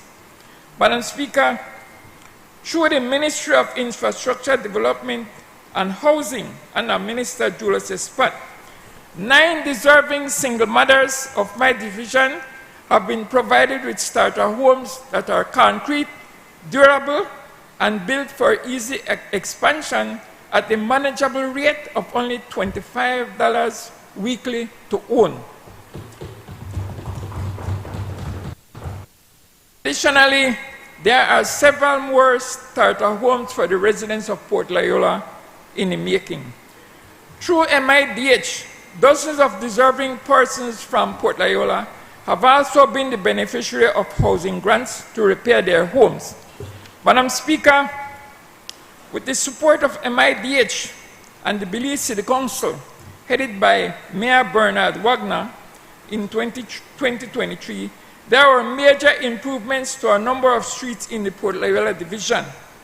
Neil Penn Road, one of the longest streets in the area, T Street, and the portion of Cesar Ridge between Central American Boulevard and Reggae Street were rebuilt with concrete, and the main Carl Thompson Street was paved. Several other streets in the divisions were also upgraded. Madam Speaker, thanks to Minister of Youth, Sports and Transport, Honorable Radel Ferguson, and Minister of Tourism, Anthony Mahler, in 2023, there were also major improvements in sporting facilities in Port Loyola. After over 20 years of neglect by the previous air representative, the basketball court in the Genosha area of the division was resurfaced, new concrete bleachers were built, and a much-needed football field has just been completed for the youths and other residents in the community. In the month of February, 4 consecutive basketball marathons with attractive prizes were held at the courts in Genosha, on Niels Penn Road, Kana Central American Boulevard and Farbers Road, and Cesar Ridge. Madam Speaker, thanks to Minister of Education, Honorable Francis Fonseca, scores of residents of my division have been assisted with education grants. Furthermore, as air representative for Port Loyola, dozens of residents of the division have been assisted with small grants, small business grants, and employment opportunities to put them in a better position to improve their lives and their community. Also, Madam Speaker, Belize Electricity Limited is in the process of installing street lights in specific areas of the division to deter crime and make the community safer for all its residents. Madam Speaker, on Wednesday, March 6, the residents of Port Loyola and the vast majority of other Belizeans in Belize City and the other 7 municipalities showed tremendous appreciation for the work of the present PUP administration led by Prime Minister John Briceño. Madam Speaker, the Belizean people showed that support by the thousands on March 6 in rejecting the UDP and staying on track with the People's United Party. As a result of that wise choice, the final vote in Belize City and 6 of the other 8 municipalities was more than 2 to 1 in most cases in favor of the People's United Party, thus ensuring the party's massive victory at the polls. Madam Speaker, the budget for fiscal year 2024-2025 is for $1.5 billion. Thanks to the good economic policies of this administration, that is an increase of $100 million over the previous budget of $1.4 billion. It must be pointed out, however, that this new budget has no new taxes. In a similar way, the previous three budgets of this administration also did not include any new taxes. Madam Speaker, with proper management of the nation's resources by this administration, 27 cents of every dollar is available for needed community projects. That is an increase of 5 cents more than the 23 cents of every dollar that was available for community projects under the previous administration as a result of their incompetence and massive corruption. Madam Speaker, the funding and programs outlined in the new budget will be of tremendous benefit to Belizeans across the length and breadth of this country. Special attention, however, must be made of the additional $2 million to improve sporting facilities in the country, $34 million for the long-needed hospital in San Pedro Town, $90 million for a new hospital in Belmopan that was long needed, and $35 million to expand NHI in new areas of the country.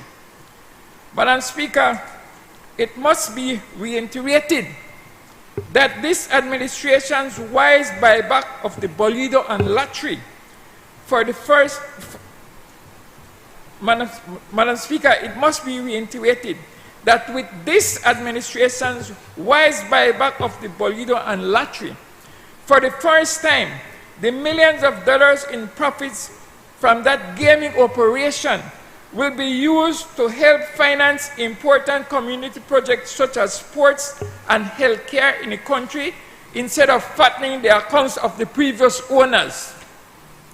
Madam Speaker, since most of the other spending and programs for fiscal year 2024-25 will be covered by other speakers on the budget, if they have not mentioned those already, I will now focus on some basic things the residents of Port Loyola are requesting to enable them to live in a better community, a community that they can all be proud of. Madam Speaker, before this administration was elected to office in November 2020, Port Loyola was one of the most neglected divisions in Belize City for decades. Even when there were 6 powerful UDP ministers of government from Southside for 13 years with the previous administration, nothing significant was done to improve the lives of the residents of the area. After over 20 years of neglect by the UDP, since 2018, the residents of Port Loyola got on track with the People's United Party and myself, and the rest is history. Belize City Council election 2018, Port Loyola blue. General election 2020, Port Loyola blue.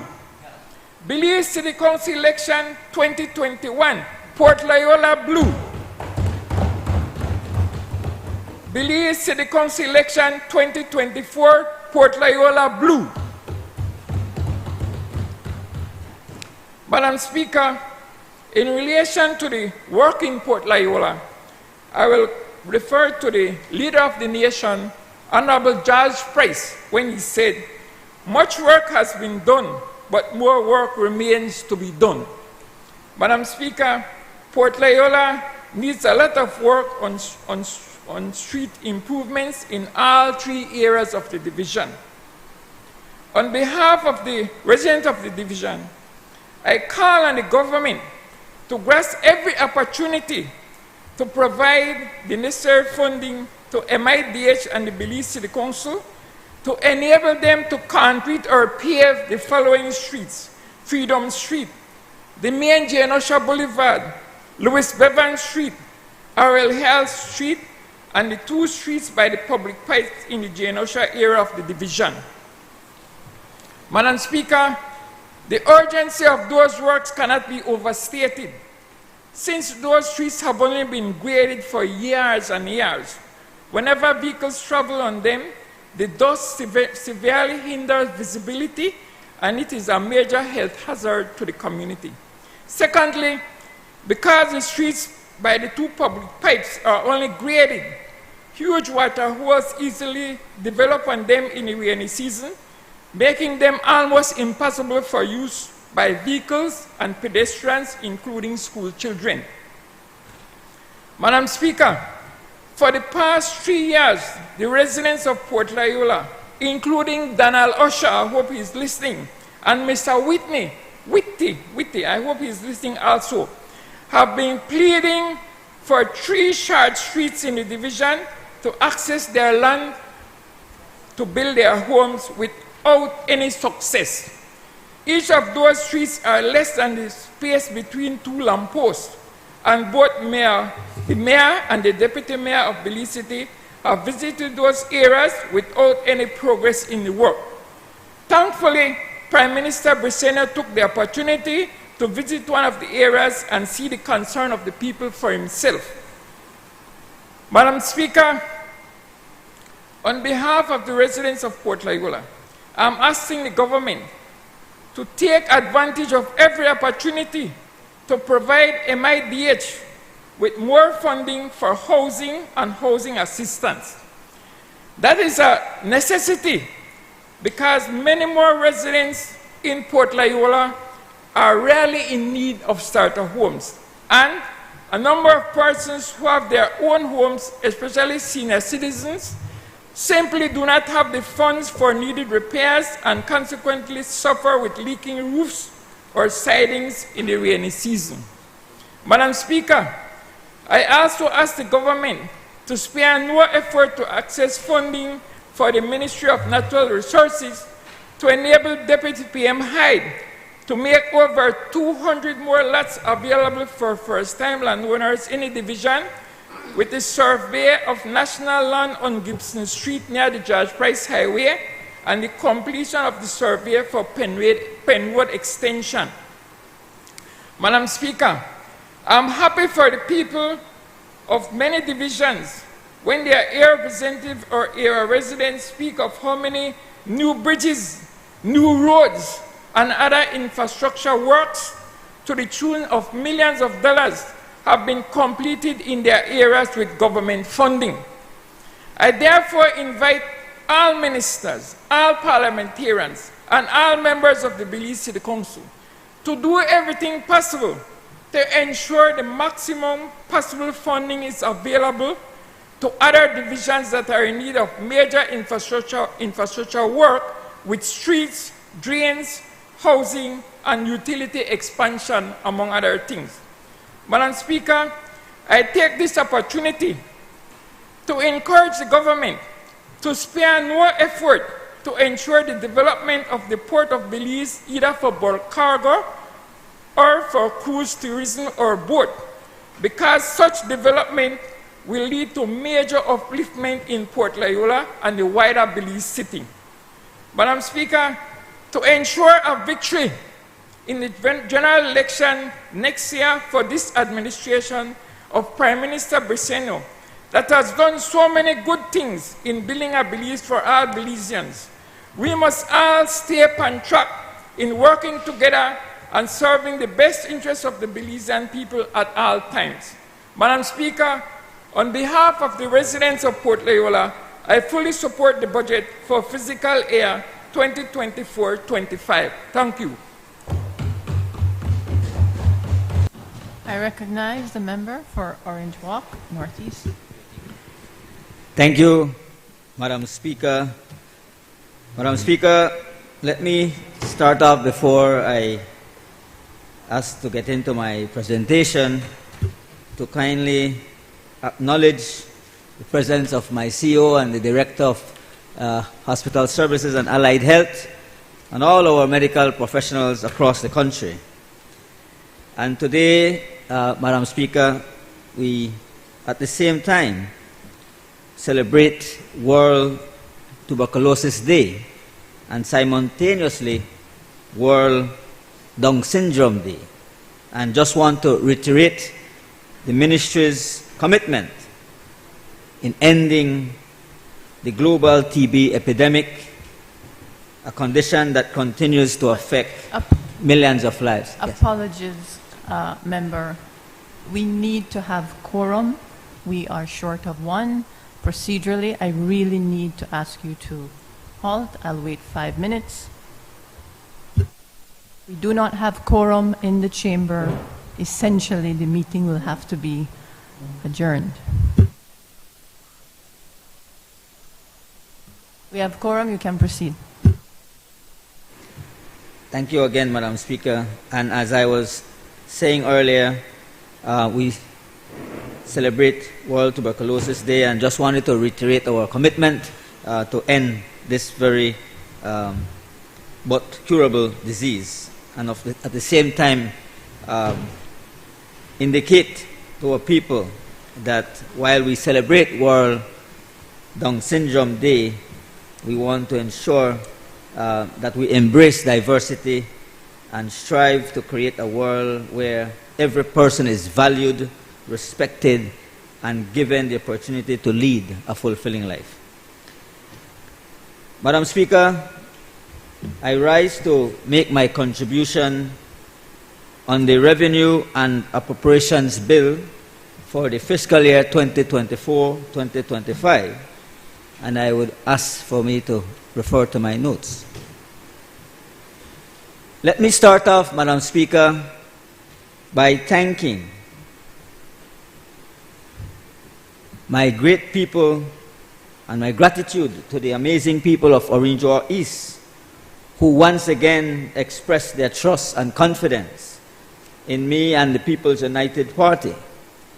And this was obvious, Madam Speaker, from the recent municipal elections results in Orinjoa Town, where more than 80% of the votes casted affirmed that the people of Orinjoa East said, for us, there is no turning back.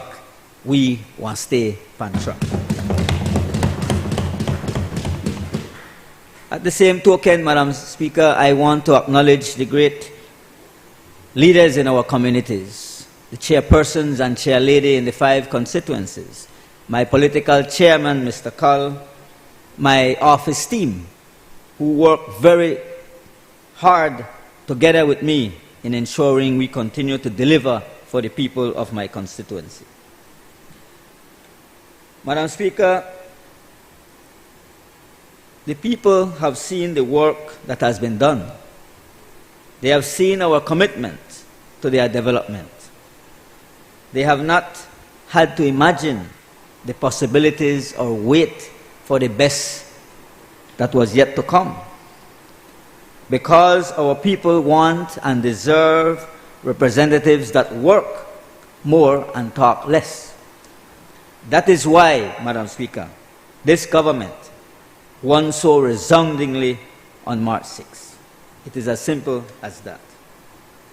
But, Madam Speaker, I think it's a lesson, and again, it's a pity that the leader of the opposition is not here and none of his members to this afternoon's debate. But it is a lesson the member from Mesopotamia, the leader of the opposition, will do well to learn. Less talk and more work. Problem with the leader of opposition, Madam Speaker, is that he's all talk and no work. And he cannot help himself. I believe that there's a thing called laziness, and that is in his genes. I remember what an elder of the UDP said of his father, the former Prime Minister: all glitter and no substance. The mango not drop far from the tree.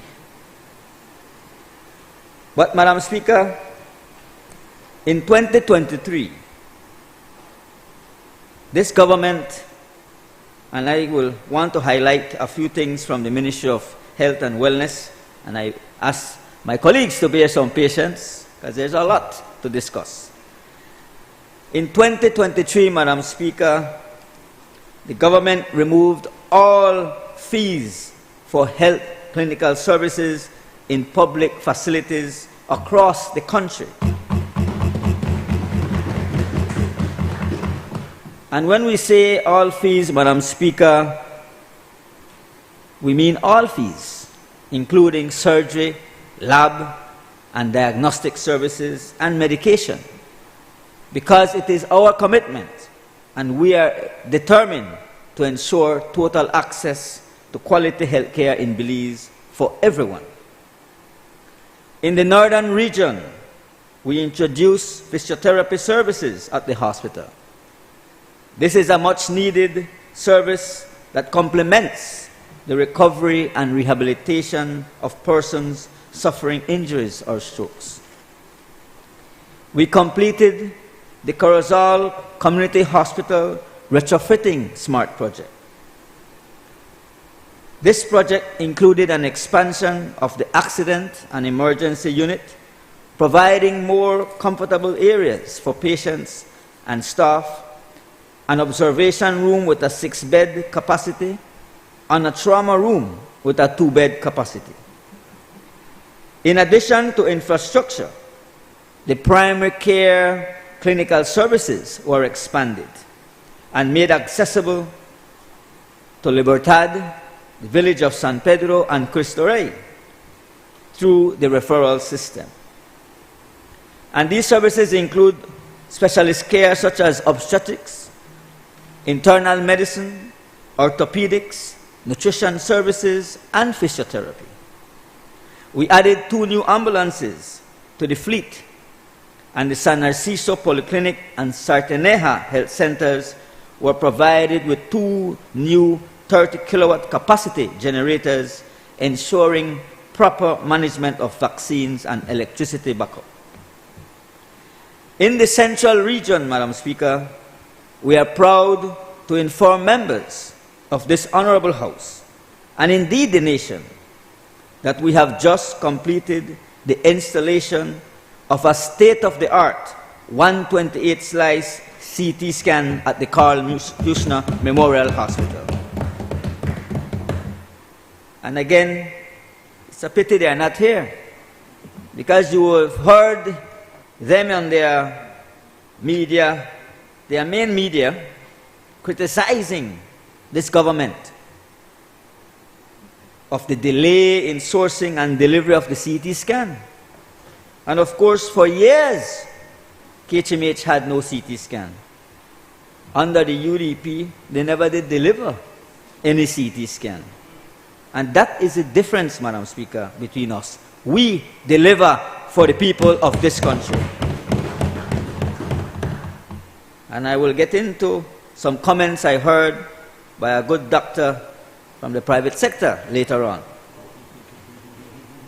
Madam Speaker, our flagship tertiary hospital, Carl Huschner Memorial Hospital, continues to make significant improvements to enhance and improve delivery of service, both structural and institutional.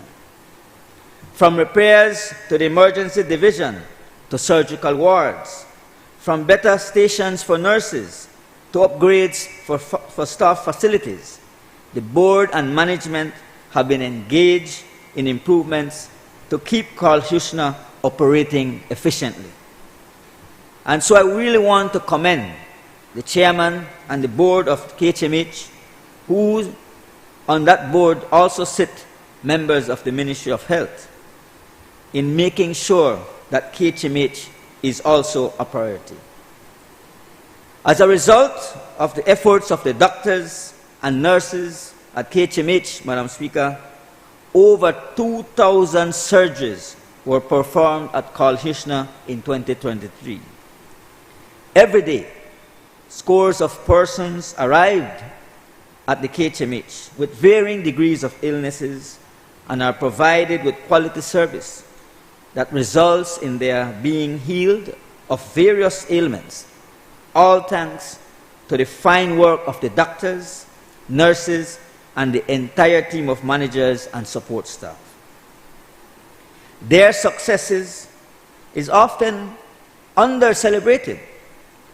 But on behalf of the Belizean people, I thank the team at KHMH for their outstanding work and pledge the government's commitment to do all possible to aid in the improvement and modernization of the Carl Huchner Memorial Hospital. Madam Speaker, in the Central Region, we also worked on strengthening human resources.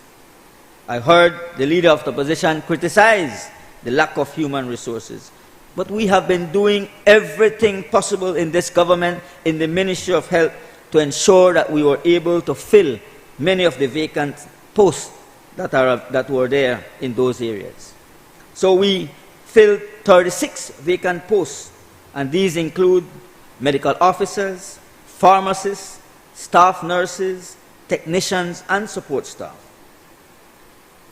Palliative care has been incorporated as part of our primary care services. Mental health services were strengthened through intersectoral collaboration with other agencies, such as the Department of Human Development, the Police Department, and others. And Madam Speaker, the target groups are homeless persons and drug abusers. And 90% of medications prescribed by doctors were also dispensed. 90% of medication prescribed by doctors were dispensed. There's no such thing as shortage of medication, Madam Speaker. We have turned that thing around. In the Western Health Region, Madam Speaker, we expanded the opening hours of the Belmopan Polyclinic by hiring more doctors. We reopened the occupational therapy program for residents of the Palm Center and a facility which are for persons with mental health disorders. We rolled out the Hearts Initiative to address cardiovascular risk with special emphasis on the treatment for hypertension. Madam Speaker, we continue to make improvements in health facilities in the Stan Creek District, including the retrofitting and upgrade of the Southern Regional Hospital and the Pomona Health Center, and with increased mobile services in the South.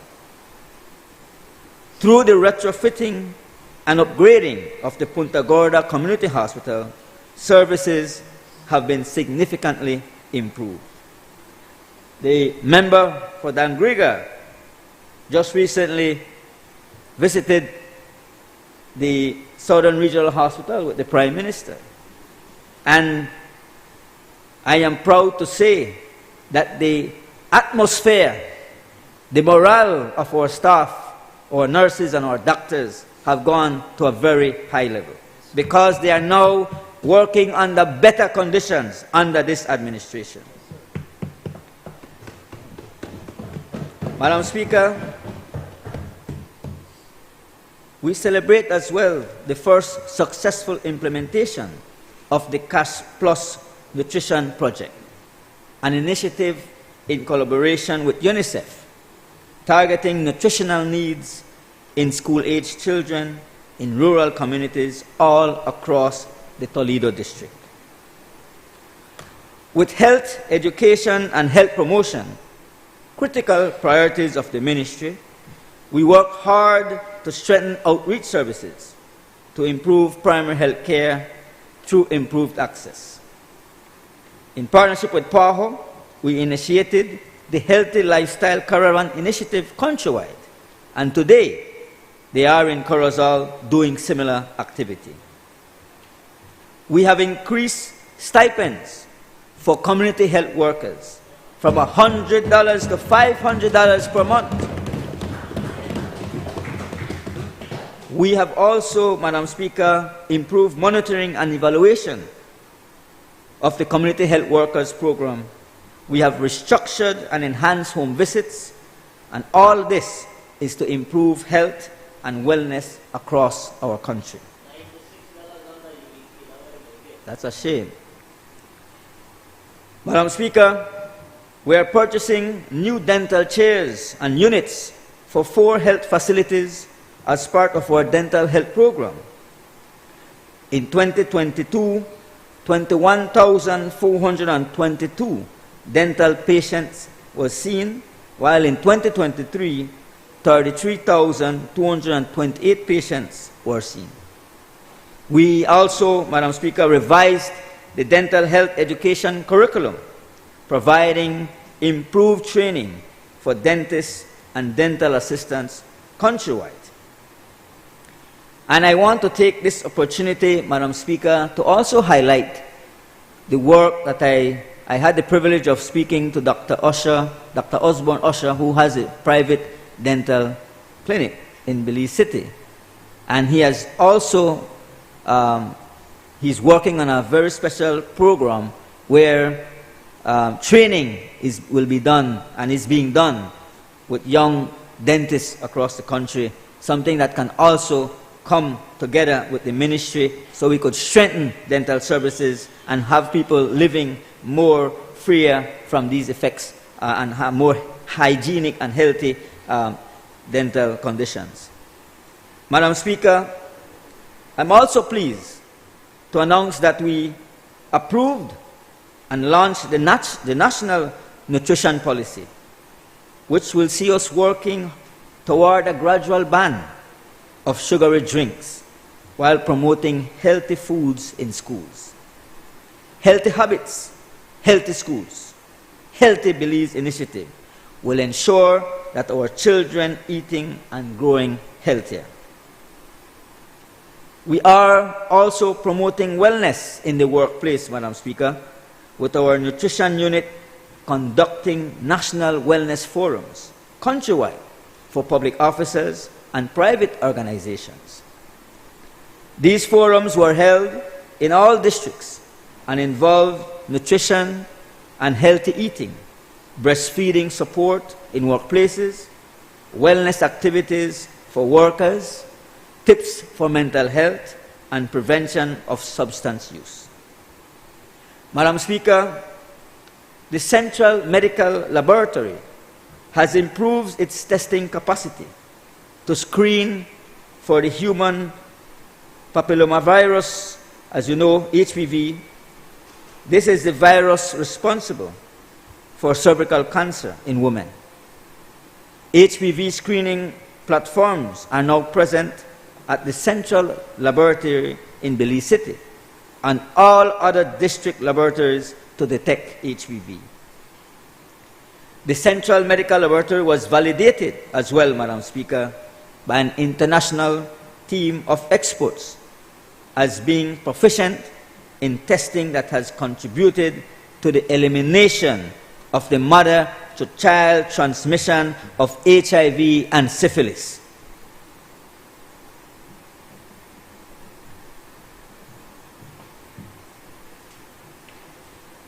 All regional hospitals have improved the quality of screening of HIV, as Belize is currently embarked in addressing HIV infection in vulnerable groups.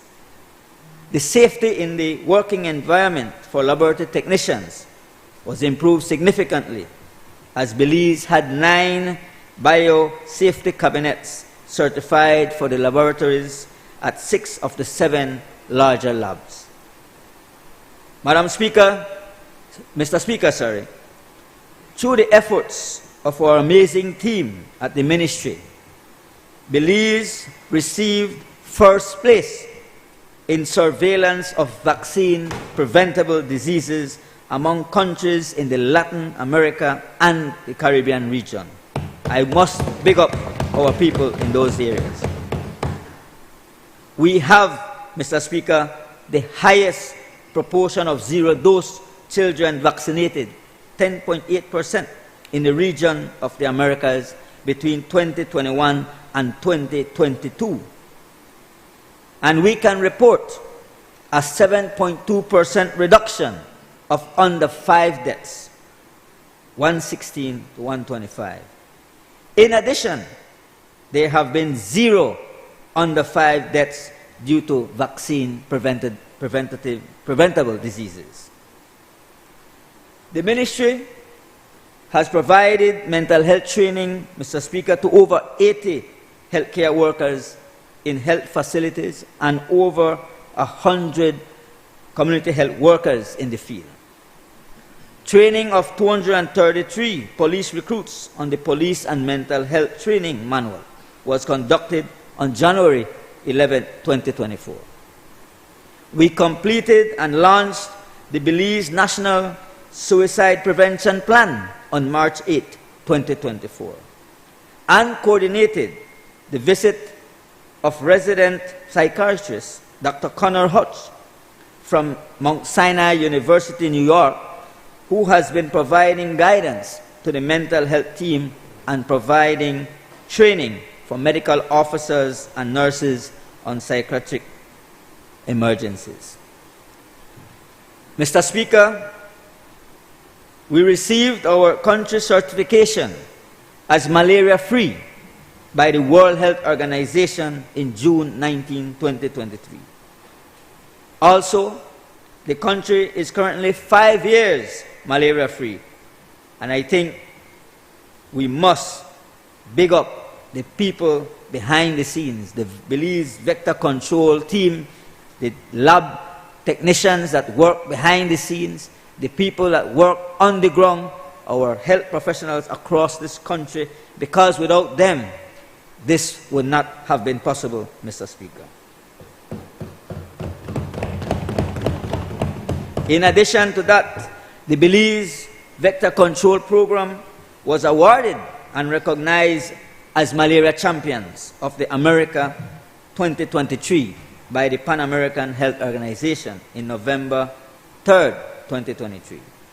And we have already, Mr. Speaker, developed a national strategic plan for the prevention of malaria re-establishment 2023-2027. This is a ministry at work. 348 healthcare workers were trained in malaria surveillance, including 112 physicians, 171 nurses, and in tandem with our epidemiology unit. 115 frontline workers were trained in rapid response, case investigation, and outbreak management. Mr. Speaker, on August 15th, the duty of licensing pharmaceutical facilities was transferred from the Licensing and Accreditation Unit to the Drug Inspectorate Unit. And with this shift, the procedures for licensing have improved in turnaround time. This includes receipt of the application by the Drug Inspectorate Unit, inspection of the facility by an assigned drug inspector, and a licensure decision by the newly established Technical Licensing Committee. And through the collaboration with the Belize Police Department, the Ministry of Health and Wellness Legal Counsel, and the Customs and Excise Department, the unit has participated in the successful prosecution of 3 offenders who in 2 separate occasions were found to have various pharmaceuticals in their possession, including antibiotics and substandard and falsified products. These offenders were charged with importing and storing antibiotics without a license, antibiotics without a license. I want to say this publicly, Mr. Speaker, that I fully support our drug inspector unit and their team and her team as we continue to do these type of inspection, because we need to send that message that there shall be no one trying to import falsified or illegal drugs in this country, because we care for the health of our nation.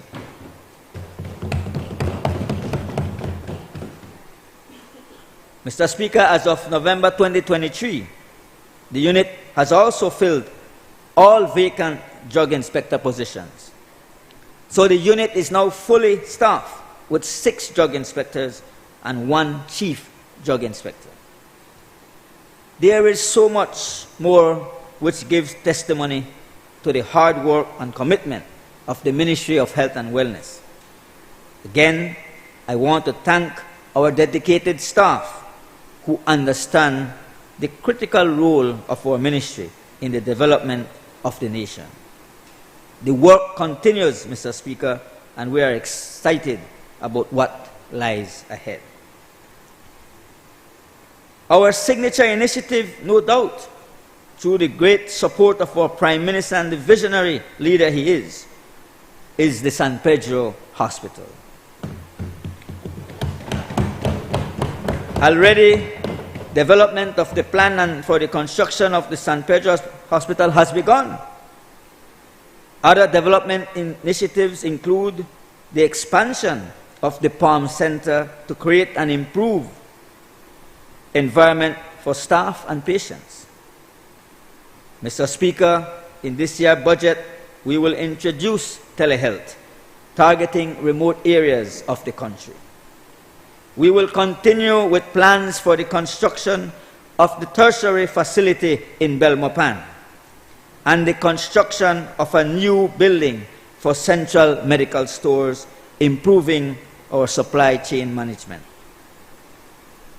We recently launched our suicide prevention plan, and we are strengthening our project management unit.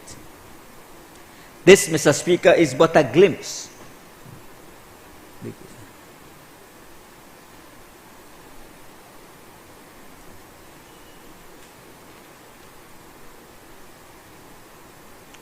This, Madam Speaker, welcome back, is but a glimpse at what we have been able to achieve so far and plan to achieve in the very near future. But of course, Madam Speaker, I cannot let this portion of my presentation conclude without responding to comments and questions raised by the leader of the opposition, who once again proved lack of not only the skills, but the knowledge to hold office in this country.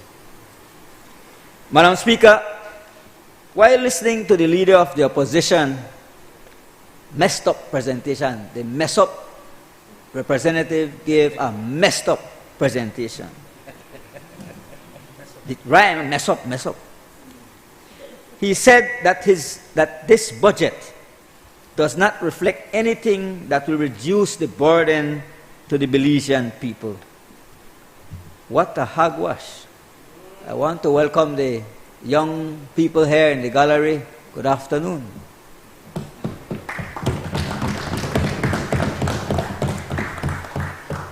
Madam Speaker, when this government is rolling out NHI to the rest of the Belize district, including San Pedro and Kikaka, $35 million in this budget for NHI expansion. That is how we ease the burden to our people and making primary care health services accessible to everyone. When we removed all clinical fees, Madam Speaker, from all public facilities across the country, that is how we ease the burden to the Belizean people. You see, Madam Speaker, on this side of this House, we truly care for the Belizean people. Madam Speaker, when 12 more secondary schools will benefit from free education through the Education Upliftment Project, this is how we ease the burden to the Belizean people. This, Madam Speaker, is testament to this Prime Minister and this government's commitment to education.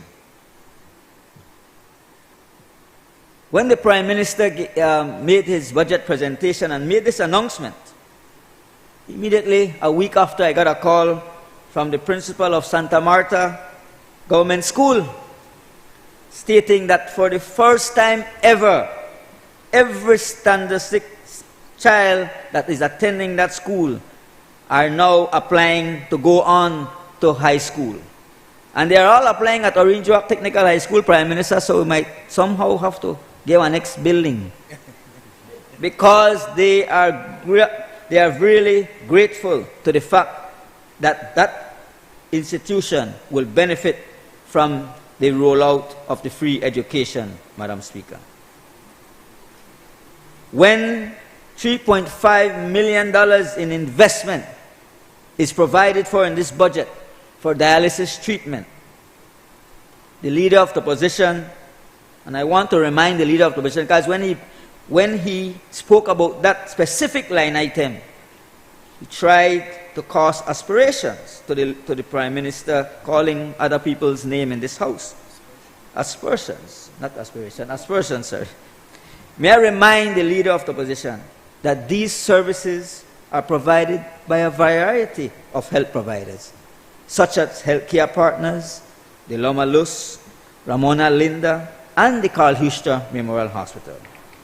So I repeat to him what I said to him last budget.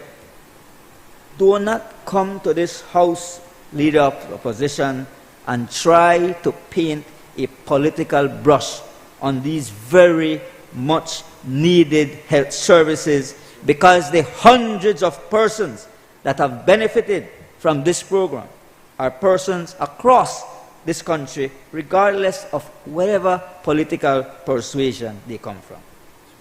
We do not play politics in health. And if the Leader of Opposition wants to prove that, he could ask any of the other members except for Sister Bika's any Sishi on that other side for the support that we have provided to them. Madam Speaker, the procurement, I have to point this out again, the procurement of the 128 slice scanner for the KHMH is a testament to the commitment of this government in providing quality care for our people across this country. The Leader of the Opposition talking about acquiring a CT scan for every region. Let me tell him that when we make decisions at the Ministry of Health and Wellness, when we make decisions by this government, decisions are based on true statistics, true need, and not just jump up like a jack in a box and say we need to do this and do that. So the Leader of the Opposition needs to get it right. And the CEO was very correct in her interview, what I saw last night, is that while we would love to see these diagnostic equipments available across the country, it is just not feasible. We have to, based on the needs and the number of persons that requires those services. And where should we not invest at KHMH? Because that's the one of the only referral tertiary hospital in this country where a lot of our Belizean people end up needing the services. And so, Madam Speaker, this is a good and sound investment. He also went on and tried to paint a very bleak picture on KHMH, as if the things are going very bad. But let me also point out to the Leader of the Opposition and to the UDP members that the KHMH, the Carl Huchter Memorial Hospital, has carried successful heart surgery through the cardiac program led by Dr. Adrian Koi. And that, Madam Speaker, speaks volumes for our only tertiary hospital in this country. While the UDP, in their 13 years, all they provided to KHMH was raccoons running all over the building, we deliver the top-notch CT scan for the people of this country. In fact, Madam Speaker, to even continue on that, because he also said that our facilities are run down, I must remind him that under the UDP, they did nothing to upgrade the hospitals. They did nothing to improve on the diagnostics. And just this week, the Prime Minister mentioned it in his budget presentation. And just this week, the consultants from Kabay was meeting with the Carl Huchner Memorial Hospital team and is meeting with the Ministry of Health and Wellness team in the assessment exercise for the 3 areas highlighted in the Prime Minister presentation for Belize City, Orange Walk, and Punta Gorda for future plans for new hospitals in these districts. Madam Speaker, the Leader of the Opposition said we need a new lab. Again, I remember when I first walked into the lab and I said, wow, this is the one I left on now.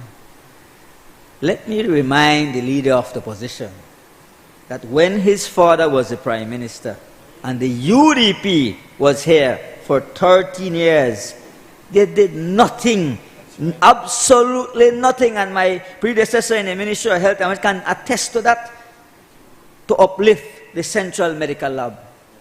It is this PUP administration, under the leadership of our Prime Minister and the Ministry of Health and Wellness, that has secured $645,000 US through the European Union and support of PAHO, which will see the renovation of the entire Central Medical Lab. And this, Madam Speaker, commence in the next 3 weeks. Data, we work. Madam Speaker, but while we had to ensure that we have the plans to renovate the CML, we continued in upgrading the lab with many new services. We have gene export machines at every district in our country. Lab services have been improved in genosequencing, microbiology, serology, and chemistry. We have introduced, as I mentioned earlier, the HPV vaccines, which will reduce cervical cancer incidence. And, Madam Speaker, we also received the gold standard PCR machine, which is being installed this week. The Leader of the Opposition also, Madam Speaker, said he wanted to know where the $4 million being allocated for capital improvement of building and facilities. So let me educate the Leader of the Opposition and the members of his party. That $4 million, Madam Speaker, has a varying list of things that we have planned under those monies. One of them is the pediatric ward project for the Northern Regional Hospital, which we are working in conjunction with the Rotary Club of Belize. The retrofit of the Placencia Health Center, converting it into doctors' quarters, since the services will now be moved to the new state-of-the-art Placencia Polyclinic. So, my colleague from Stan Creek West, we have heard the cry of the people in Placencia, where we are going to work to ensure that the Placencia Health Center is converted to doctors' quarters, so we don't have to pay those heavy rent, and we could have one doctor on the peninsula at all times. Including, Madam Speaker, there is the works that will be done on the Corazon Creek Health Post, the Santa Ana Satellite Clinic, the San Pedro Colombia Health Center, the Big Falls Health Center, the construction of a new Hopkins Health Center, Mascal Health Center, and autoclaves for Punta Gorda and Corozal Community Hospital, which have already been procured and pending installation. Madam Speaker, the Leader of the Opposition also questioned the tender process. But let me say this. All our procurement processes are managed and run by professional men and women, among who are outstanding members of the public service. So when the member from Mesopotamia casts aspersions, he is bringing into question the integrity of these hard-working public officers.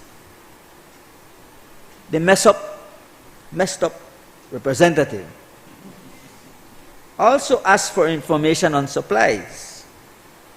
And I am amazed that he would even go there.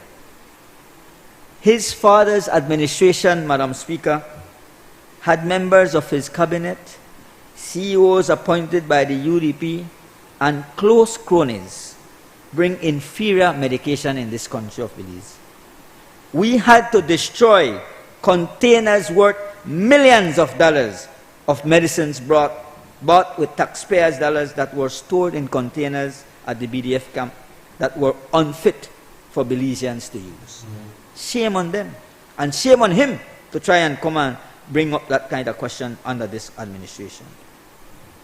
We, on the other hand, have worked with PAHO and other reputable institutions to help us with standards and upgrades. For 13 years, the UDP administration managed a health system that was neglected and abandoned. We will never forget, Madam Speaker, or never forget the 13 babies who died because of their abandonment of Carl Hirschner Memorial Hospital. We will never forget how they lost a state-of-the-art hospital for the people of Belmopan. We will build the tertiary hospital for the people of Belmopan. We will never forget morgues breaking down all over the country. In 3 years, Madam Speaker, we have cleaned up the mess they left behind. We are improving the health system, and for that, we celebrate our work and the results that I have outlined in my presentation earlier. If I could now turn, Madam Speaker, to my constituency, and I'm winding up, Orinjoa East, because that is the reason why I am here today. Working with the good people of Orinjoa East and for the good people of Orinjoa East, we have kept firm to Plan Belize, Madam Speaker. We are addressing the needs and priorities of residents of all communities in Orinjoa East. We have had, Madam Speaker, the constant support and assistance in education to students all across the constituency. We have also ensured that our social program across the constituency is strong, providing assistance to the needy, to the elderly, to the disabled, to the sick. Madam Speaker, just as my previous colleagues have mentioned, land is always a priority because our communities are always growing, and the generations coming along also want land for their own to develop, to build their homes, to farm, to provide for their families. As we speak, I want to thank our Deputy Prime Minister and the Minister of Natural Resources, because as we speak, Madam Speaker, over 500 residential lots are being surveyed, which will be distributed to first-time landowners in Orinjoa East. Additionally, we have issued land titles and purchase prices, including permission to surveys, to over 300 residents of the constituency. Madam Speaker, in Orinjoa East, we are making quality of life a big priority, among which infrastructure is important.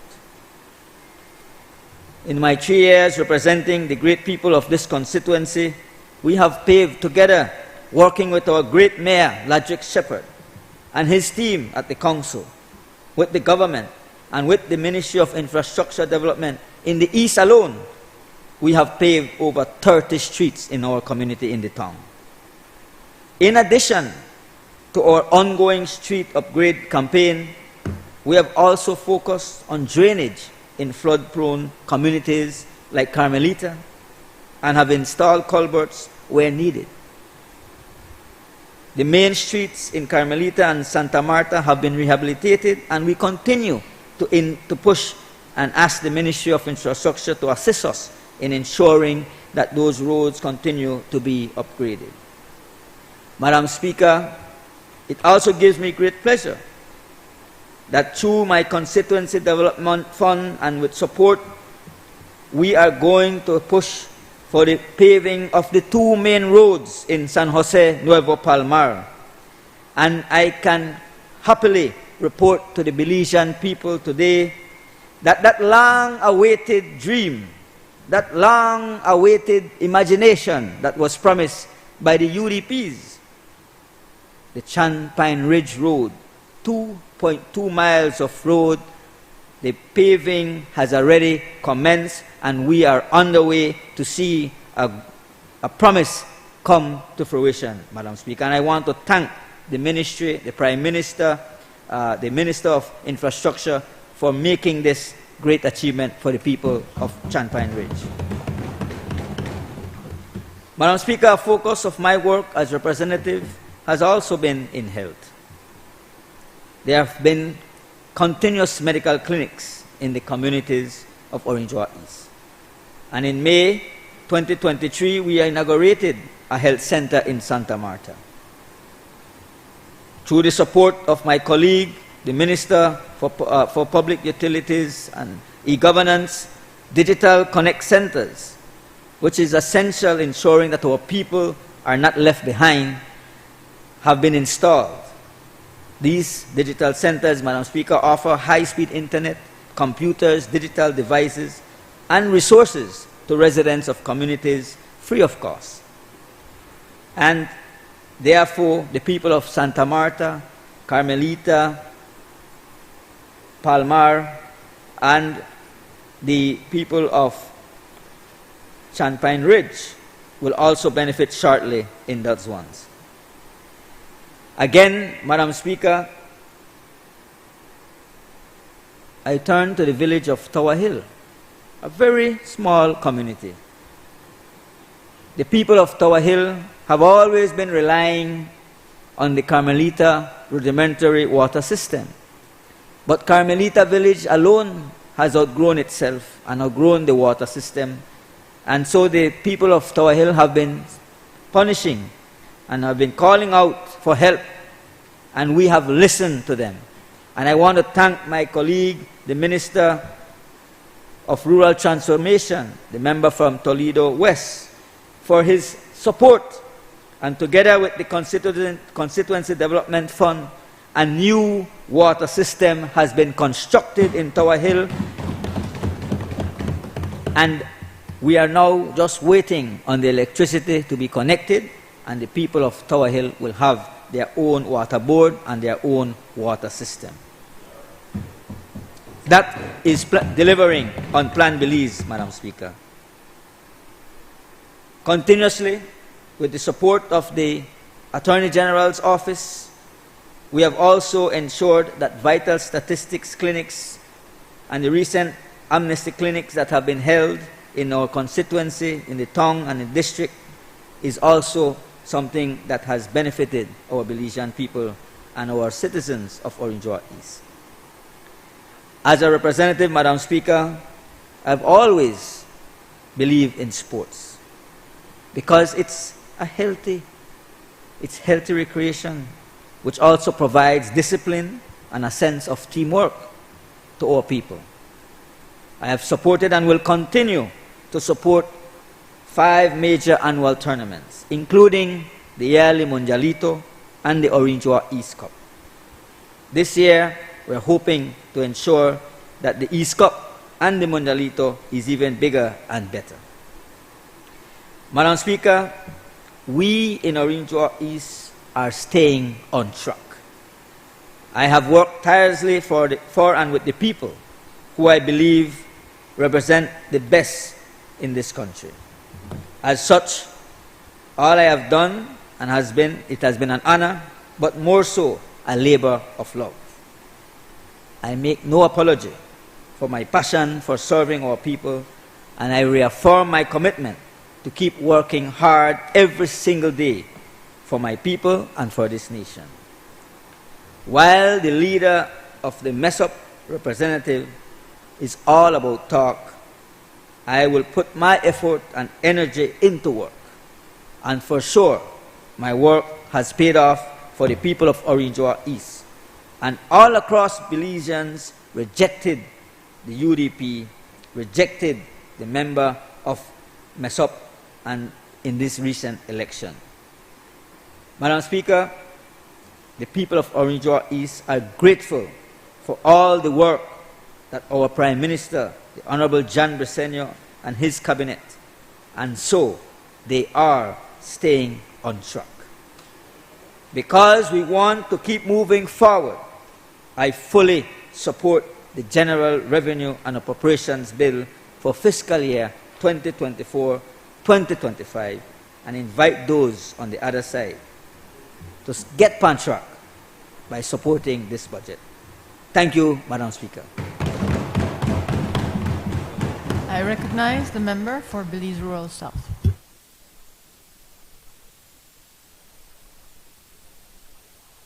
Yes, sir. Thank you, Madam Speaker. Madam Speaker, I hereby rise to express my support. Honorable John Briceño, Prime Minister of Belize, and a representative of Orange Walk Central, for a powerful presentation on the strides made and a path forged ahead for our beloved nation through the national budget. The diligent work of this administration proves that the budget is more than a financial plan. It is a manifestation of our unwavering commitment to the well-being of the people and prosperity of our country. Now, Madam Speaker, I know that around this time of the day, fatigue is setting in. Rightfully so, from the influx of so much information that we are processing. But in the case of some, on the other side, there isn't even energy to show it up. But all things considered, I'll be brief. But before I delve into the intricacies of the work and accomplishments of this government, allow me to take a moment to acknowledge the people, the beautiful people of Belize Rural South. I am extremely privileged and humbled to continue to enjoy the vote of confidence of the hard-working and resilient citizens of Ambergris Caye and Key-Caulker.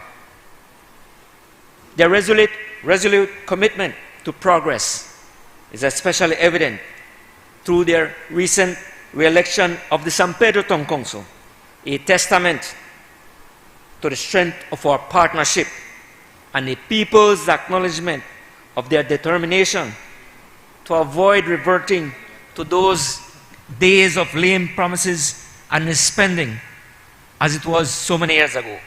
So, Madam Speaker, allow me to congratulate here in this honorable house the landslide victory of the San Pedro Town Council, the San Pedro PUP Town Council, Mayor Wally and his council.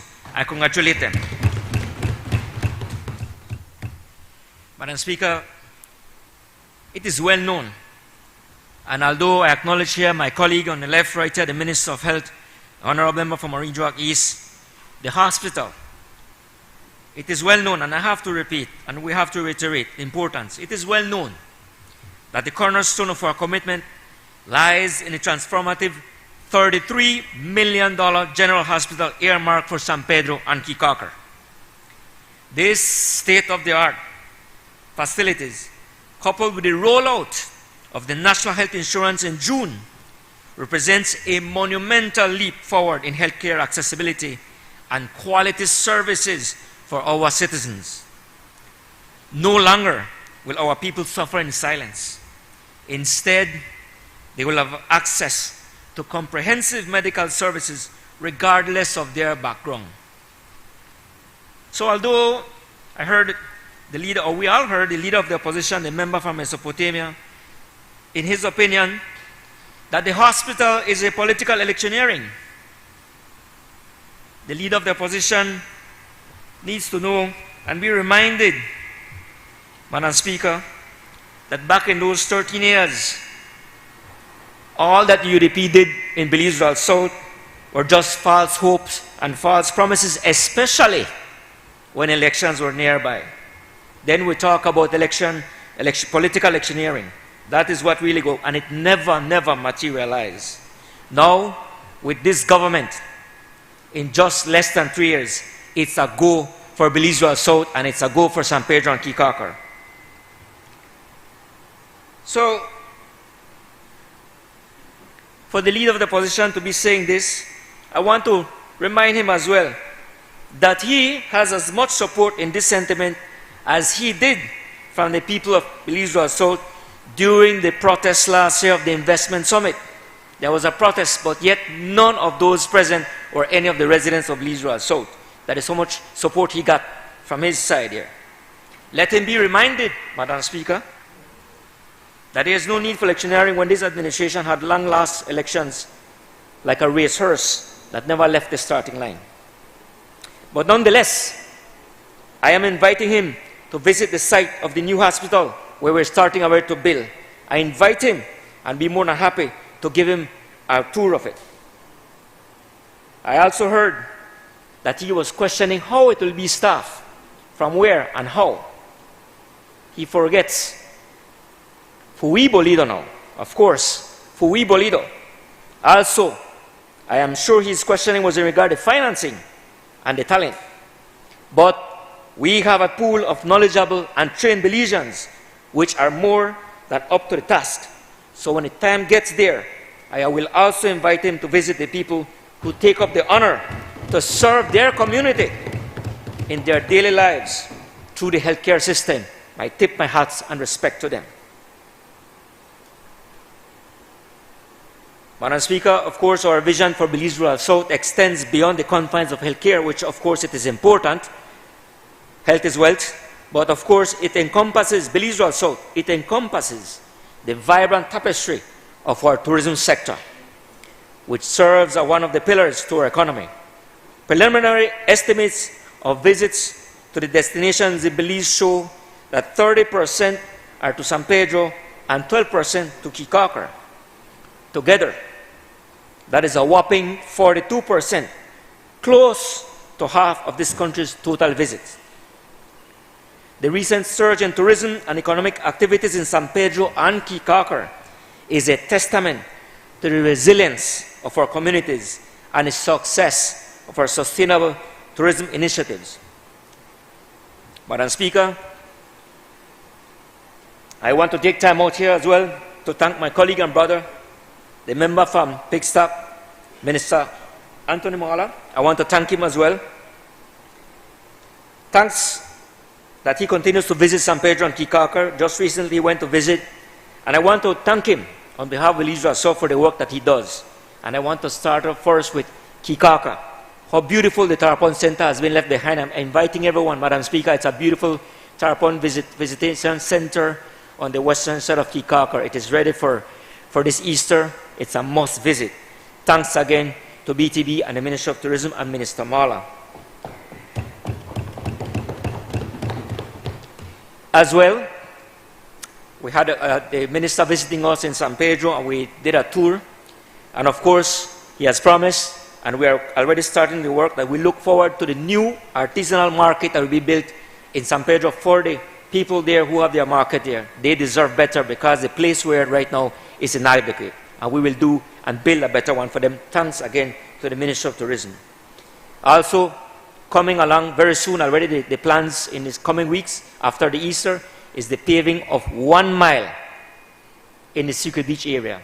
Done again courtesy of the Ministry of Tourism as well. So thank again to the Minister of Tourism. And of course, with the Ministry of Tourism and the Ministry of Civil Aviation, they work together to, of course, to increase the flights to Belize. And we all know that we are witnessing record tourist arrivals at the PGIA. Just between January and February of this year, we have seen a 19% increase over the pre-COVID figures in 2019. Of course, this is very good news for the hardworking people of Belize Royal South who dedicate their lives to providing the best tourism services and products to our visitors who keep returning to our country for more. Madam Speaker, our commitment to have vision and foresee the needs of Belize does not escape us. Enhancing infrastructure and essential services knows no bounds as we improve the infrastructure of civil aviation in Belize. We have seen, of course, the acquisition of Belize's first ever primary surveillance radar, the upgrading of our air traffic control centers, as well as the expansion of the PGIA. So, our investments are laying the foundation for sustainable growth and development, ensuring that our islands remain connected to the world. Madam Speaker, of course, especially in the islands of Caye Caulker and San Pedro and all the other islands of this country, and like Belize as well, all over, water is essential, vital, especially in the islands. So the tourism numbers signaled to this government a long time ago, Madam Speaker, that we need to be proactive in our investments to meet the growing tourism demands. So through strategic partnership with Belize Water Services, we're expanding access to clean and reliable water, ensuring supply to meet those demands and provide a lifeline to communities in need. So recently, BWS invested $6 million in San Pedro and $1.5 million, Belize dollars of course, in Caye Caulker to commission new seawater reverse osmosis plants. With this investment, BWS will double its production capacity from 600,000 gallons to 1.2 million gallons per day in San Pedro, and from 190,000 gallons to 300,000 gallons per day in Caye Caulker. This, of course, will allow for production with a surplus of almost 40% of the current demand and over 60% of that for San Pedro and Caye Caulker, respectively. Madam Speaker, I can proudly say and happy to say and report that Caye Caulker and San Pedro were safe for the Easter holidays, enough water. Thanks again, Minister Shabate, again, and his ministry doing the work, Honorable Brother. Thank you. On top of that, Belize Water Service is building a new 1 million gallon tank storage in San Pedro to meet up with the high demand with tourism.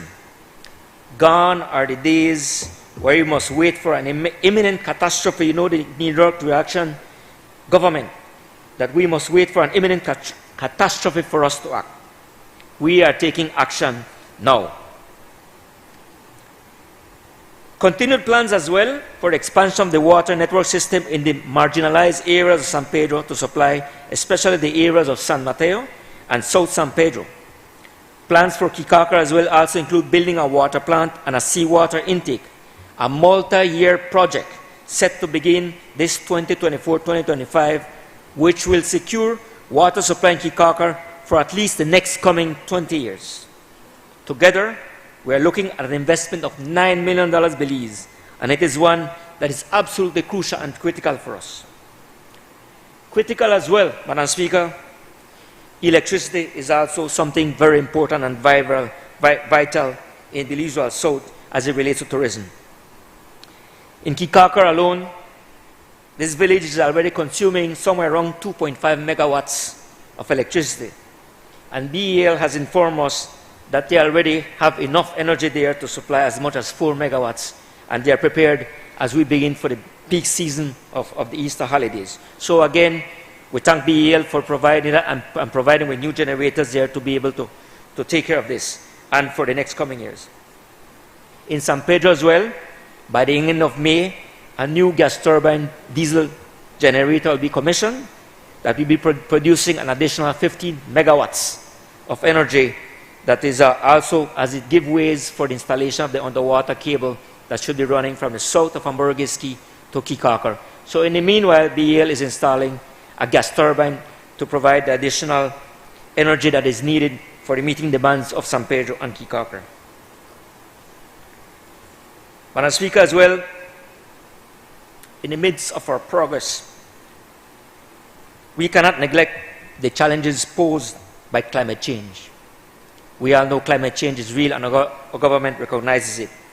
The rising sea levels, relentless sargassum, and coastal erosion threaten to destabilize our way of life in the Keys. However, through this, we must stand united, and united we are, armed with proactive solutions for a sustainable development of our marine spaces. proactive solutions like that of the Holchan Marine Reserve's work that they're doing, and its close operations and collaborative work with the Fisheries Department. Recently, the Holchan Marine Reserve has embarked on one of the most ambitious projects to subdue the ramifications of sargassum by procuring for the first time, and we all be seeing it, machinery and equipment to set to arrive the first week of April. 2 harvesters are coming in together with barriers that will capture the sargassum coming through the channels in our barrier reef without causing environmental damage. Yes, Madam Speaker, and that is going to be something very innovative. And the plan is to capture the sargassum before it can arrive to our beaches. This will be carried out, of course, in conjunction with the San Pedro Town Council, which will see to ensuring proper removal and disposal of the material. This entire project, which has a cost of $3.5 million, will be funded by Holchan Marine Reserve, which is a perfect example of government and community working and using the people's money prudently. Another cutting-edge project that is coming on board in the next couple of weeks, again a collaborative effort with the San Pedro Town Council, we are embarking on the comprehensive beach rehabilitation San Pedro Town, and the efforts to begin shortly, right after the Easter holidays. The plan is to extend the beach rehabilitation from the area of Boca del Rio by the bridge to cover all the way downtown and extend just past Ramon's village. This is roughly, Madam Speaker, just over a mile in beach rehabilitation, but it is important, vital for tourism. So we are committed to safeguarding our islands and ensuring its resilience in a time of environmental upheaval. Madam Speaker, also to complement the safeguarding our islands and through the efforts of its dedicated rangers, Holchan has also extended the surveillance and enforcement to Kikaker and Bacalar Chico Reserve. And of course, this is a result of a co-management agreement with the Fisheries Department. They dedicate, and I commend them, both departments, the Fisheries Department and Holchan Marine Reserve, which dedicate their time to protect our marine life and fellow Belizeans alike.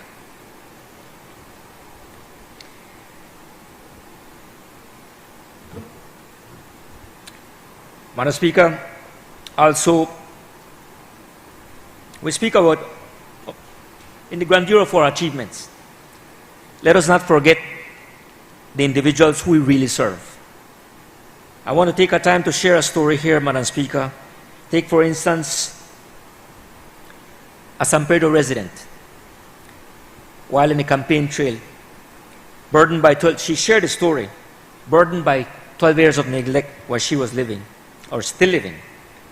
During a visit, she shared that for 3 generations, her area had no streets, no light, and no water.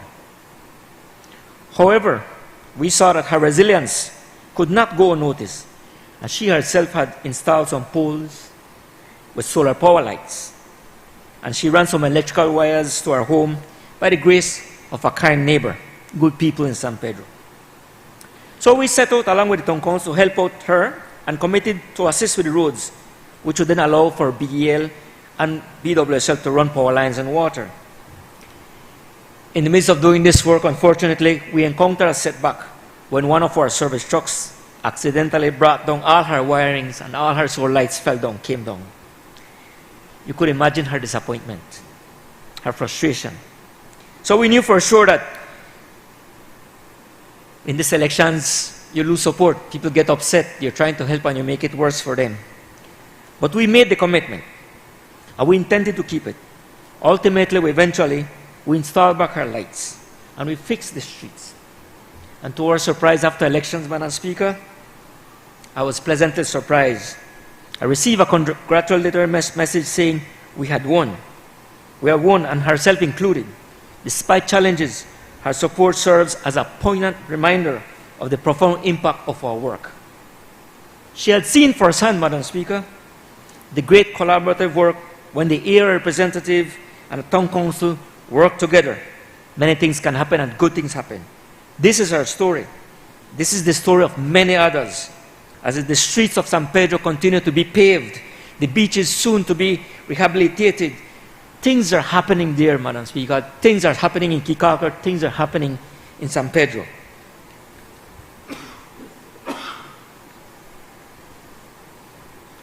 Madam Speaker, as I winding up my speech, I'm trying to be as brief as possible. Please allow me to speak candidly. All this to say that it is an honor to stand here today to have a platform to take accountability for the achievements I have shared, but also to publicly accept the weight of responsibility for my actions that have caused disappointment. Madam Speaker, you know, when you're down, it is the faith that the people around you, that your community has in you, that reminds you to do better. One thing I have learned from listening to the people is that, see, Parliament debates are for the capital and for the media outlets to highlight parts that can be and will be sensationalized, when really, to the people, our work speaks for itself and speaks to those who matter the most. In my case, the people of Belize Rural South. And I am immensely grateful to them. Madam Speaker, and they see it, and they see it. My office is always open and will be open to everyone to serve the people, to continue the work for them all.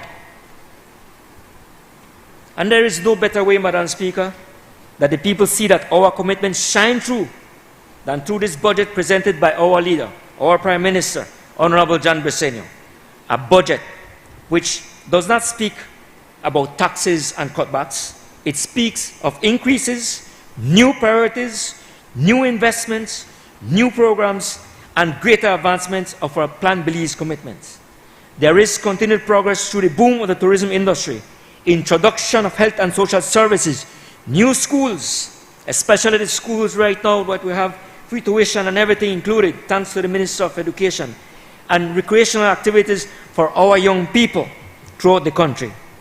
The rate of violence is down, and the people of San Pedro and Kikakar finally, after 18 years, have a government that returns investments on the contributions they make to this country. As such, Madam Speaker, this 2024-25 budget has the support of Belize Rural South and my full support without any reservations. I thank you, Madam Speaker.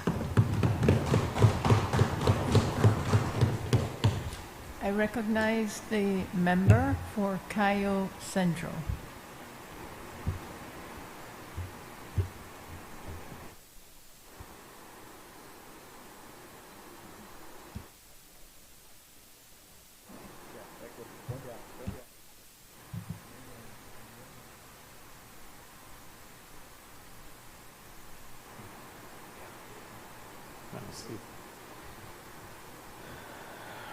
Madam Speaker, I rise to make my contribution to this General Revenue Appropriation 2024-2025 bill. Firstly, I thank God for this great opportunity for me to be here today, and also in this honorable house, for which in the same time I'm thanking the wonderful people of Cayo Central who gave me the mandate to represent them in this honorable house. Madam Speaker, I just want to, before I go into the details of my presentation, to remember my origins as a citizen and as a resident of Belize. As a descendant of the first inhabitants in the Americas, specifically Belize, my surname is difficult for people to pronounce, but it means Jaguar home in Maya, which is Balum Nah. Yesterday, I heard the leader of the opposition mispronounce my name. I forgive him. He may not know better. You pronounce it as Balum Nah. And also, with your permission, Madam Speaker, I would like to greet those who speak my native language in the Yucatec. Upe maaluking titulaklish, tawikinish, daktu maalubila tanalish. Kinsaik yaba Dios botik to nohoch kanili to chakiyan taway tani titish. I thank you. I thank the good Lord for allowing me to be here to represent you all.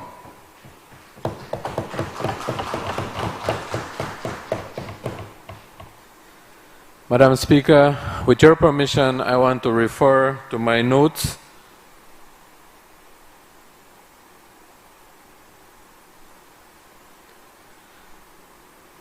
I wish to thank my colleagues from this side of the House, Madam Speaker, in the absence of those from the other side, for making it possible for me to serve my constituents of Cayo Central. It is not easy, it is challenging, but with their support, I can happily say, Madam Speaker, that we are getting the work done in Cayo Central.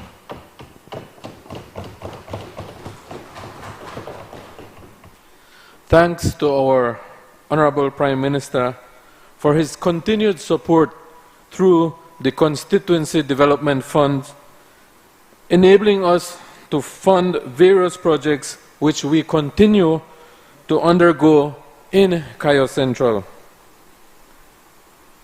I would like to thank the Ministry of Infrastructure, Development and Housing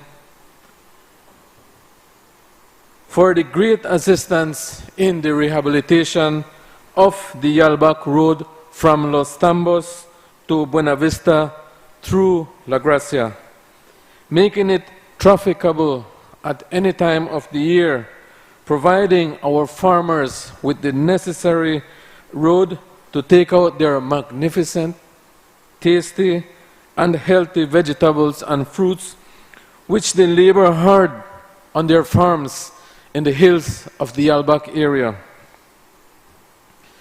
Madam Speaker, it is necessary for me to remind Belizeans that on November 12th, 2020, along with the support from the police department, we were able to retrieve road equipments from that area.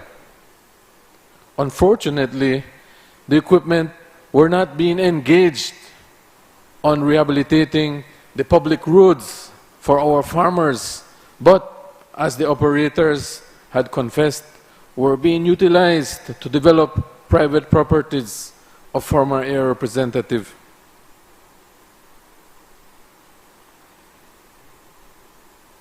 Madam Speaker, on behalf of the recipients of 10 starter homes delivered last year to well-deserving single mothers and needy families in Cayo Central, I would like to express a heartfelt thank you to the member of Cayo South and his Ministry of Housing for creating a lifetime change in the lives of these recipients. Like he mentioned earlier today, Madam Speaker, you need to be present to feel that impact that these people are receiving in their lives. Some of them, they have tears running on their cheeks, and that is okay, because that shows the gratitude coming from the bottom of their hearts. Thanks to Plan Belize, we are delivering to our people in Cayo Central.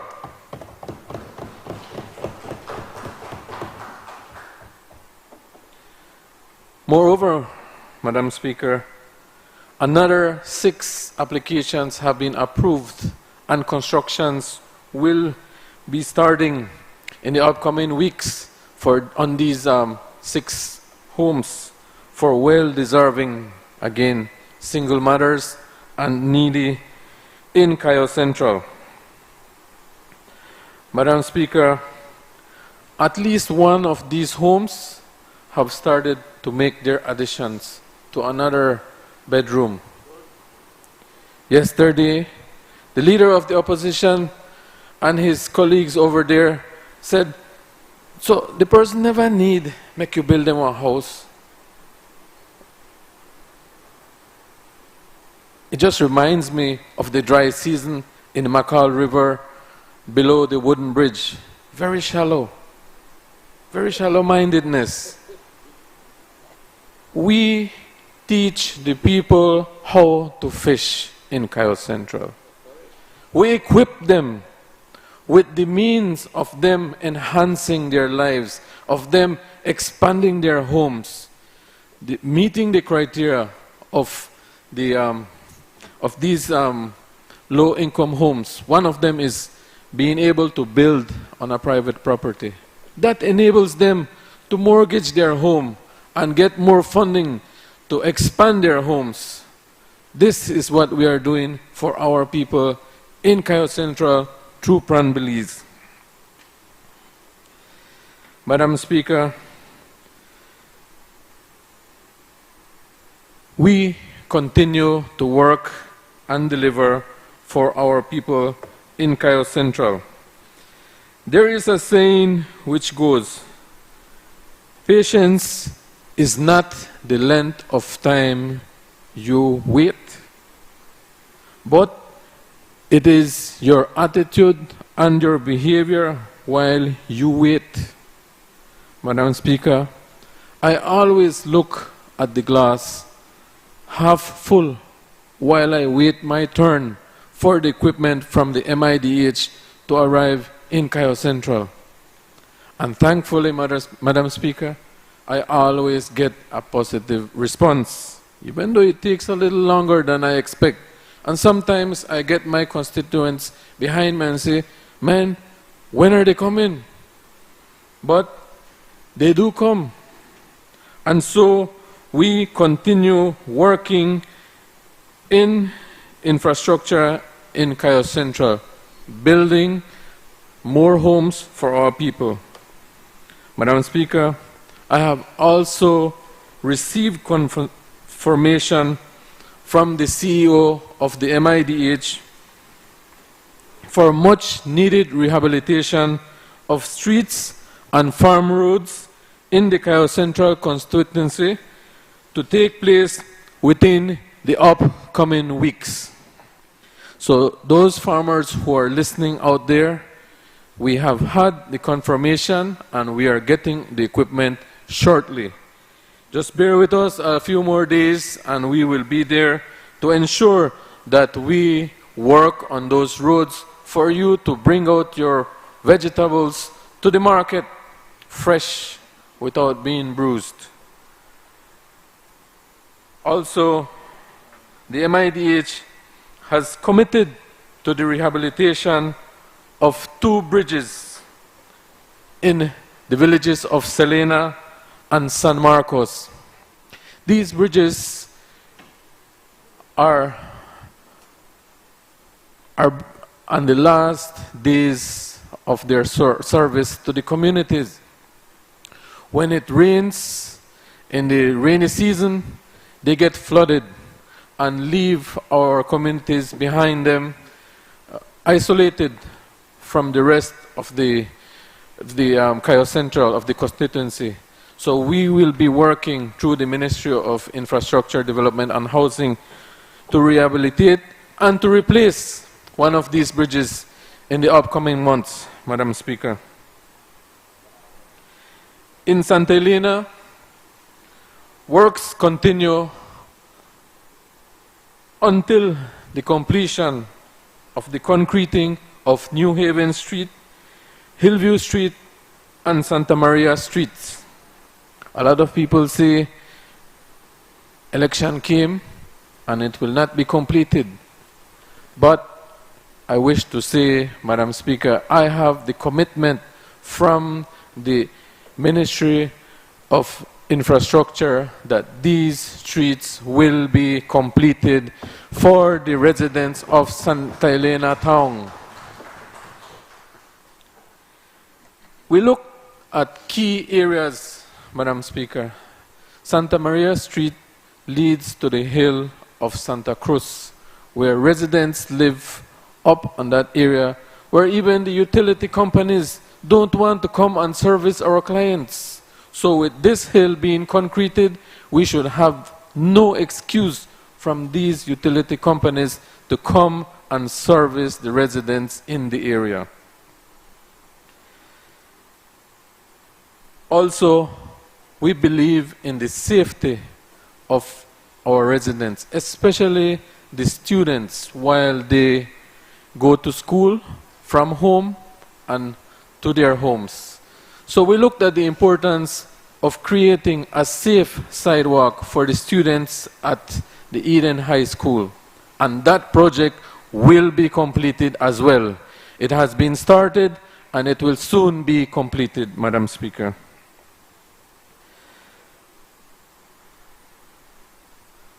Madam Speaker, through the support of the Minister responsible for education, we have been able to assist hundreds of students once again throughout 2023.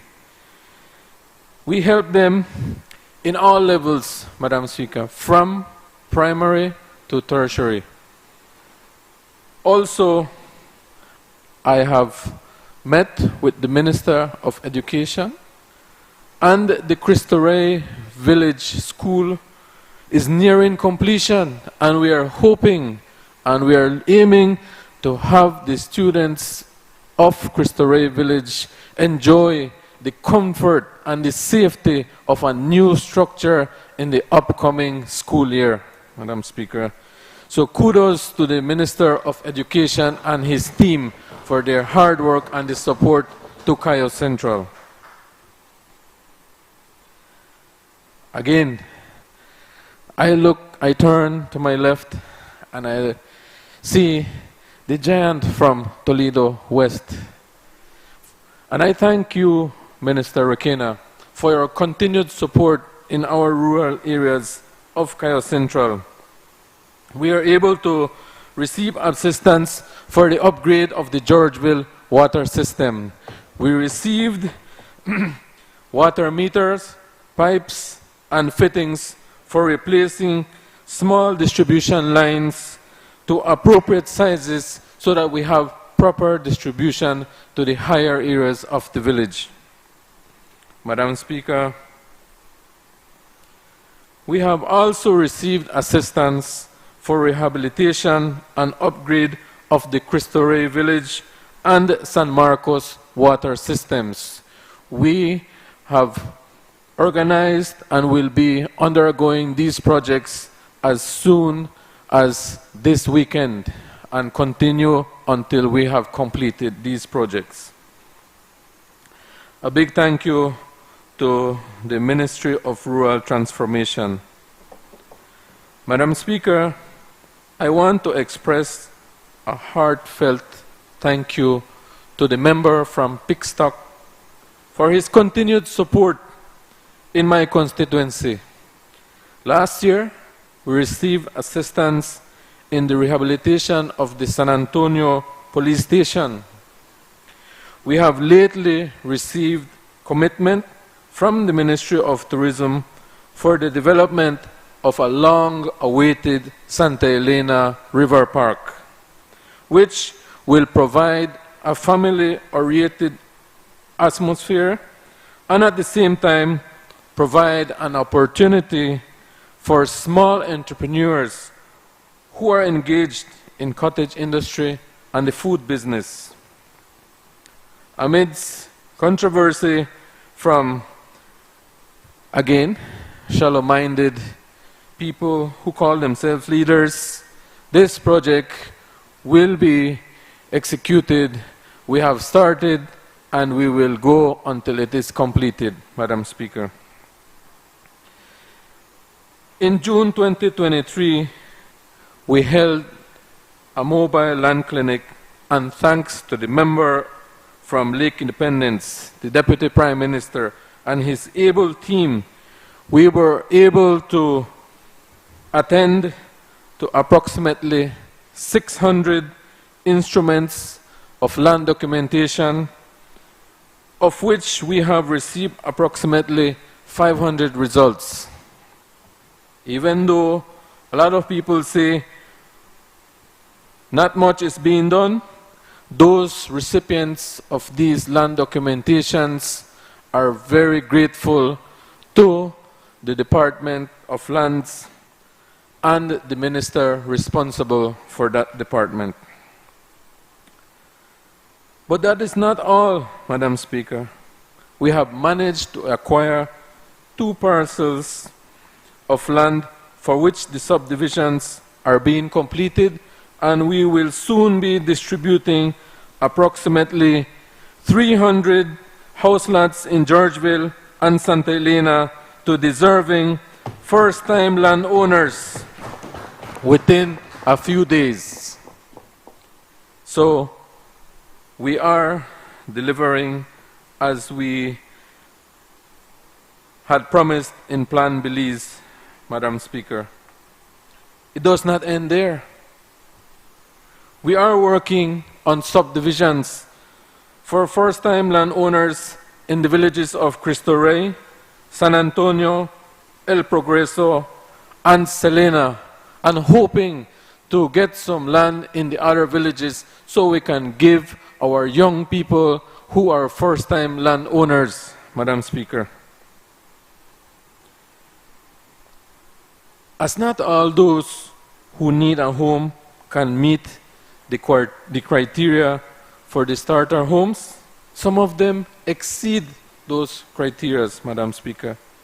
So I'm working on a housing project partnering with private investors and low-interest financial institutions aiming to provide 30 to 50 two-bedroom houses to applicants who qualify through the financial institutions. So we're not looking only at the low income, but we want to also assist those who can afford something more sizable for their families through financial institutions. Madam Speaker, I have secured a property title in the name of Ministry of Home Affairs for a state-of-art police station for Santa Elena Town, which is presently in the design stage and will be placed for bidding for its construction very soon. Thanks to the member for Caribbean Shores for his support in lobbying for the funding of this project to be made possible through CABEI. Madam Speaker, thanks to the member from Belize Rural Central for contributing with the grocery bags, which served well in assisting especially the elderly and the neediest in our entire Cayo Central constituency. Madam Speaker, thanks to the member from Orange Walk South for his continued support to the farmers in the major industries of our country. And we hope and expect also the same to be for the small farmers who set the dinner table for every home in our country. We have heard that the exportation of products being sent to Central America, and while visiting El Salvador, I was able to have confirmation from the residents in El Salvador of our products reaching their homes all the way from the hills of Yalbak.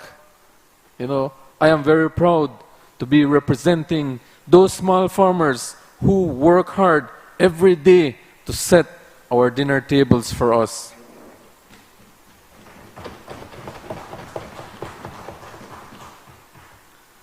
Madam Speaker, I believe that sports is a positive alternative for our youth in this country. Last year, we hosted our Cayo Central Football Cup, in which teams from across the constituency participated fully. Once more, thanks to the MIDH for their continued support and assistance in the maintenance of the Peter August Stadium, which proudly hosts major horse races, drawing participants and spectators from all corners of our country.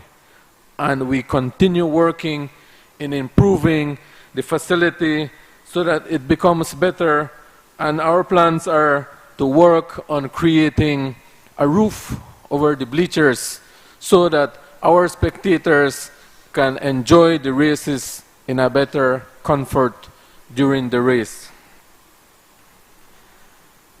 Madam Speaker, in this 2024-2025 General Appropriation Bill, it is promising for the continuation of the major projects I have highlighted earlier in my presentation. And I know that the intelligent and humble people of Cayo Central support this bill. I have my full support for this bill, Madam Speaker. Thank you. Yaba Dios Botik, Titulaka.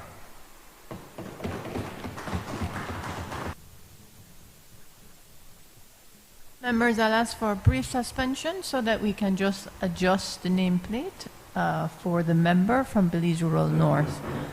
I'm hoping with renovations to come, we will no longer have to be doing that. The House is suspended for a few minutes. Thank you.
recognize the member for Belize Rural North. Madam Speaker, with gratitude to our Creator, I rise today on behalf of and with the industrious and productive people of Belize Rural North to lend our full support to the Revenue and Expenditure Appropriation Bill 2024-2025. With your indulgence, Madam Speaker, I would like to refer to my prepared notes. 1 second, member. Let us just check the audio.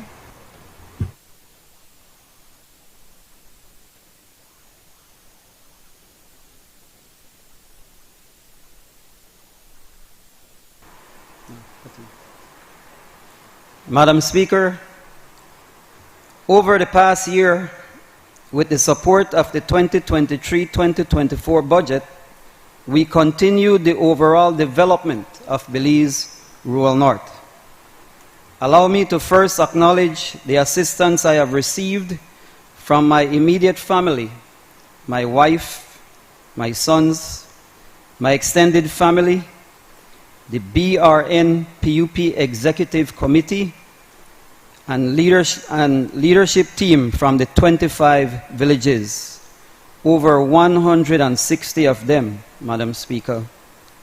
Wish I could name them one by one, because they have all made 2023-2024 another successful year serving the good people of Belize Rural North.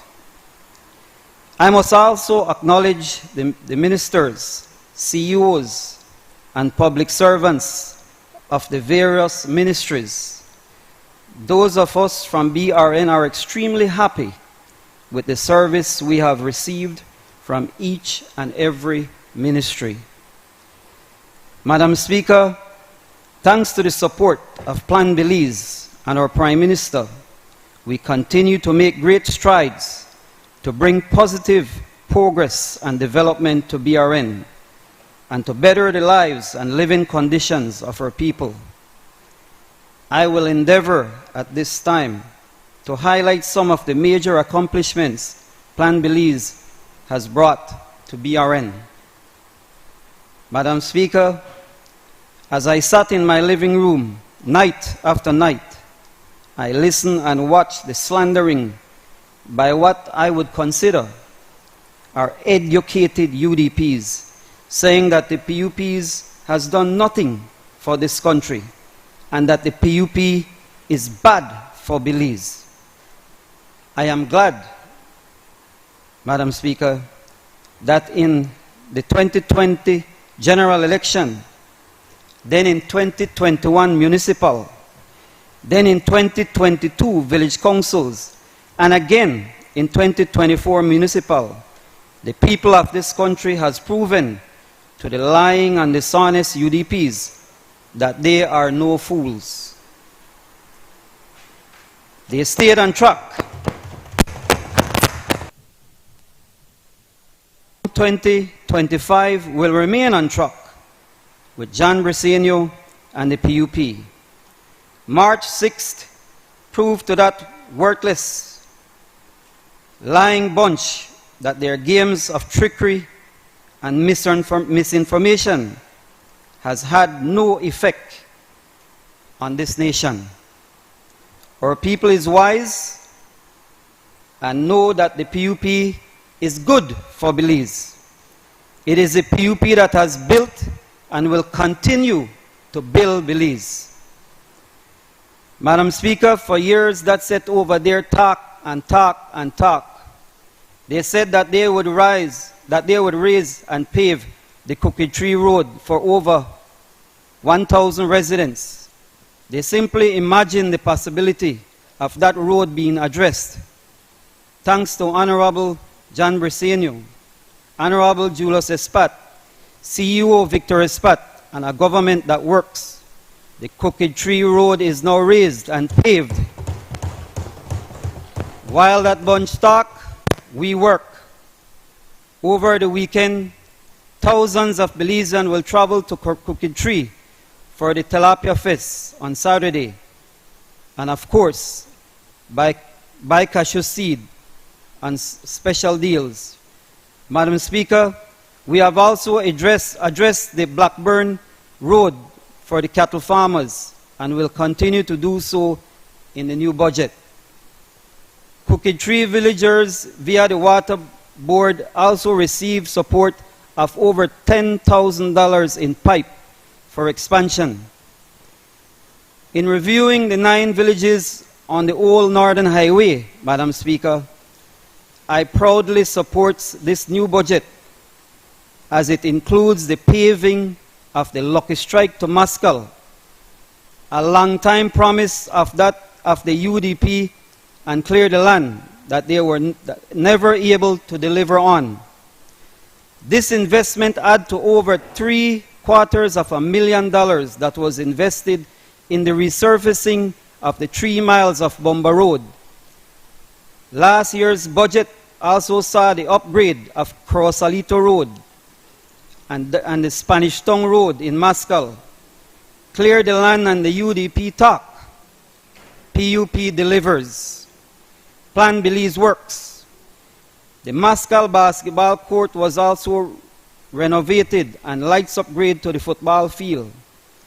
In Bomba, just last week we saw the groundbreaking of a new pier to support economic activity to come soon to villages from the sales and vegetables for the farmers and tourists from San Pedro coming to Altonha or Lamanai, the shortcut route from San Pedro to mainland. Belize Rural North will stay on track, Madam Speaker.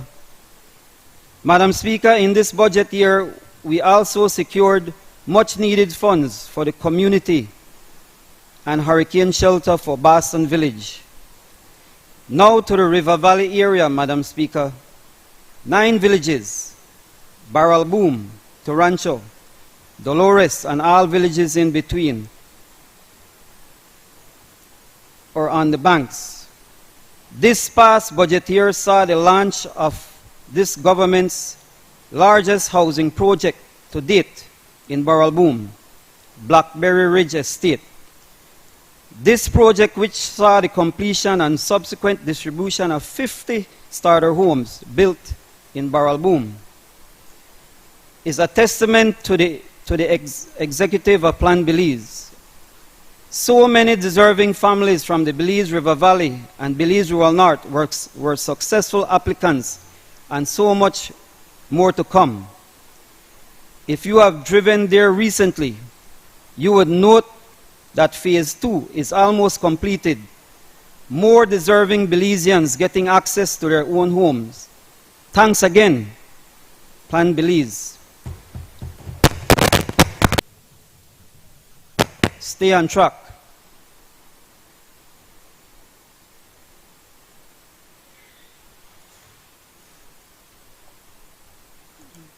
Madam Speaker, the River Valley saw some major roads upgrades and maintenance work with good material that will hold up during the rainy season.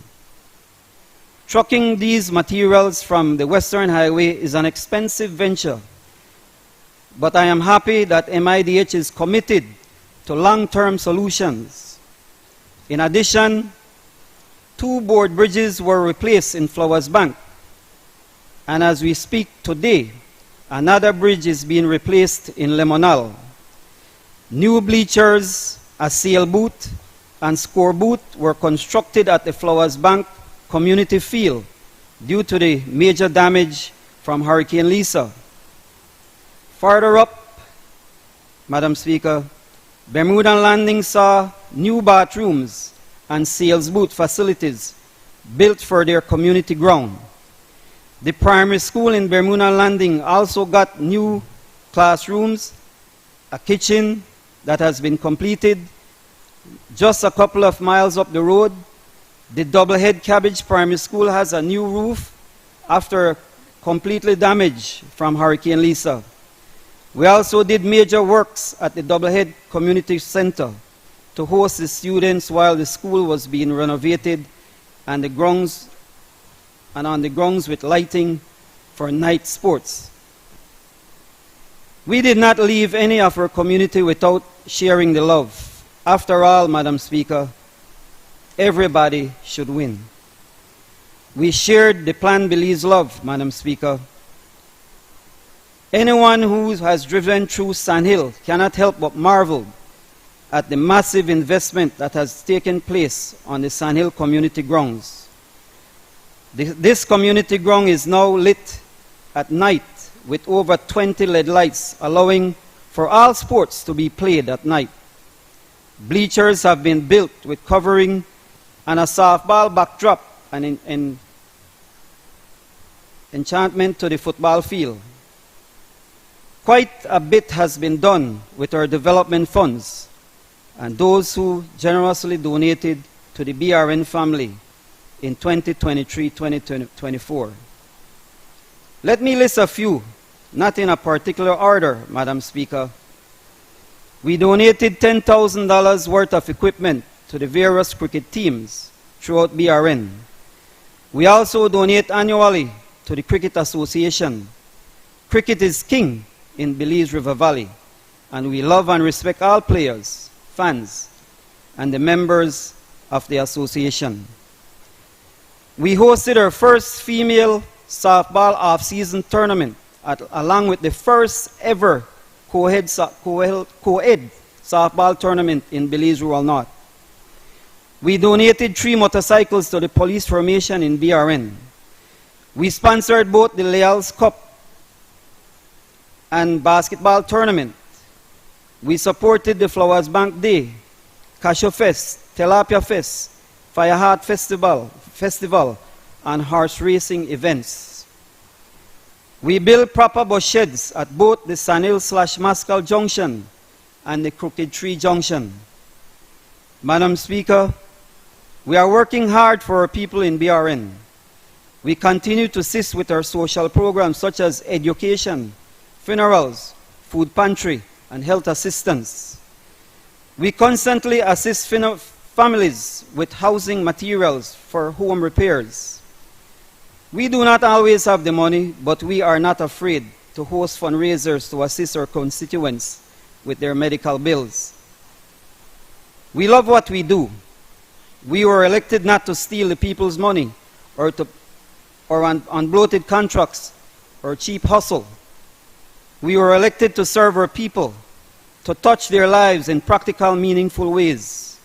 We continue to support our people in securing their land documents, and we will very soon begin a massive distribution of land to first-time landowners throughout our division.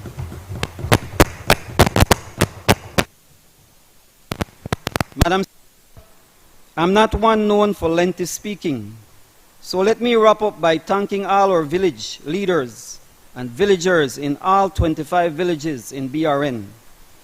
Thank you for your willingness to support with Plan Belize.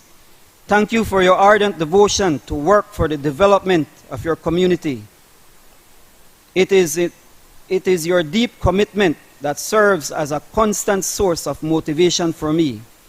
I wake up some mornings, Madam Speaker, to find plantains, tomatoes, cucumbers, bananas, and the list goes on at my gate, left there by a constituent from one of BRN's many productive farmers. BRN is nothing but love, and I count it a pleasure and a privilege to serve each and every one of you. In the words of our PM, this budget is underwriting another superb stage of our march to deliver on Plan Belize. And with the guidance of our Creator, we move ever forward as we in BRN stay on track. Madam Speaker, BRN proudly supports this budget. I thank you.